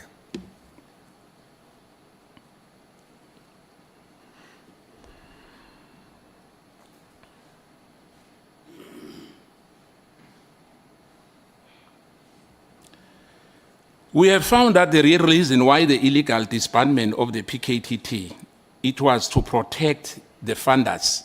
The way you said, you spoken to Vus Matlala, or Ket Matlala. Yeah, real name Ket Matlala. For the first time you said you met him in Beverly Hills, am I right? Beverly Hills Hotel? Yes. That was for the first time? Yes. That was in December, am I right? Yes. Then in January, you went to Pretoria. Yes. And then he gave you his penthouse. Yes. He gave you security. No. You're not secured. As even now, I don't have security. Yeah, I remember you cried some time ago to say you are not safe, and we understand that. Without tears. Now, you met him for the first time. He's offering you a room. You agree without any hesitation because you are no longer a minister. That's what you said, am I right? You are free to do anything you want. No, I'm not free to do anything I want. There is no human being allowed to do anything that he or she wants. Yeah, I thought when you say you are free, you are no longer accountable to anyone. I thought you said so. On that particular matter, Honorable Member, not generically that as a human being you can do whatever you want. Yeah, because my follow-up question will be, if I heard you well, is that you can associate with criminals. There's no problem because we are free. Associate, maybe I don't understand the word associate. I can associate with criminals, but I still can get the information and be briefed and hear and be phoned by those people that give information, even if they're in the criminal world. So your relationship with Vus, in a way, for him to for you to meet him, what was the purpose? The meeting was arranged by Mabonga. Yes. What was for? Mabonga didn't tell me that I'll be meeting Vusi. I saw Vusi as I came with Mabonga. So I was meeting Mabonga and he came with Vusi. So he only disclosed when when Kate was there. When I saw him, correct. And you were comfortable to help him. I didn't even know him. Yeah, but what I'm saying, were you comfortable after he told you what was the meeting all about? I mean, Kate. And I got interested. I was comfortable interested because he spoke about my name, that my name, if somebody has spoken about it somewhere.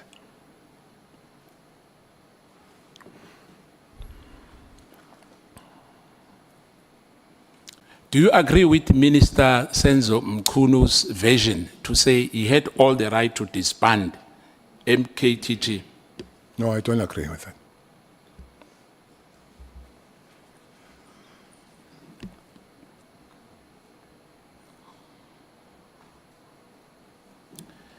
Now, the IMC resolution and the meetings of approving the PKTT, as you said, it was an inter-ministerial committee, am I right? I didn't say so. It was so. Yeah, that's what I'm saying. Okay. That's what I'm saying. That I want you to agree with me on that, to say I'm not missing the point. Okay. Now, when he decided, as you know now, Who is on record, Senzo, Okay. Mkhunu, the minister, did not consult anybody. And I think that's what you said to us, to say there was ministries. There was a minister of correctional service, there was a minister of justice, etc., etc. And those were not consulted at all. I think his statement says so, again, that he did not consult. Now, so we agree that the minister was completely wrong. To do what? To do what he did, to disband. Disband. Yes. Yes. Yeah. Thank you.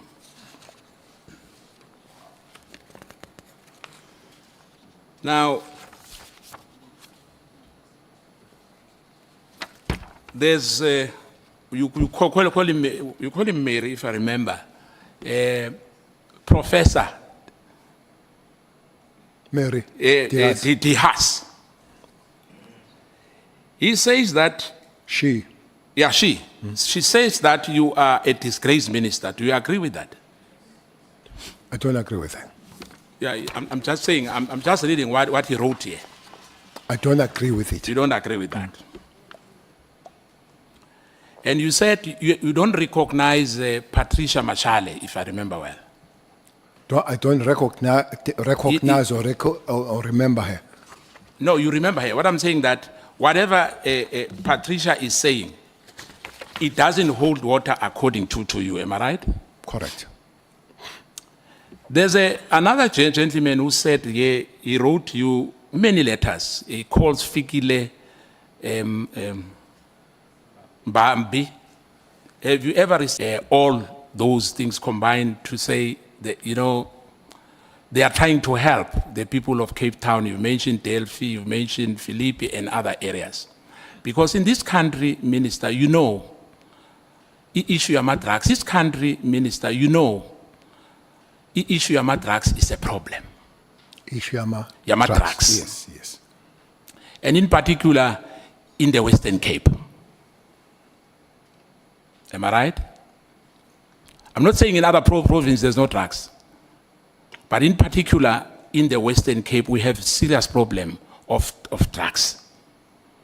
And Gauteng, we have a similar problem. Yes. We have a similar problem in the Eastern Cape, in almost all the provinces. Now I agree. Thank you. Ngiye ngathi ngizotshintsha ngibuyele ngapha. Abantwana bethu sebangathi amazumbi ngendaba yama drugs. Ngathi amaZulu. Ngathi amazumbi. Oh. Umuntu uthi ahamba alele.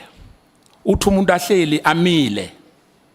Sinenkinga enkulu engicabanga ukuthi nawe usese khona usaphethe. Azange uyikhona lento yama drugs, am I right? If you say angizange ngikhona, you mean to eradicate and finish it? Yes. Definitely it was not eradicated, but a lot of work and a lot of disbandment of the laboratories, a lot of big bust of the ships and all that, it did happen. Now, ngiyavuma ukuthi akunamuntu onganaphutha, Minister. And I think as well, as you said, you know, bathi uma uvuma kuba ngcono kunokuthi uwale amaphutha owenzayo. Siyavumelana lapha ngithi? Well, it's a human nature to commit mistakes, but it's also a good human nature to accept once you realize that you have made a mistake. It's a good thing to do.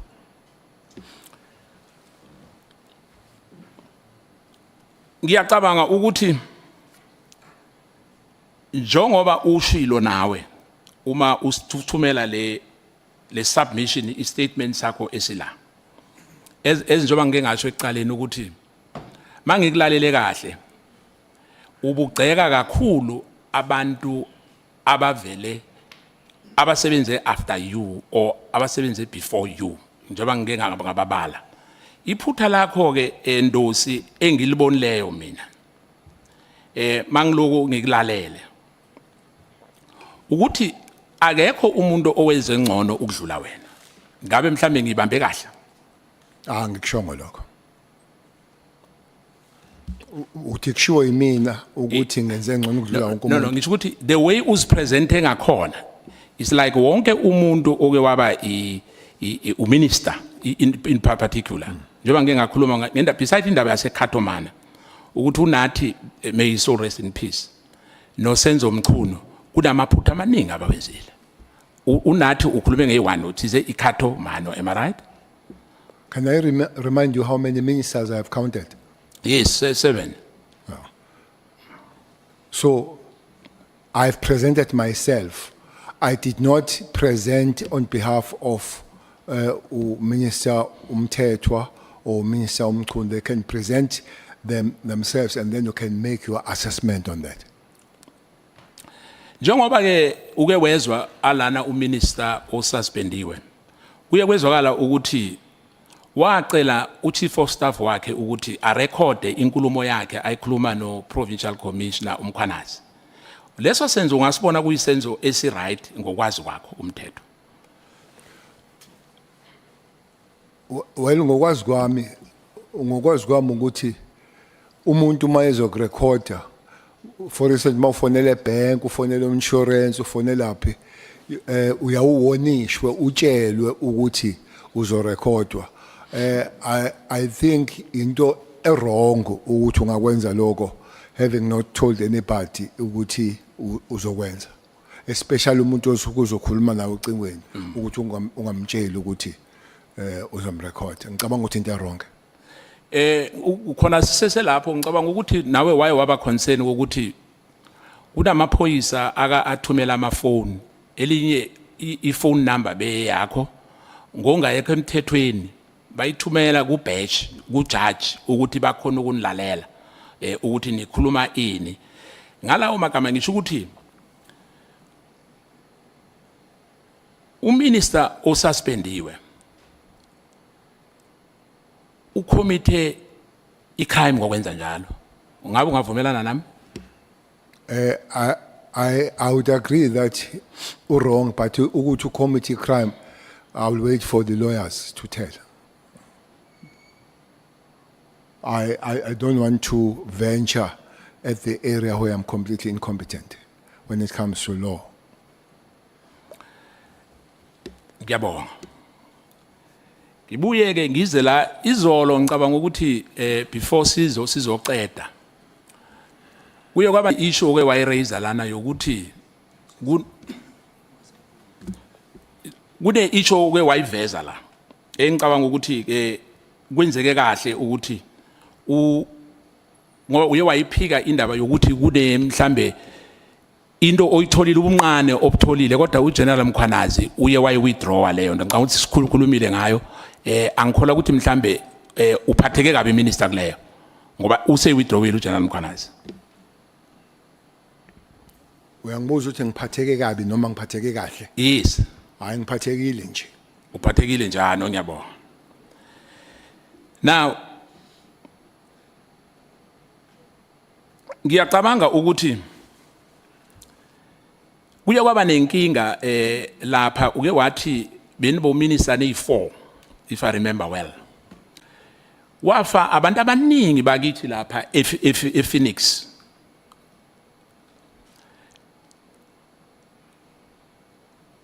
Ngabe kukhona ongasitshela kona ukuthi kuyakwanelisa imphumela omhlambe ama arrest enzekile after what happened lapha ePhoenix? Noma ngazi manje honorable member ukuthi hamba kanjani amacala kodwa baningi abantu ababoshwa. There was a special team under Brigadier Cele that was working there, and the last time I checked there were about 12 people that were arrested there, but I don't know the status of the cases at the present moment. Bayakuhlupha. Bangihluphi. Ngoba isizwe asijabulanga ngento le eyenzeke lapha ePhoenix and babona ngathi umthetho awukho ngathi le ndaba ayikhulunyiswa akunamuntu okhuluma ngayo yaphela nje kanjalo kibo bonke abantu abake bafika la ngifaka nawe ngaphakathi ngizwile ukukhuluma iconcern yakho ngeCato Ridge kuphela but iissue yase Phoenix hence ngikubuza yona ukuthi iyagculisa ngendlela yahamba ngakhona na angase ngikhulume nje ngeCato Ridge. No, I'm talking not Cato Ridge, le okhuluma ngayo. Cato what? Cato Mano. Oh, okay. Yes. Ukuthi kuyakhulunywa ngayo, kuyakhulunywa nangezinye, kodwa le yase Phoenix ngathi akunamuntu ufuna ukuyibamba. No, umbuzo honorable member ngeCato Phoenix. I said last time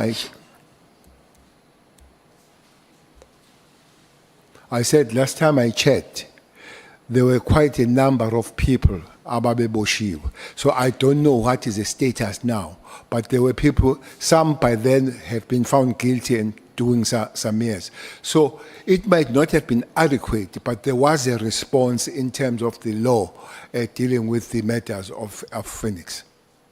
Honorable Nomvalo. Yeah, thank you, Chair. Apologies, Honorable Skosana, for interrupting you.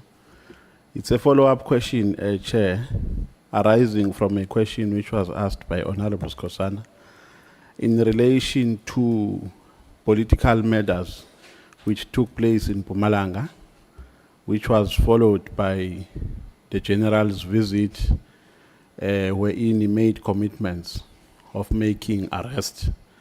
Now the question, General, is, after visiting Mpumalanga and making commitments therein, were there any systems that you put in place thereafter to ensure that you meet the commitments that you made in Mpumalanga? And if there are any, what progress was there while you were still the minister, because we can't expect you to know now because we are not a minister, so we are no longer in charge of the organization. But at the time when we were there as a minister, what progress did you leave in relation to that issue? And did you ever go back to the people of Mpumalanga and say, these are the systems that have put in place, and this is progress that we have made so far? Because the issue of political killings is a very serious issue. So I was really not satisfied, Chair, with a response that he gave that he doesn't know. And that I think it arose maybe from an impression that we are asking about his knowledge at this point. Kandi, the question was asking about his knowledge while he was still the minister of police. Thank you. When I went there, I went with the provincial commissioner, honorable member. And the provincial commissioner was to put something special to deal with the matter. Well, Mpumalanga people will tell you that what has happened to the provincial commissioner himself is part of the problem that we are facing. It started there after that. So I don't know the progress, because a person that was supposed to lead that in terms of the provincial commissioner putting those teams had a problem herself, suspended. I think is under, I don't know where it is now, but by the time I left, she was suspended and not on job and all, which I guess then that jeopardized the progress of those operations that was supposed to continue.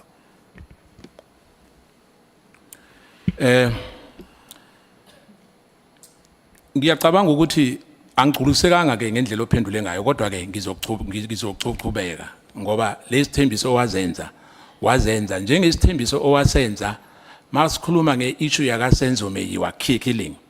Wathembisa ukuthi umuntu ozoboshwa kufefemeli yakhe, umuntu ozoboshwa oyedwa ubekhona ngaphakathi endlini la kwabulawela khona uSenzo. But up to today akunamuntu ophuma lapha endlini oboshiwe. Ngabe ngiright lapha? Wrong. Ukhona oseboshiwe? Wrong ukuthi ngenza leso sithembiso. No, wasenza leso sithembiso is on record, but ke if uyala is fine. But that's what I'm saying, ukuthi wathembisa ilizwe la ekhaya. Wrong. No, ngiyavuma. Ungasho ukuthi ngirong ukuright, kodwa ke mina ngithi wrong right. Yeah. Ngisho ukuthi ke minister angabi ngathi siyalwa silwe. Mina ngifuna ukubuza nje ukuthi uyayala nokuthi wathembisa ukuthi umuntu omunye okhona ngaphakathi uzoboshwa obeke khona uma kudutshulwa uSenzo. Zange utsho njalo. Sengiphendulile lapho. Okay, ngiyabonga.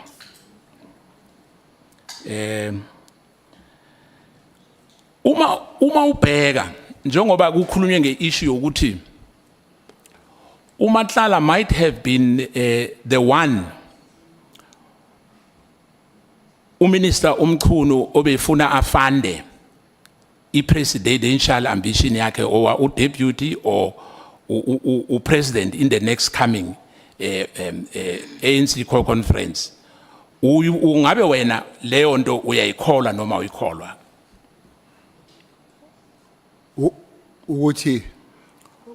Ukuthi lempi ekhona engaka esiphoyiseni abanye bazokhuluma ngokuthi hence kwakhanselwa necontract yakaMatlala is because something went very wrong kule meeting efanele ibe khona phakathi kwakhe eyenzeka phakathi kwakhe nomhoshi odawumazi uBrown Mkhotsi. Ngoba after that kwakhanselwa icontract yakaMatlala. Mhlambe ungabe ngokunye ngokucabanga kwakho ukuthi this functional battle noma nje into eyenzeka ngoba fanele yenzeka? I think Lama battle started before the cancellation. Yeah. Joba sengizovala nginikeze umlingani wami. Ngizovala ngale yokuthi uma fika lana uMkhwanazi ku statement sakhe asinikeze sona. Uthi ispolisa samoshakala ngo2007. Ngo2007 kwenzeka ukuthi kuqala kubizwana amaphoyisa abizana comrade. kwaba namabhrayi enziwayo ePulukwane. Azange kuphinde amaphoyisa ahlonipheke or ahloniphane. Kwaqala ama-faction ngaleso sikhathi. Ngabe uyavuma kulokho? Angivumi. Uthi akuqala ngaleso sikhathi. Ngabe kuqale nini ukuliwa esiphoyiseni i-top management? Ngokwakho ukwazi. So lokho abakhona amaphoyisa. Oh, lokho abakhona amaphoyisa. Nawe uma ukhona leyo impi yaqhubeka injalo. Yebo. So uthi iqale ngo-1994. Not ngikhuluma nge-new dispensation, angikhulumi ngalawa kudala abangasimelanga. Lento iqale 1994 ukulwa. Ngiyavumelana nawe. Ngiyabonga. Sengizonikeza ke umlingani wami aqedelele njengoba uchairman said avumile. Ngiyabonga.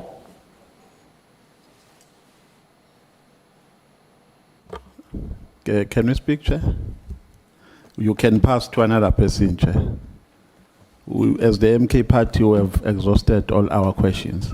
We don't want to speak for the sake of speaking. I'm giving you a standing ovation today.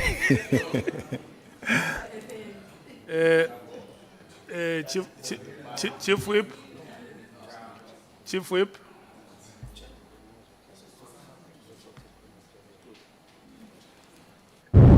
Oh, no. Thanks, Chair. Thanks a lot, General. Good afternoon. I know that many questions have been asked and answered, so I shouldn't be that long. And I'm going to try and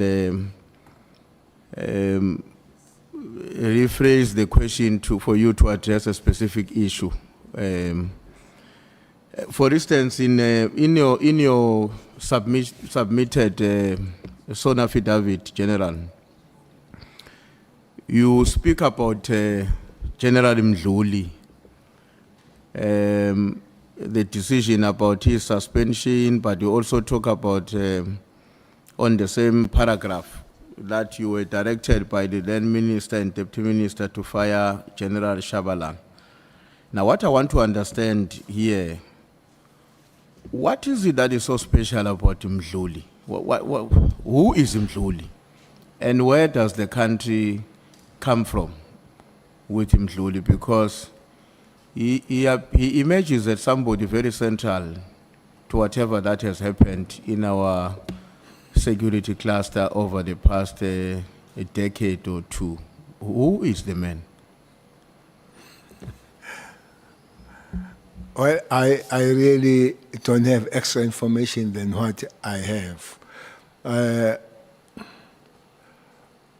Mkhwanazi became the head of the crime intelligence in June, when I became the head of South African police administratively in July. I am told that the way he was employed was a panel of ministers chaired by the Minister of Police. I think there was a Minister of Intelligence at the time who happened to, I guess, was Dr. Kwele. I think there were other ministers. There were about 4, I can't remember who they are. That makes him a little bit special, Mkhwanazi, from the very word go, because I've never seen a TTG having such a panel of the ministers. But one thing that was quite significant, there was an acting police commissioner then, General Williams, or Commissioner Williams, and I'm told was not part of that panel. This is a DDG, but the DG of that department is not part of that panel. That's quite interesting. Mkhwanazi, his background, this is under correction, so that I don't lie under oath. I fight with Mr. Skosana. So his history looks like it comes from the police anyway, but was belonging to this branch, that infamous branch called Special Branch. looks like that's where he comes from. And those that they know him, they said he would be a not a very kind guy. Those that have been in the hands of special branch, they would understand how they would treat you, those guys. They were not nice at all. So it looks like he was part of those guys. But also looks like he was person that people were scared of him. Because the arrest looks like was suspected, because I don't think was ever found guilty, was suspected of murder, which had nothing to do with the work, which was a kind of a social matter, because it looks like a person that was murdered because he interfered with his girlfriend. So sounds like that. So he's a person that you know him to be brutal, both work and socially, but it's a person that I wouldn't know him too much because he spent his time reporting to the minister and the president rather than reporting to the national commissioner. No, thanks, Chair. I'm asking this question because in your submission, you made an important observation that essentially the time at which the country started to regress in terms of its capability to defeat crime in our country was more or less around the same time, around that time, when such characters were being appointed, and let alone the way in which that character was appointed. But you also made references to the fact that as a consequence of your refusal to act or the way in which you acted towards him, you acquired some enemies. And I think the enemies that you acquired also included, if I read your statement very well, the head of state of that time. Now, you know, there is a theory that may not enjoy popularity in our country, but it's there. And because it exists, it's supposed to be dissected. That there's always been people either who were infiltrated in the movement that led us into liberation, or who were inherited by the democratic state after 1994, remain in the system, but always working hard day and night to bring the very system down. Do you think these are coincidences that here pops up Mkhwanazi, gets appointed in a very funny way, and the situation changes right from that period, of course, with the then National Commissioner Pierre assuming the reins, and the destruction of the security cluster happens unabated? Would you say these are just mere coincidences, or this is maybe one of the manifestations of an intervention that is done deliberately to weaken the democratic state at the security level? Honorable Member, maybe one important thing to say about Mkhwanazi. He was suspended for 8 years. He was under suspension for 8 years. And remember that you hire nobody if a person is suspended. So he was earning his salary without any hindrance as suspended. Yet there was no head of the crime intelligence. So there is that gap until he was fired by Mbalula, as Mbalula comes, and I came after Mbalula, but was suspended and earning the salary for eight years. So it could be both him getting involved, but also there was this lacuna that was there because there was no head. But broadly, from the world of security, Honorable Member, there are no structures that are not infiltrated by opposition. That's your take, that's bottom line. They even say, when you're operative intelligence, they give you a beautiful, good information, you must be worried because information is forever on the exchange. So you wonder, as they give him such a good information, how much good information he or she gives on the other side. It's a game of trade-offs. I give you this one, you give me the other one.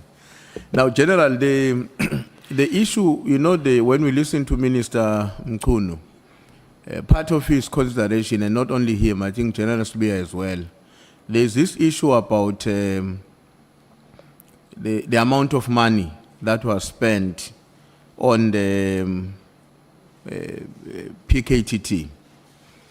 I know you said earlier on that's not a terrain that you would have been directly involved. And I remember Minister Mkhunu saying that we may have to ask the AG or somebody else to conduct an audit. But where I want to get an understanding from you, was there ever any moment where a focused discussion during your tenure takes place with regard to the impact on the finances of SAPS of the work of the PKTT? Was there ever any, and if there was, including maybe possible abuse that may involve the S&T or the overtime? So was there any focused discussion on the matter? And if there was, any actions were taken maybe to mitigate the possibility of the system being exploited?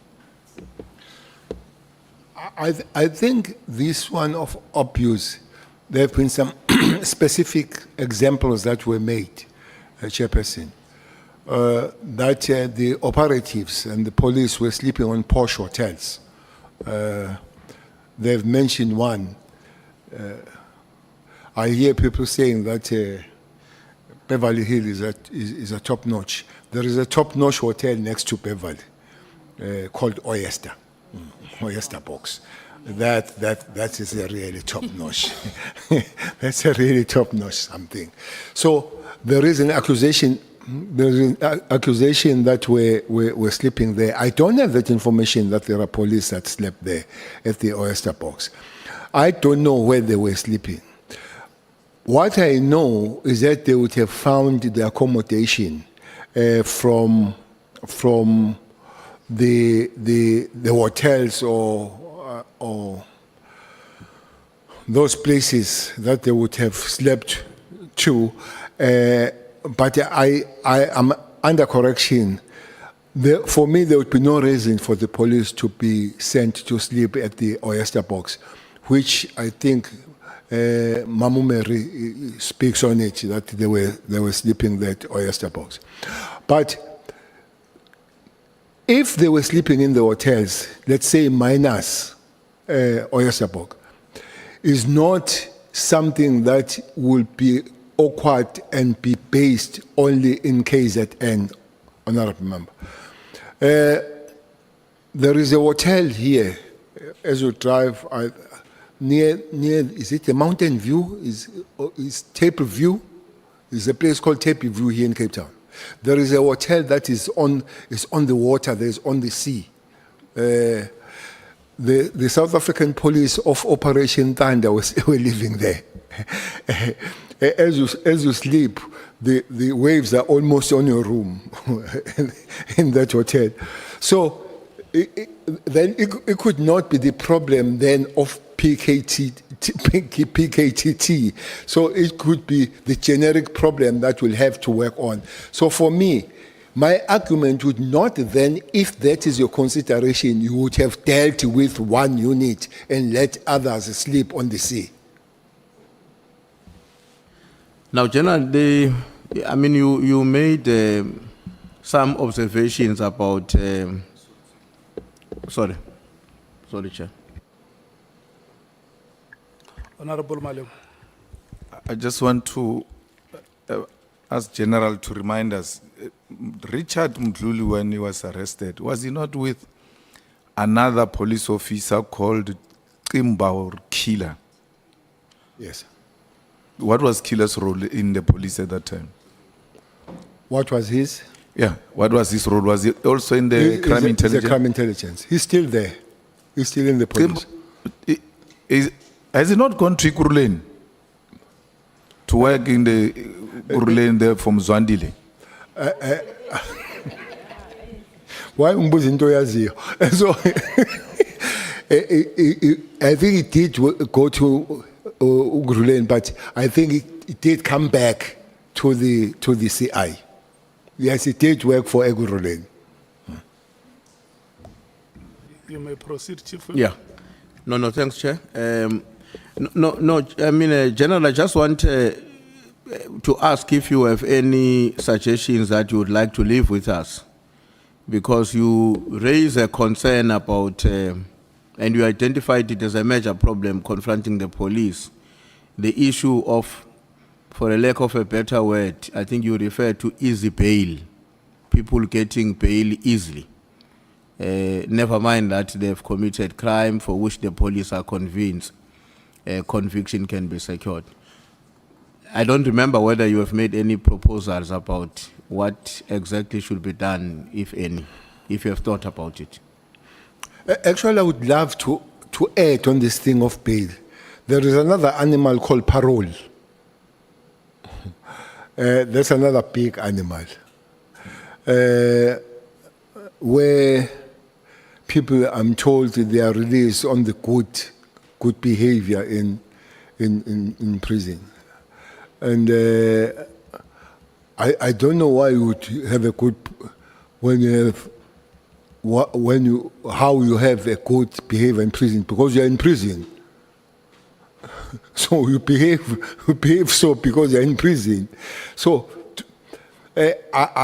we can get the numbers, but the numbers are quite bad of the repeat offenders of the parolees. So both parolees and the bail, they need to be looked very, very close, Honorable Chair. There is an argument that there are not too many criminals that are running amok among South Africans. But the problem of the courts and correctional service is the resupply of the criminals, that they come back. At some times, by the way, we are victims of our success, especially the police who are victims of our success. When I was there, Honorable Member, there were 3 bouts of parole under Ministerial Mula. At one time, there were 14,000. At the other time, there were 9,000 parolees at a go. The last one included Mkhwanazi, the parole, quoting that parole of 9,000. So it's an issue that when you follow them, you find them, some of them going back, having done the worst things and the original things that they've done, but also most they are found for the revenge. That they go back to those people that were witnesses and set them in prison and come back to them. I'm not saying that people, they must die in prison, but if there is a way of checking and thoroughly checking on the parole, they should be so. But when it comes to bail, I think the laws are there. There is this Schedule 6. If I'm not mistaken, the lawyers will help you. I'm told that the Schedule 6, you don't get the bail, especially if you're second Schedule 6 and all that kind of thing. So there are the laws that are there. But one thing that keeps cropping up with the bail is corruption. I don't know if the members are aware of the fire that is burning around the Judge Letwaba with a bail of Mlefe, that the Judge Letwaba was given 2.5 million to grant that bail. So there is that the magistrates are not very sympathetic to the work of the police. So if we can enhance those laws, let's do. But the laws are there. I hope people that are there to implement those laws can do the best.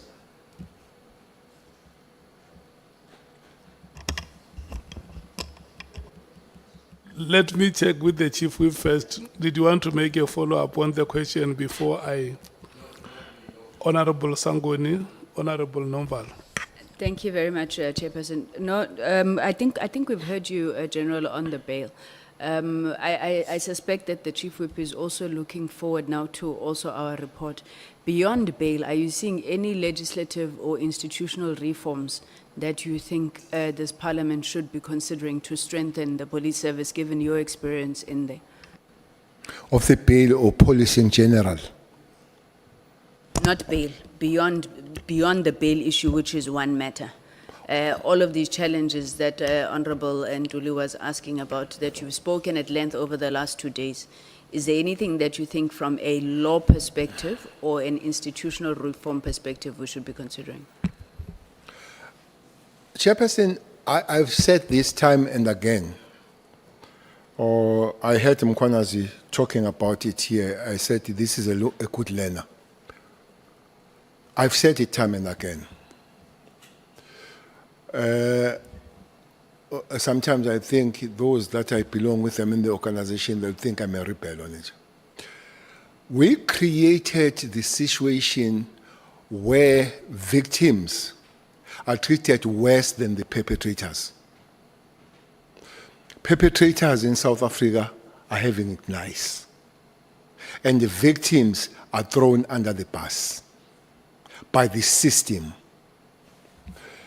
Cold water. I want a hot water. That's the first thing that I can't use cold water here. I want a hot water.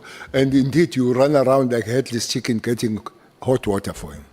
The second one, we say, I don't eat this, I eat this. When he's sick, most of them are taken to private hospitals where they have never been. Go there. When they're sentenced, they sit with TV and they watch everything and still go enjoy their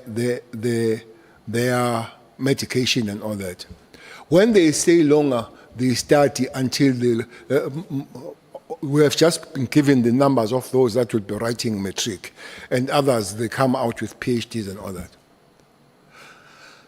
Where are the kids of the father that was shot by that person? Nobody knows. We have the track record and the follow-up of a perpetrator until gets the parole. But we don't know about the kids that as their father dies, they are taken out of their private school because they can't pay.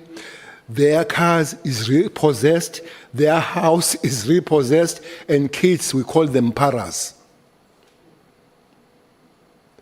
The system is wrong. We just need to go back. It's sympathetic and it's good to perpetrators vis-a-vis the victims. I think that should be really, well, that is not a sour grape because people that follow my statements, public speaking, I've said that thing time and again. The police die young, maybe that's why we have subset and all that kind of thing. Even that, by the way, Honorable Malema, it's fun that we don't have the special education trust from the government that teaches the offense of the police that die on the line of duty. When we pay about 13,000 rand a month for a single prisoner, and those that are innocent, they get 350 rand. Then it's fine to go to prison. We pay 13,000 rand per prisoner a month. We pay 350 rand for a person that does not work and is hungry with the family. So people, they get comfort out of crime, out of committing crime. So I think we need to go back and check the system and see what we can do with the system as a whole. Thanks. Honorable Nomvalo, Honorable Malema. Yeah, thank you once again, Chair. I just want to establish from the General. When General Nhlanhla Mkhwanazi was here, he said the reason why they formed this multidisciplinary approach or task team, it's because they were faced with an undesirable scenario where they arrest people today and see them out on bail on the following day. So one of the reasons why they formed it is because they wanted to circumvent that. Now, the question is, during your tenure, I know that you left it while it was doing its job. Is that kind of formation able to diffuse this thing that you call an animal, this one of a bail? And from a genuine and objective perspective point of view, I agree with you as a person who has been practicing as an attorney for 10 years. So I agree with your frustration because it is a prevalent problem that we have in our legal system. But is this an ideal formation that we can advise even to task teams which are currently in existence to say, because you are dealing with critical issues and we don't want to open gaps and loopholes, we must make sure that we have a multidisciplinary approach that will have SAPS, NPA, so that there will be no possibility for frivolous bails that are issued to criminals who will come back and be dangerous to society. Thank you very much. We would term it a prosecutorial directed kind of investigations when they work together. Remember that in this task team initial, honorable member, there were this almost how many, 116 or 126 police with about 8 prosecutors working there. That did improve the situation. I think it's much better when the police investigators work together with the prosecutors. Mkhwanazi was correct, and the situation improved when the team was formed. And the other thing you're proposing is that we need to democratize that thing of hiring of DDGs, where a national commissioner just can't appoint a person alone. Perhaps if we open it to a couple of people, depending on what could be the suggestion at a time. The same way Mtlulu was hired, where you've got a couple of ministers sitting together, inclusive of the national commissioner or anything to that effect, where these other people get hired, including provincial commissioners. We don't subject them to one individual. Provincial commissioners or honorable member, they are in the constitution, so they are fine. They are in the constitution. The national commissioner in concurrence with the provincial government. So they agree on that. So again, a minimal play of the minister. They say if they can't agree, the minister comes and mediates. Immediately he mediates. So that will be an issue. So provincial commissioners are catered for. The problem are lieutenants generals who are DTGs. Honorable member, there is a way how DTGs are employed as we speak now. The DTGs, there will be a panel. I think the panel will be, I think DG will be 3 ministers and the DG from the other department. I think there will be 5 in panel, I forget the 5th one. But the DDG, it could be a minister of that department and with the deputies of that department, and is a little bit junior. But it's happening. The call here is that even with the police, it must happen as it happened across the government. You don't need to come with the new methods. Those methods exist. How they exclude police is a problem, because it's only you that you decide that I'm the TTG today. And indeed, you will keep reminding me, but by the way, you are TTG because I like it. So it is a problem. Thank you so much, Chief Whip. No, thanks, Chair. General, there was a long discussion here with Minister Mkhwanazi about the appointment of a chief of staff what has been your own practice in the appointment of your own chief of staff? Maybe if you can recall in the police, because that's the recent job you have left.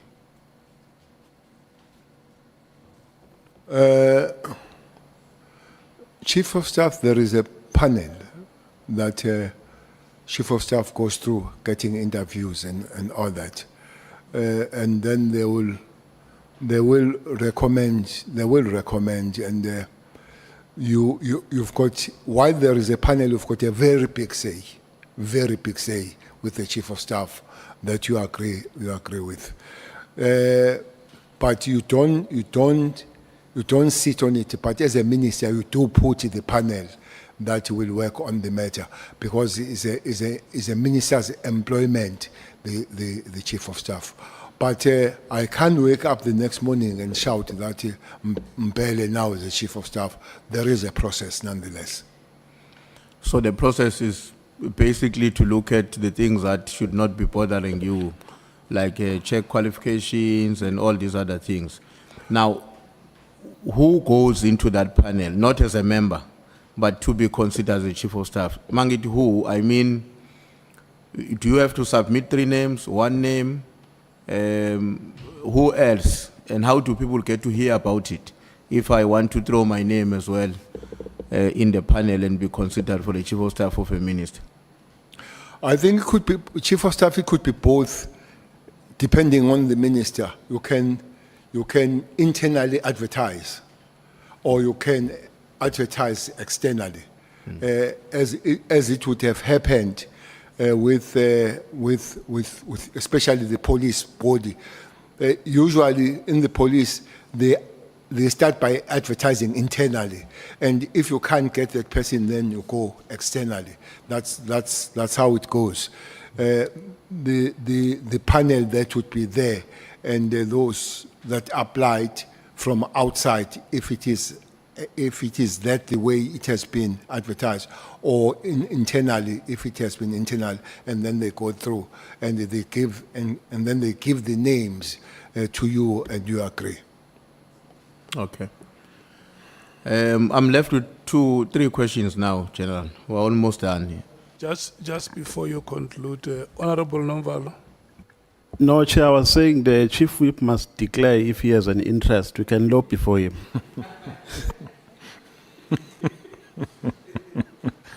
Let's proceed, Chief. No, thanks, Chair. No, I'm left with 3. The one of the 3 questions is another character, General, and I'm taking advantage of the fact that you have been in the public service since 1994, and also you are coming from the security terrain, even in terms of your participation in the struggle. Another character that has emerged over the past few years, very dominant in the police sector, for whatever reasons, is Paul O'Sullivan. Who is this person? I thought you were going to say it's Mkhwanazi.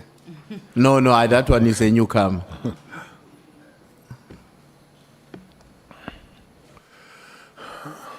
Paul Sullivan. I think Paul Sullivan is a British citizen originally.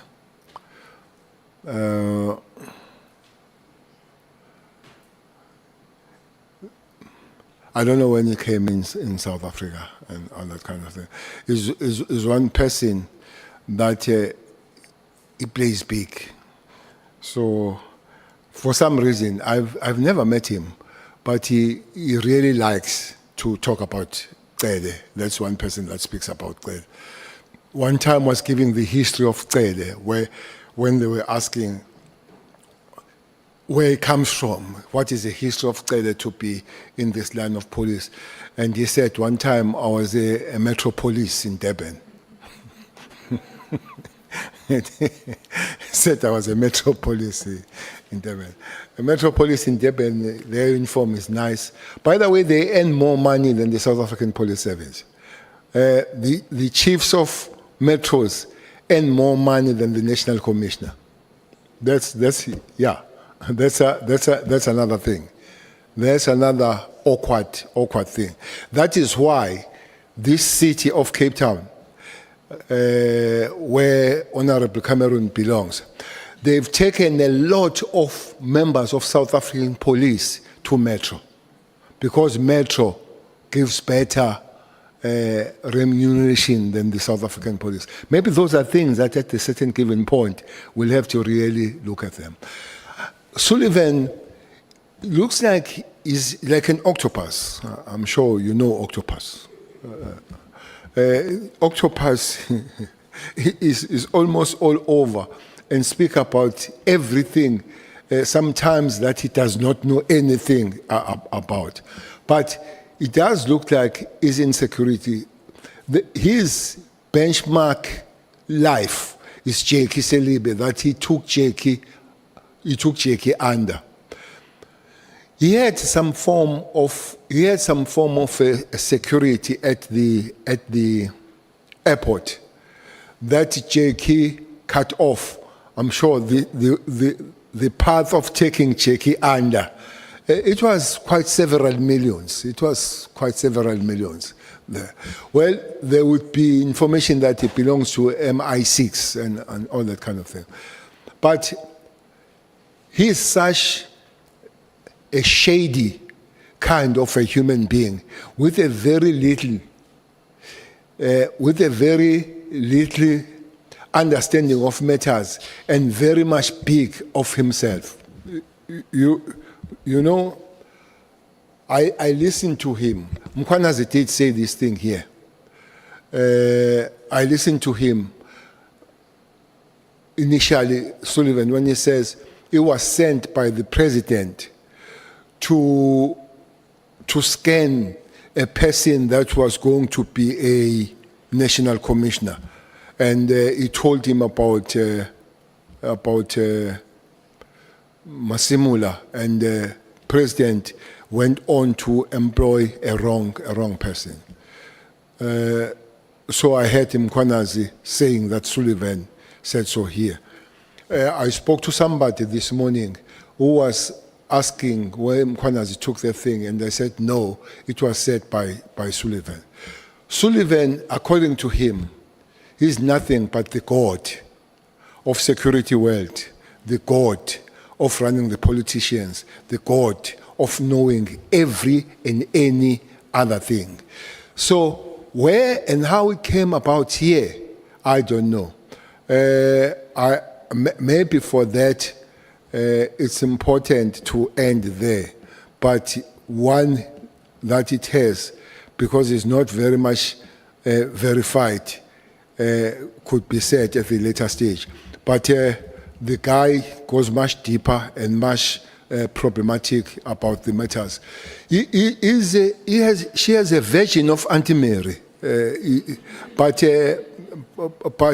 in a more serious and dangerous way. Auntie Mary does it academical. This one does in security way.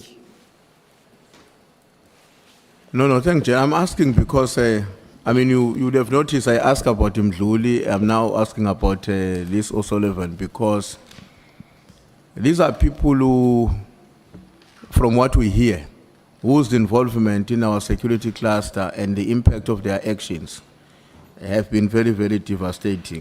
Just one other thing. He likes his beer, big time. He likes his beer. He loves his beer. Yeah. Well, I hope sooner than later we'll understand what brings them together in that way. He loves his beer. He hates Kumalo. He hates Masimula. He hates Mkhwanazi. Now, on the issue... There's no problem with Mkhunu. He has a problem? Has no problem. Yeah. Okay. Now, on the issue, General, of Matlala, Mr. Matlala, when in your statement you indicated that when he sent a message to somebody alerting them that we are going to come and make use of his facility or the place. Now, in that message, he says he referred to you as a business partner and a friend, something that you have firmly disputed in this meeting. Do you think that the possibility also exists that either everything or almost everything or some of what Matlala had told you about Minister Mkhwanazi were simply a constructed lie?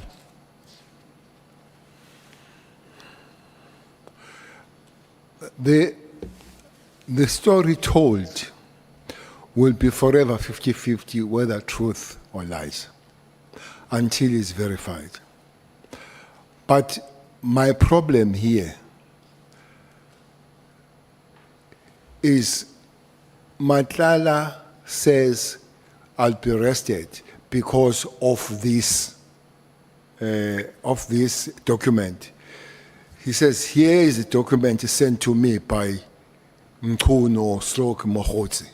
So that then gives me the understanding that is correspondence. You could go for the investigation and find that he got the document from somewhere. But if it's true that it was sent through Minister Mkhwanazi, they would have to explain, to say, what was the role of that document playing in their correspondence, except saying, look at them. They are not clean as they are. I'm going to find them. No, but I'm saying, I know that Honorable Member may want to make a follow-up. I'm saying, General, in terms of, this is a man you now have presented evidence before us, that this is a man who lies without being under pressure. Because when he sends a message to the third party, that please arrange for the place because my friend and a business partner is coming, that's lying without pressure.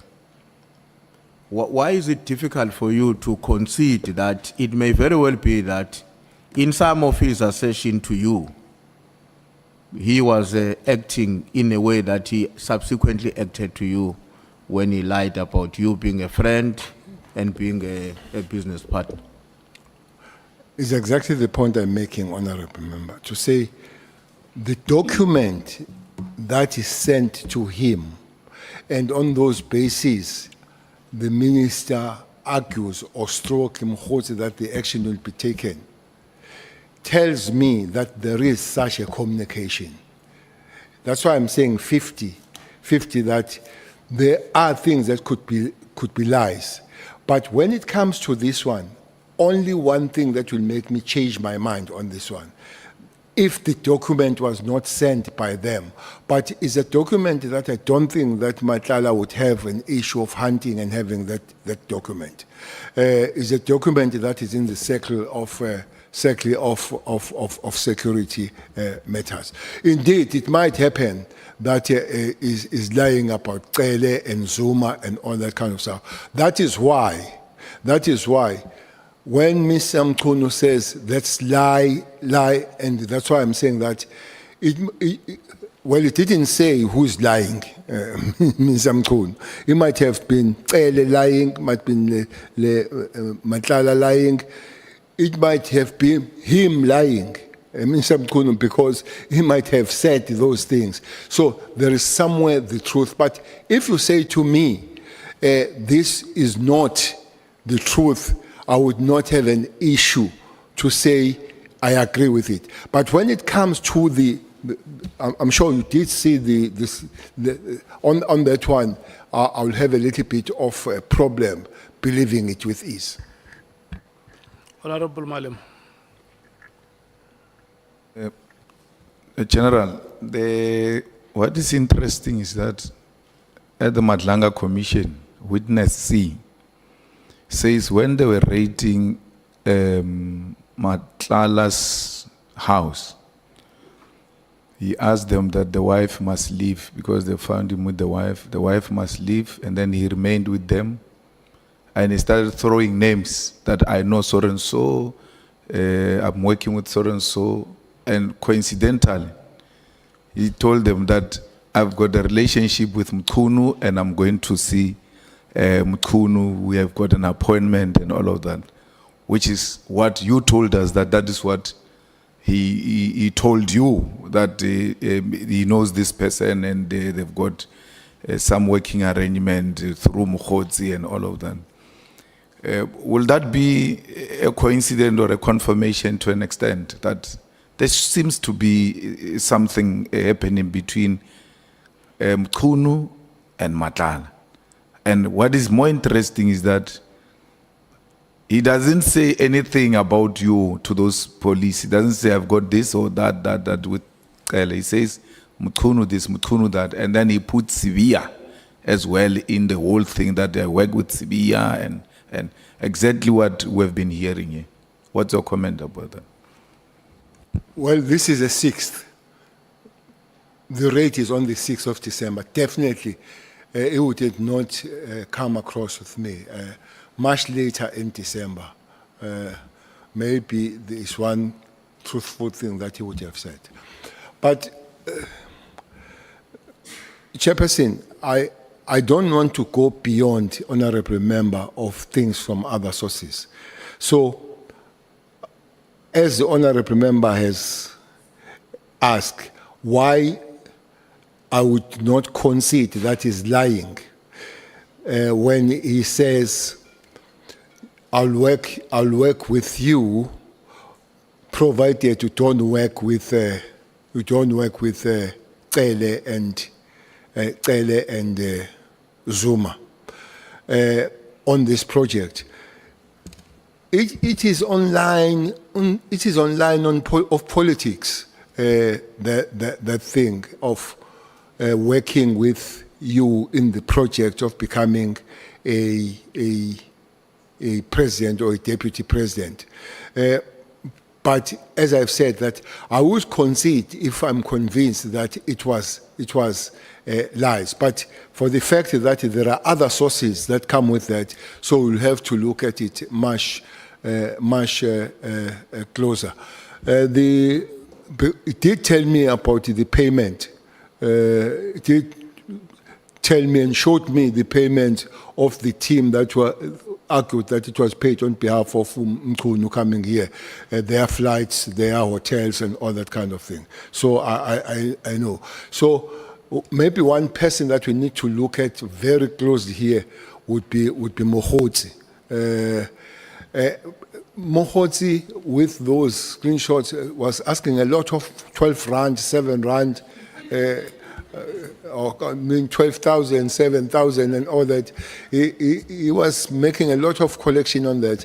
Did that arrive where it was meant for on behalf of the minister? Or, but as I agree with you, the name keeps cropping up, and that should be a worry.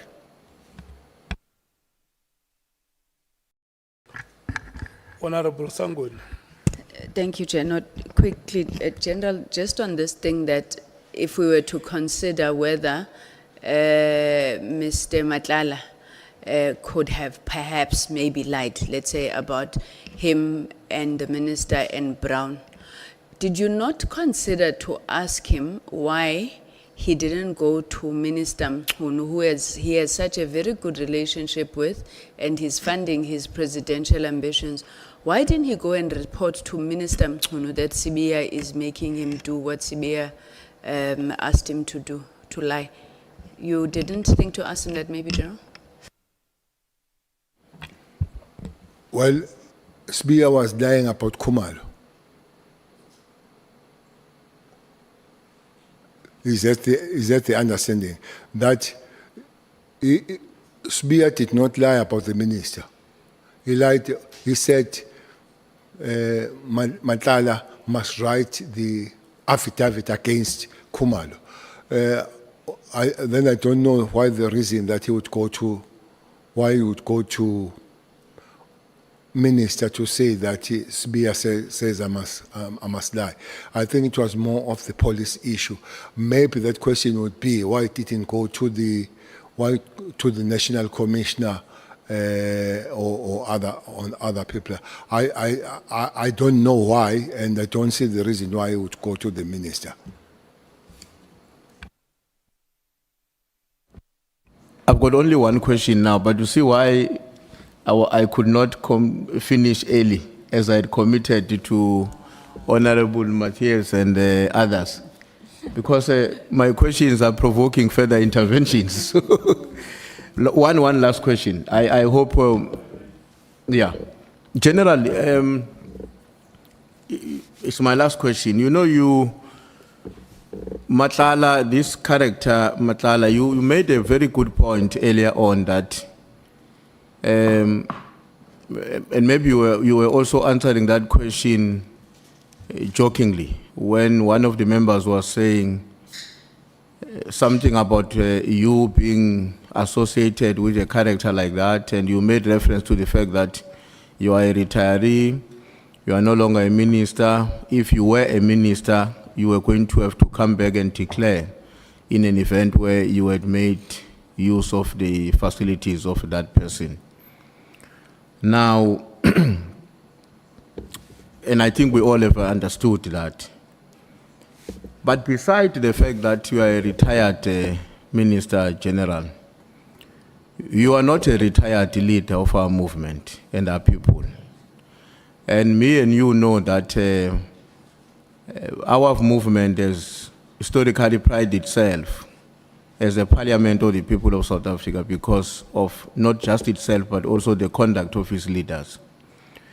Don't you think that if you look at it now with the benefit of hindsight, that your association in whatever kind it assumes, acquaintance, or there's a word that was used here, in whatever kind that it assumes, don't you think that it does have a negative impact on the standing of the African National Congress?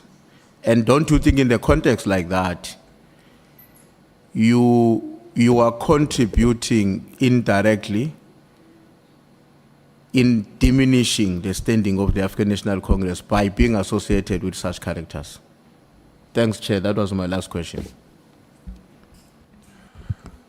Chairperson, when I met Matlala, I was not arrested. I did not even know that he's a wanted for the things that are there.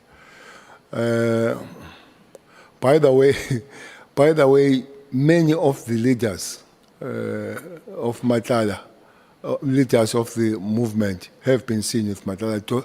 I hope you have seen his photo with the president. I hope you have. Yeah, it's public. Is there, and I guess many people would not know, and as I would not have known then, but I repeat of what I said.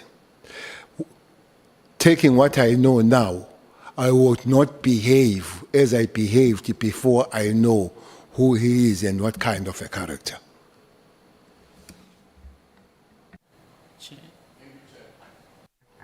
Pangazita. Thank you, Honorable Chair.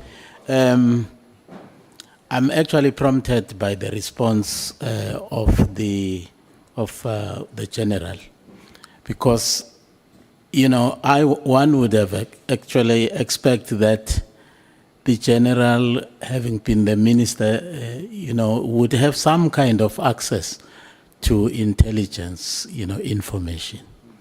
I find it very difficult to understand and accept Tuguti Matlala could actually invade the corridors of leadership of this country without, you know, having been vetted by some security agencies, be it criminal, South African, security, whatever.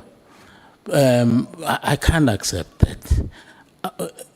I find it very difficult whether or not we still have a intelligence capacity as a country. If not, then we are very vulnerable. Thank you. General, do you have any comment to make? Well, the comment is that what I said yesterday to say is not the terrain of the minister to know the intelligence world. It's not. Somebody raised a question about counterintelligence. I just imagine the minister calling the counterintelligence. That would be worst. But with the president and those structures, remember, president has access to all these structures. The state security, for instance, the national commissioner and the head of intelligence in the police can be called by the president without telling me. If they want, they can tell me. If they don't want, they cannot tell me. The state security could be. And I think even the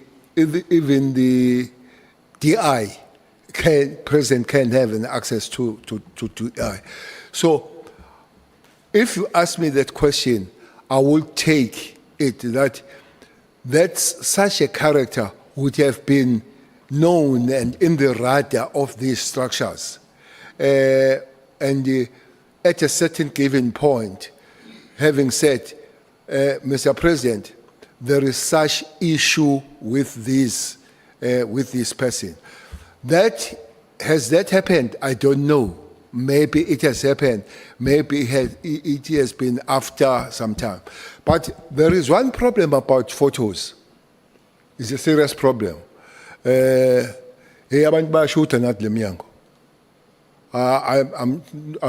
not sure whether, I know one person that they take a lot of photos with is Julius, Honorable Malem. And then I don't have a photo with Matlala. Never. Well, at least Usbaru wako. So, and then these photos, you find them moving around. So, and you really say, did I take this one? You know this Matlala issue. There is a photo that I have taken recently. I was not even aware that one person has changed here. So now, when it moves around and you see that there are changes, you realize, yeah, man. So at this level, it can happen when people. But I agree with you that at the top level, there must be people that are protecting to say, but you can't take it without shouting. So this picture can't be there and all that kind of thing. So I agree with you on that one. Honorable James. Thank you, Chair. Just to add on to the Chief Whip's comment, not only does it negatively tarnish the image of the political party to which you belong, it also sends a painful message. Although we are discussing things here at a very high level, it also sends a very painful message to the mother down there whose child has just stolen from her. When you sleep in the hotel of someone that is allegedly embroiled in drug cartels, it means that you almost become indirectly a beneficiary of what we go through in our communities. So when we look at you as a leader, and we expect your conduct to be of such. I accept what you said earlier on, that your relationship, in hindsight right now, when you look at it, it was a mistake. It should never have happened. But I just thought that I would emphasize how the public feels, how we as mothers and as people that's living with this feel when we see you benefiting from our pain and from the monies that our children steal from us. Thank you, Minister. Honorable Chair, is exactly the point that human beings will make mistakes. You come back and say it happened. I'm sure those mothers would have that question. But when I said, I didn't know this person is, now I know and it won't happen, I believe that they would understand. Thanks. SC. Thank you, Honourable Chair, honourable members. Just a few questions, General. How much did you know about Kabindi working for IPID? And would it have been at the time when McBride was the head of IPID? Around 2017? Around 2017, I know that I was working for IPID, but I was not in the security establishment in 2017. I was doing one of my top jobs, which was the Deputy Minister of Agriculture. And subsequently, when you became Minister in 2018? I think by then he was not there, either suspended or whatever the issue. But I think he was not working by then. You're talking about Nkabinde, not Kabinde, yes. McBride. Kabinde. Kabinde. And McBride? I'm asking about McBride. no, too. no, I'm asking about Kabinde. Kabinde, do you know that he was, and I speak subject to correction, but I heard that he was also involved or embroiled with some issue with O'Sullivan. Did you hear anything about that or know anything about that? Well, I know that there were issues between them. But mostly the issues I know is that Sullivan worked closely with McBride. Maybe more than Nkabinde. I wouldn't know exactly the involvement of Nkabinde, but I know that there was some common touch.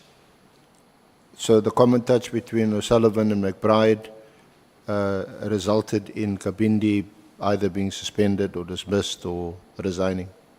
Well, I don't know the reason of suspension of Nkabinde. Now, IPID investigates police misconduct. So that would commence with some complaint about the conduct of a police officer, either a member of the public or a colleague or a whistleblower.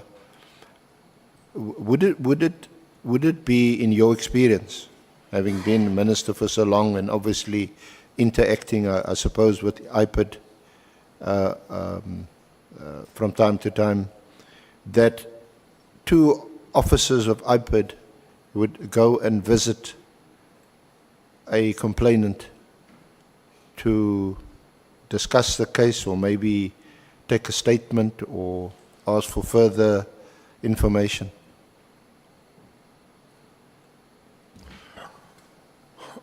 We talk of McBride and Nkabinde. Well, generally, visiting. I'm going to ask you something specific, but I'm just asking generally. I don't know why at that level, especially the head of the institution, will also visit me at home. Yeah. I might be, if there is any form of respect, I might be visited by some officers, but it can't be the head of. It can't be Masimula coming to my place to take the statement and all that. I'm sure he might send some officers to go and do this. So to answer your question, it does sound unusual. Or does it depend on the profile of the person or some influence that the person might have, either as a high-ranking officer or a high-ranking or well-known politician? Even so, I would not expect the head of the institution to come and visit at that level. That might be the influence, but I think the influence can only say, as a head, I'm sending you, Junior, to go and see this so and so at his place. But the whole head going there and taking somebody going there, it does sound unusual. So just your comment then, because the specific case is in 2017 when a chairperson can't handle this question anyway, it seems. In 2017, McBride and Kabinde visited the home of Minister Mkhwanazi. At the time, he was still unemployed, as it were. Yet you will recall he was a premier, then he was removed, and it was in that period afterwards in 2017 when one of his bodyguards or someone close to him, a protector, was killed, and he then lodged a complaint because he was accused of being involved in it. And then McBride and Kabinde visited his home. I've heard about that visit, but I would just wonder why it would have been the head of the institution and Nkabinde and the McBride taking Nkabinde going there. I really would formulate no opinion why they would have gone there. And then he appoints a private investigator to become involved, presumably to almost play an oversight role and ensure that the police officers involved do their work. And Kabinde is then sent to see the Hawks because Senzo Mkhunu alleged that the Hawks were harassing him. What do you make of all Were that? harassing who? Hawks were harassing who? They allegedly harassing Minister Mkhunu. So he sends the PI, private investigator. No, he doesn't send the PI. And Kabinde, after the visit by him and McBride to him, Kabinde goes to the Hawks to speak to the Hawks. Whatever, we don't know what he said to the Hawks or asked the Hawks or told the Hawks. But it is because Minister Mkhunu is now complaining that they are harassing him. What's your comment on this kind of conduct or this kind of... What audacity Kabinde had to go to the Hawks and tell them who to work with or not? Yes, no, I think I just want to understand and, how that would work when it's the independent complaints arm of the police visiting a complainant and then from the complainant going to another arm of the police, the Hawks, who are supposed to be independent, and going to speak to them about harassing a complainant to IPID. Nkabinde was still in IPID then? Yes. Yeah. Well, I don't know what form that Minister Mkhunu then approached the matter. But remember, private citizens of South Africa, they have a right to approach IPID if they feel they are harassed by the police. That will include the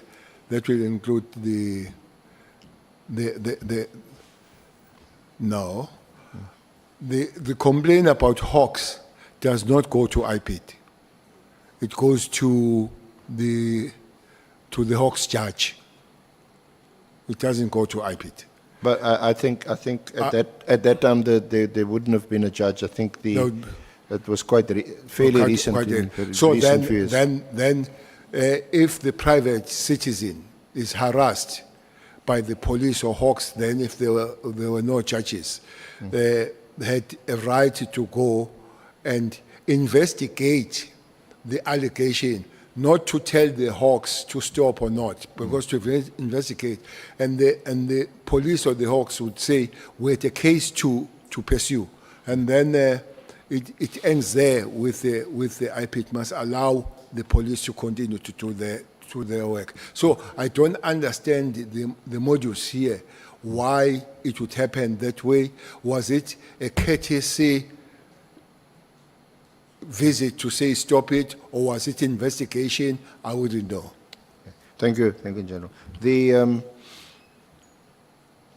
In your capacity as Minister of Police during your time from 2018 through to June 2024,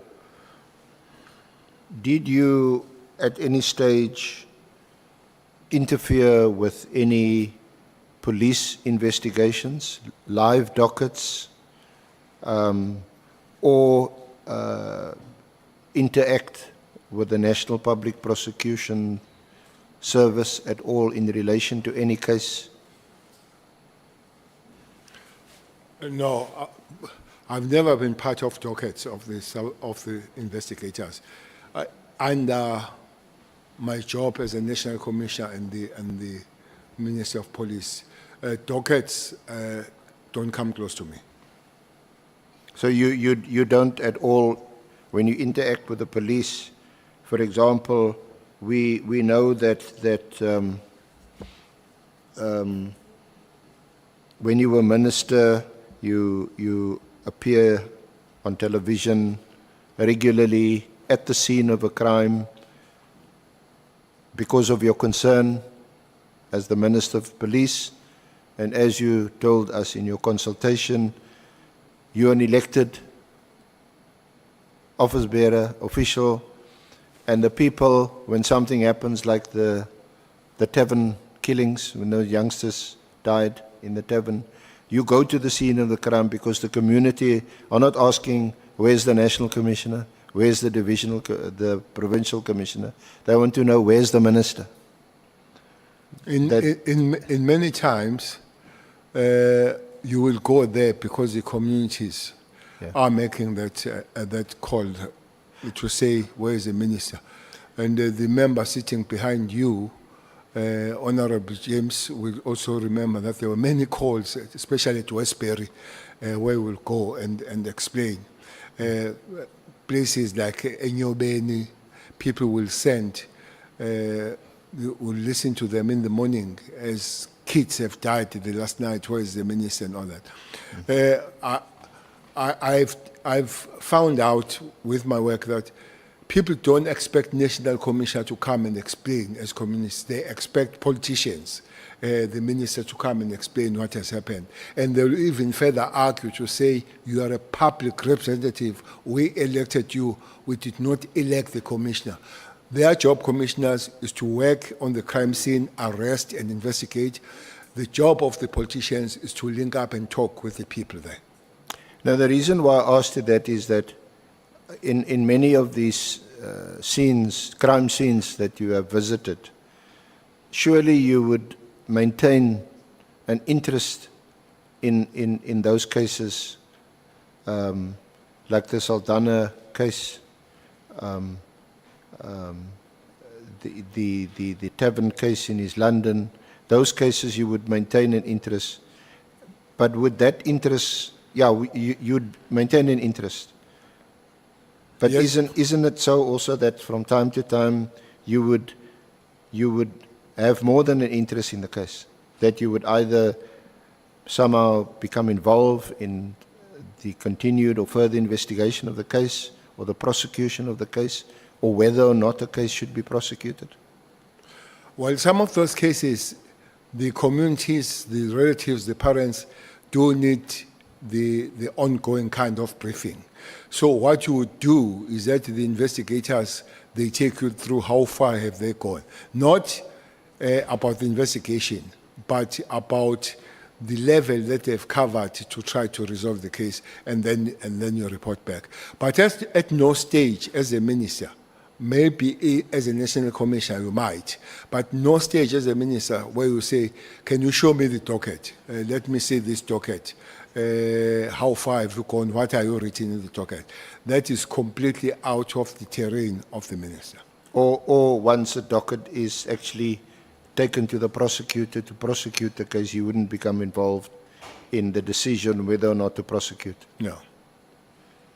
I ask this again in the context of the tragic, the first tragic death of Anele Tembi and the tragic of Anele, Okay. and then the murder of AKA. Okay. Were you not involved in either or both of those matters? In murdering. No, I was not not involved in murdering. Not perpetrating the crime. I'm saying in your interest, they were both very high-profile cases. For information, I was bombarded heavily of not attending the crime scene of AKA. Everybody was asking, where is he? We didn't see. He knows what happened and all that. Instead, I went to see the parents here in Johannesburg. I visited the parents and I spoke with the parents and all that. Maybe today I can take also the opportunity, because in the social medias and everybody said, AKA father snapped me and they shook hands from Mkhwanazi in court. that day I took the flight with AKA father from Cape Town. We spoke from there.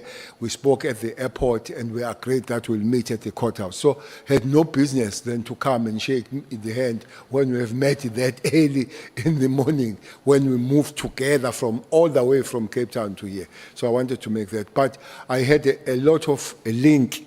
I had a lot of a link with the family, with AK. But for that fact that the father would phone and ask, have we found anything? So now and again, I would ask from the provincial commissioner to find out, is there any positive story that we can tell the family? One thing about that case, it was quite a difficult case to investigate. They would tell you things that they are close, but never reach where they were supposed to reach. But nonetheless, you'll be told that we're still working on it, so that you are able to let the family know. No, I'm just, but you, is it your evidence that you never became involved at all in the investigation of the case, the decision to prosecute or not to prosecute? You're not involved at all? Case of AKA? Well, both. I think in the case of Anele, there was, I think there is or was an inquest. Nene. Which other case? Anele. Anele. Yes. Or the daughter? Yeah, I think the daughter of Tembe? Yeah. No, I was never involved in a prosecution, in investigation, and with the prosecutor. No, I would have been briefed. No, I just thought that by those that were involved. Yeah, that while we have the opportunity of having you here to ask, is that I'd been requested to ask about it. As a minister, would you be privy to a work plan that is being, an organizational work plan that's being designed in the South African Police Service? You know that there's an organizational plan that is, I think, every 3 or 4 years, it's revised and so on. And I'm asking that in the context of a work study of 2019, which I actually want to ask you whether you knew about it. It was attached to Sabia's affidavit, and then more recently in Minister Mkhwanazi's affidavit, he attached a 2024 work study, which one can see from the various signatures of some senior officials. You know that sequence until at the end the National Commissioner signs off on it. Whether you were aware of that work study, because he relies on the 2024 work study to demonstrate that the PKTT was going to be disestablished or dismantled. Well, you could be privy, but it depends on the National Commissioner. There is no obligation that they come and show you, but because is organogram of the organization that you finally politically had. The National Commissioner would show that this is what we have, deputy, the units, the divisions, and all that kind of stuff. But it remains his or her territory on that one. So if as it develops, can show you, but at a certain given point when it passes, he or she can pass it without your concurrence or disagreement. So it's a purely operational matter. Exactly. And when it is shared with you, they would come and say, Minister, this has now been reorganized and this is now what the structure looks like. But it's not to consult or ask you for your input. It's not for consultation, it's just showing you, it's prerogative of the, Now, of the I accounting just want officer. to ask you, there's, because in this work study, there's an, which Minister Nkunu relies on to justify this directive of 31 December, amongst others. We see that there's a number of, by introduction, by way of introduction, that these task teams that I'm going to mention, some of them, are criticized because they're out of control, their members spend a lot of money, and they're not operating within the confines of the budget and so on. And the teams that are mentioned, the foreign vehicle team, the multiple trio task team,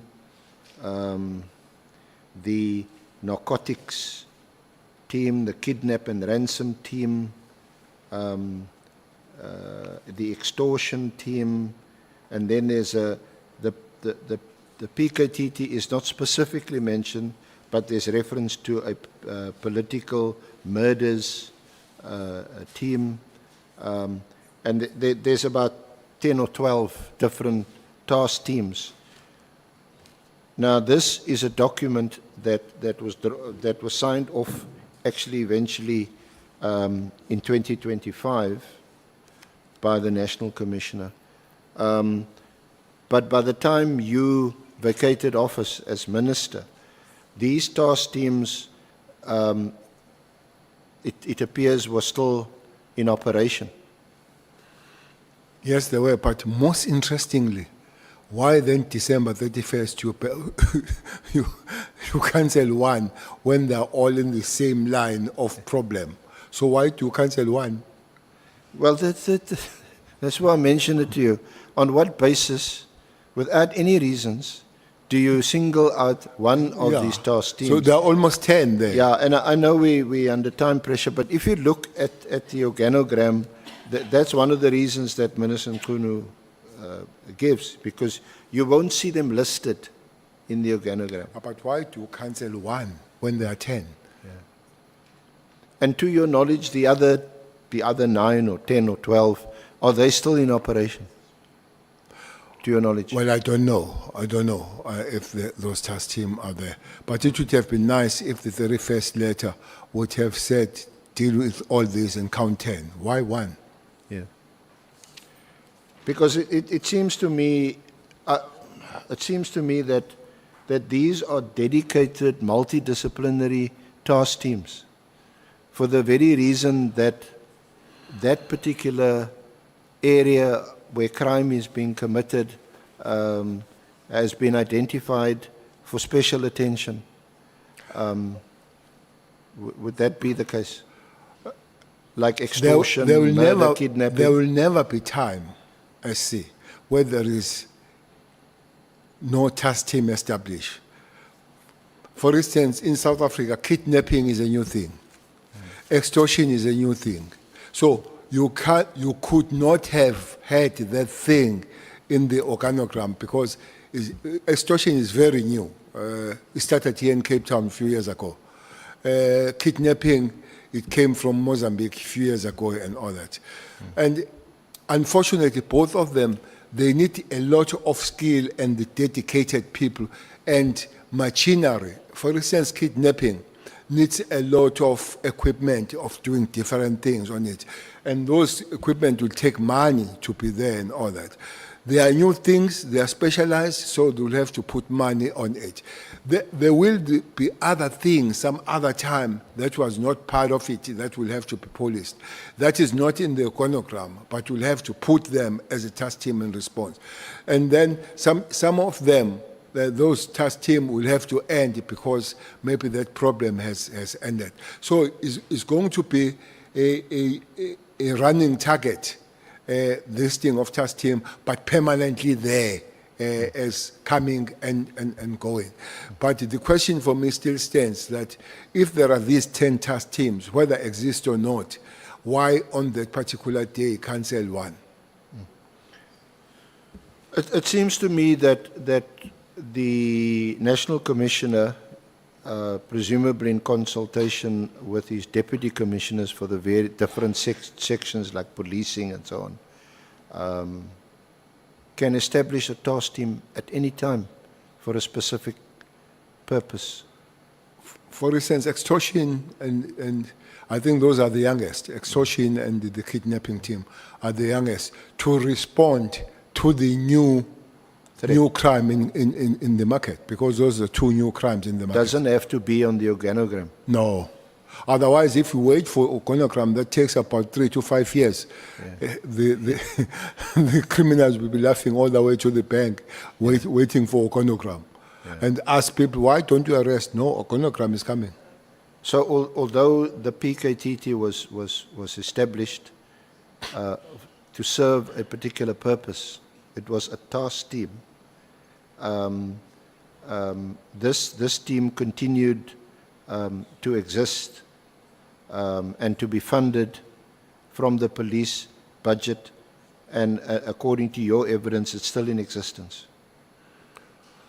Well, I don't know if it was funded from the police alone. I don't know if prosecutors that are dedicated, they were paid by the police. I don't know. Maybe justice will help us one day, that those dedicated prosecutors, for instance, there will have to be an extra money for special courts. There will be an extra money for magistrates and prosecutors that go there a little bit out of their work. So I would have loved to know who pays for those. But this money we talk about is paying for one component, and that component is the police. And that is why you had the interministerial committee. That is why I'm there. Yeah. Yeah, with other ministers, so that they look after their specific activities in their departments.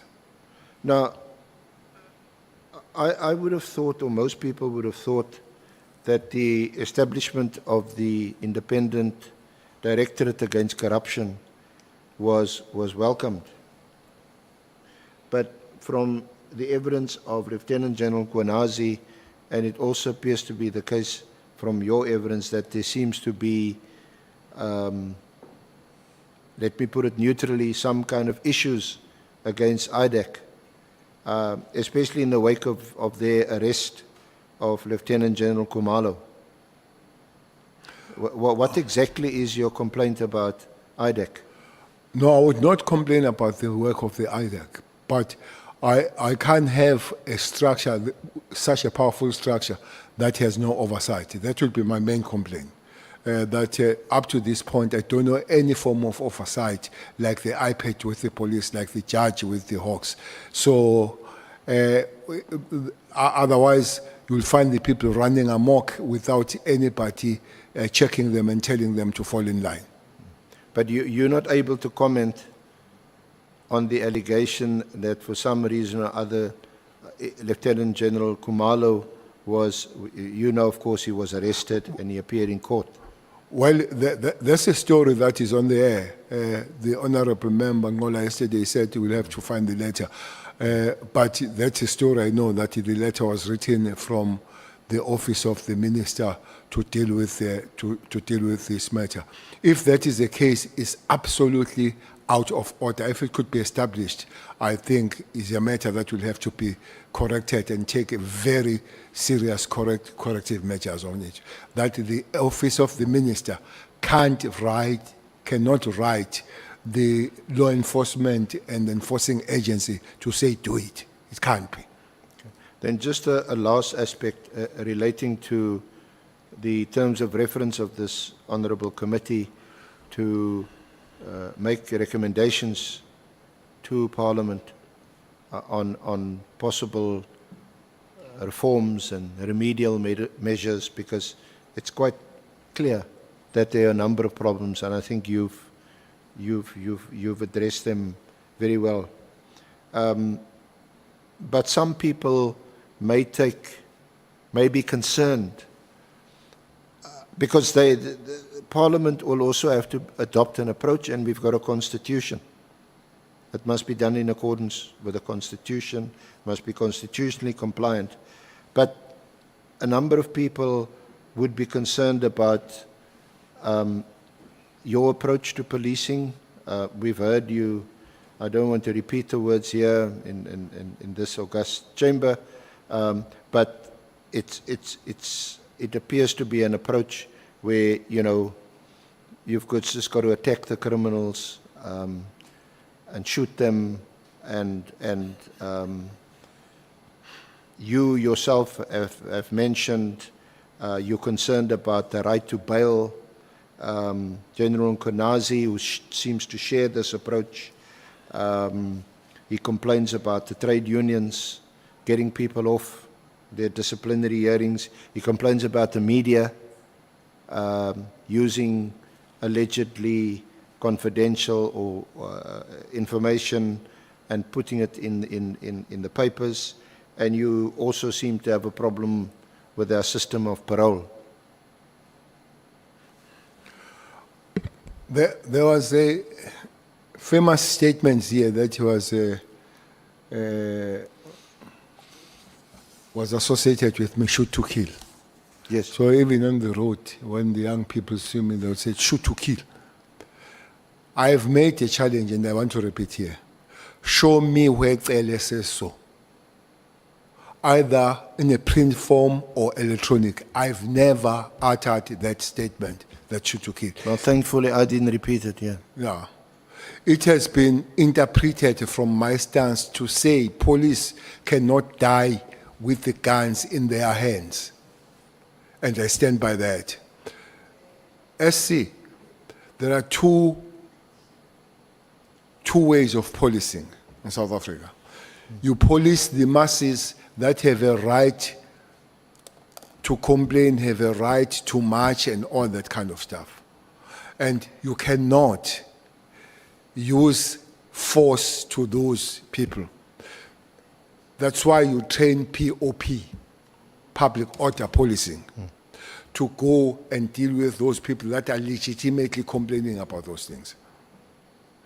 There are those that they plan to eliminate whoever on their way as they go to do their work. Those people like cash in transit. Therefore, that's why you develop your NIU, your TROT, your special task force.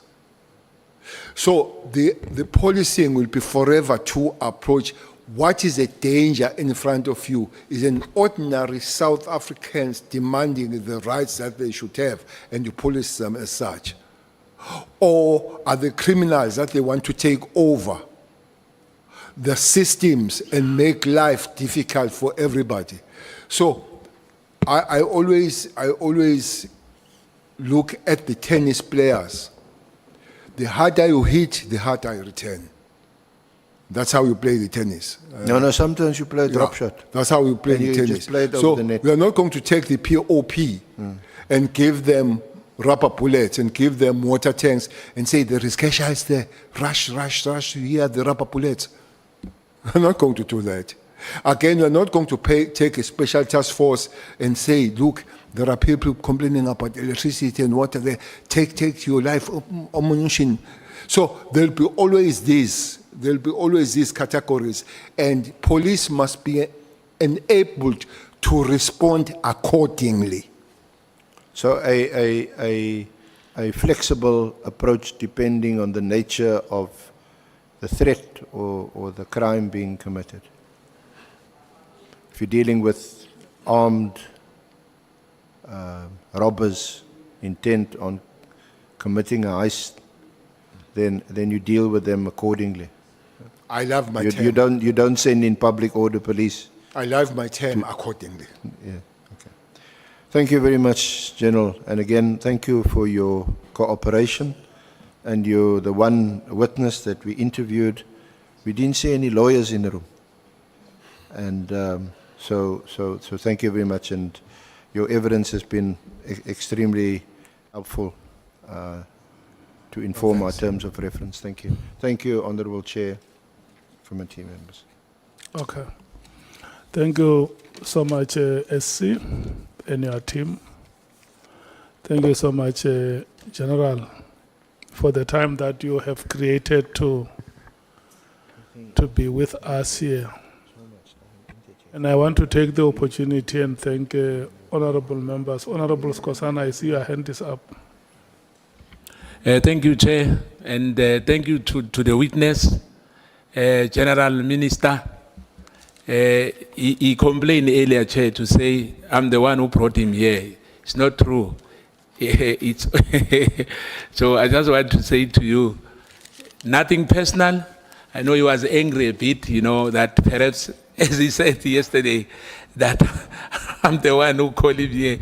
It's our work, Minister. Thank you so much. Thank you so much. Thank you to you, Chair. Yeah. Yeah. Thanks myself. No, I did not call the lawyers because I thought things that have to do with the truth and only truth. It would be worse to call Nomvaba to be my lawyer. It would be really worse then. Having said so, I did not get the opportunity, but I'm jealous. There was a big debate here about the devolution of powers. I want to repeat, I felt sorry that you put the operative to the political debate. Maybe it can be debated at the next time, but it was unfair, very unfair, to put the police officer to debate the law. Police officers don't debate the law, they enforce the law. They don't debate it, they don't develop it, they enforce it. So I would say so. Thank you. Look, honorable members, we were at a point where we were thanking all of you for your participation in this week's proceedings. To our staff that coordinates our activities and keep the public informed about the work that we do here. We want to thank you so much. And I see honorable members also bring their staff from their respective parties. We also want to thank them for the support that they give you. We want to thank you so much for that. We are resuming next week, Tuesday. The starting time will be 11 o'clock. Yeah, it will be 11 o'clock on Tuesday. Yeah, you won't be here in those, so I always get disappointed when we come to the end of the meetings, and there is nothing I can do. Even if I want to continue with the meeting, there is nobody raising a hand. I don't have any choice but to call off the Point meeting. of order, Chair. The meeting. Our guest is asking a question, Chair. You must answer that question, The meeting Chair. stand adjourned. But Chair, there's a question from our guest, Chair. We will meet next week, Tuesday at 11 o'clock. Thank you so much. Chair, uthi ndo sinenkinga ekhaya yini? Makhanda.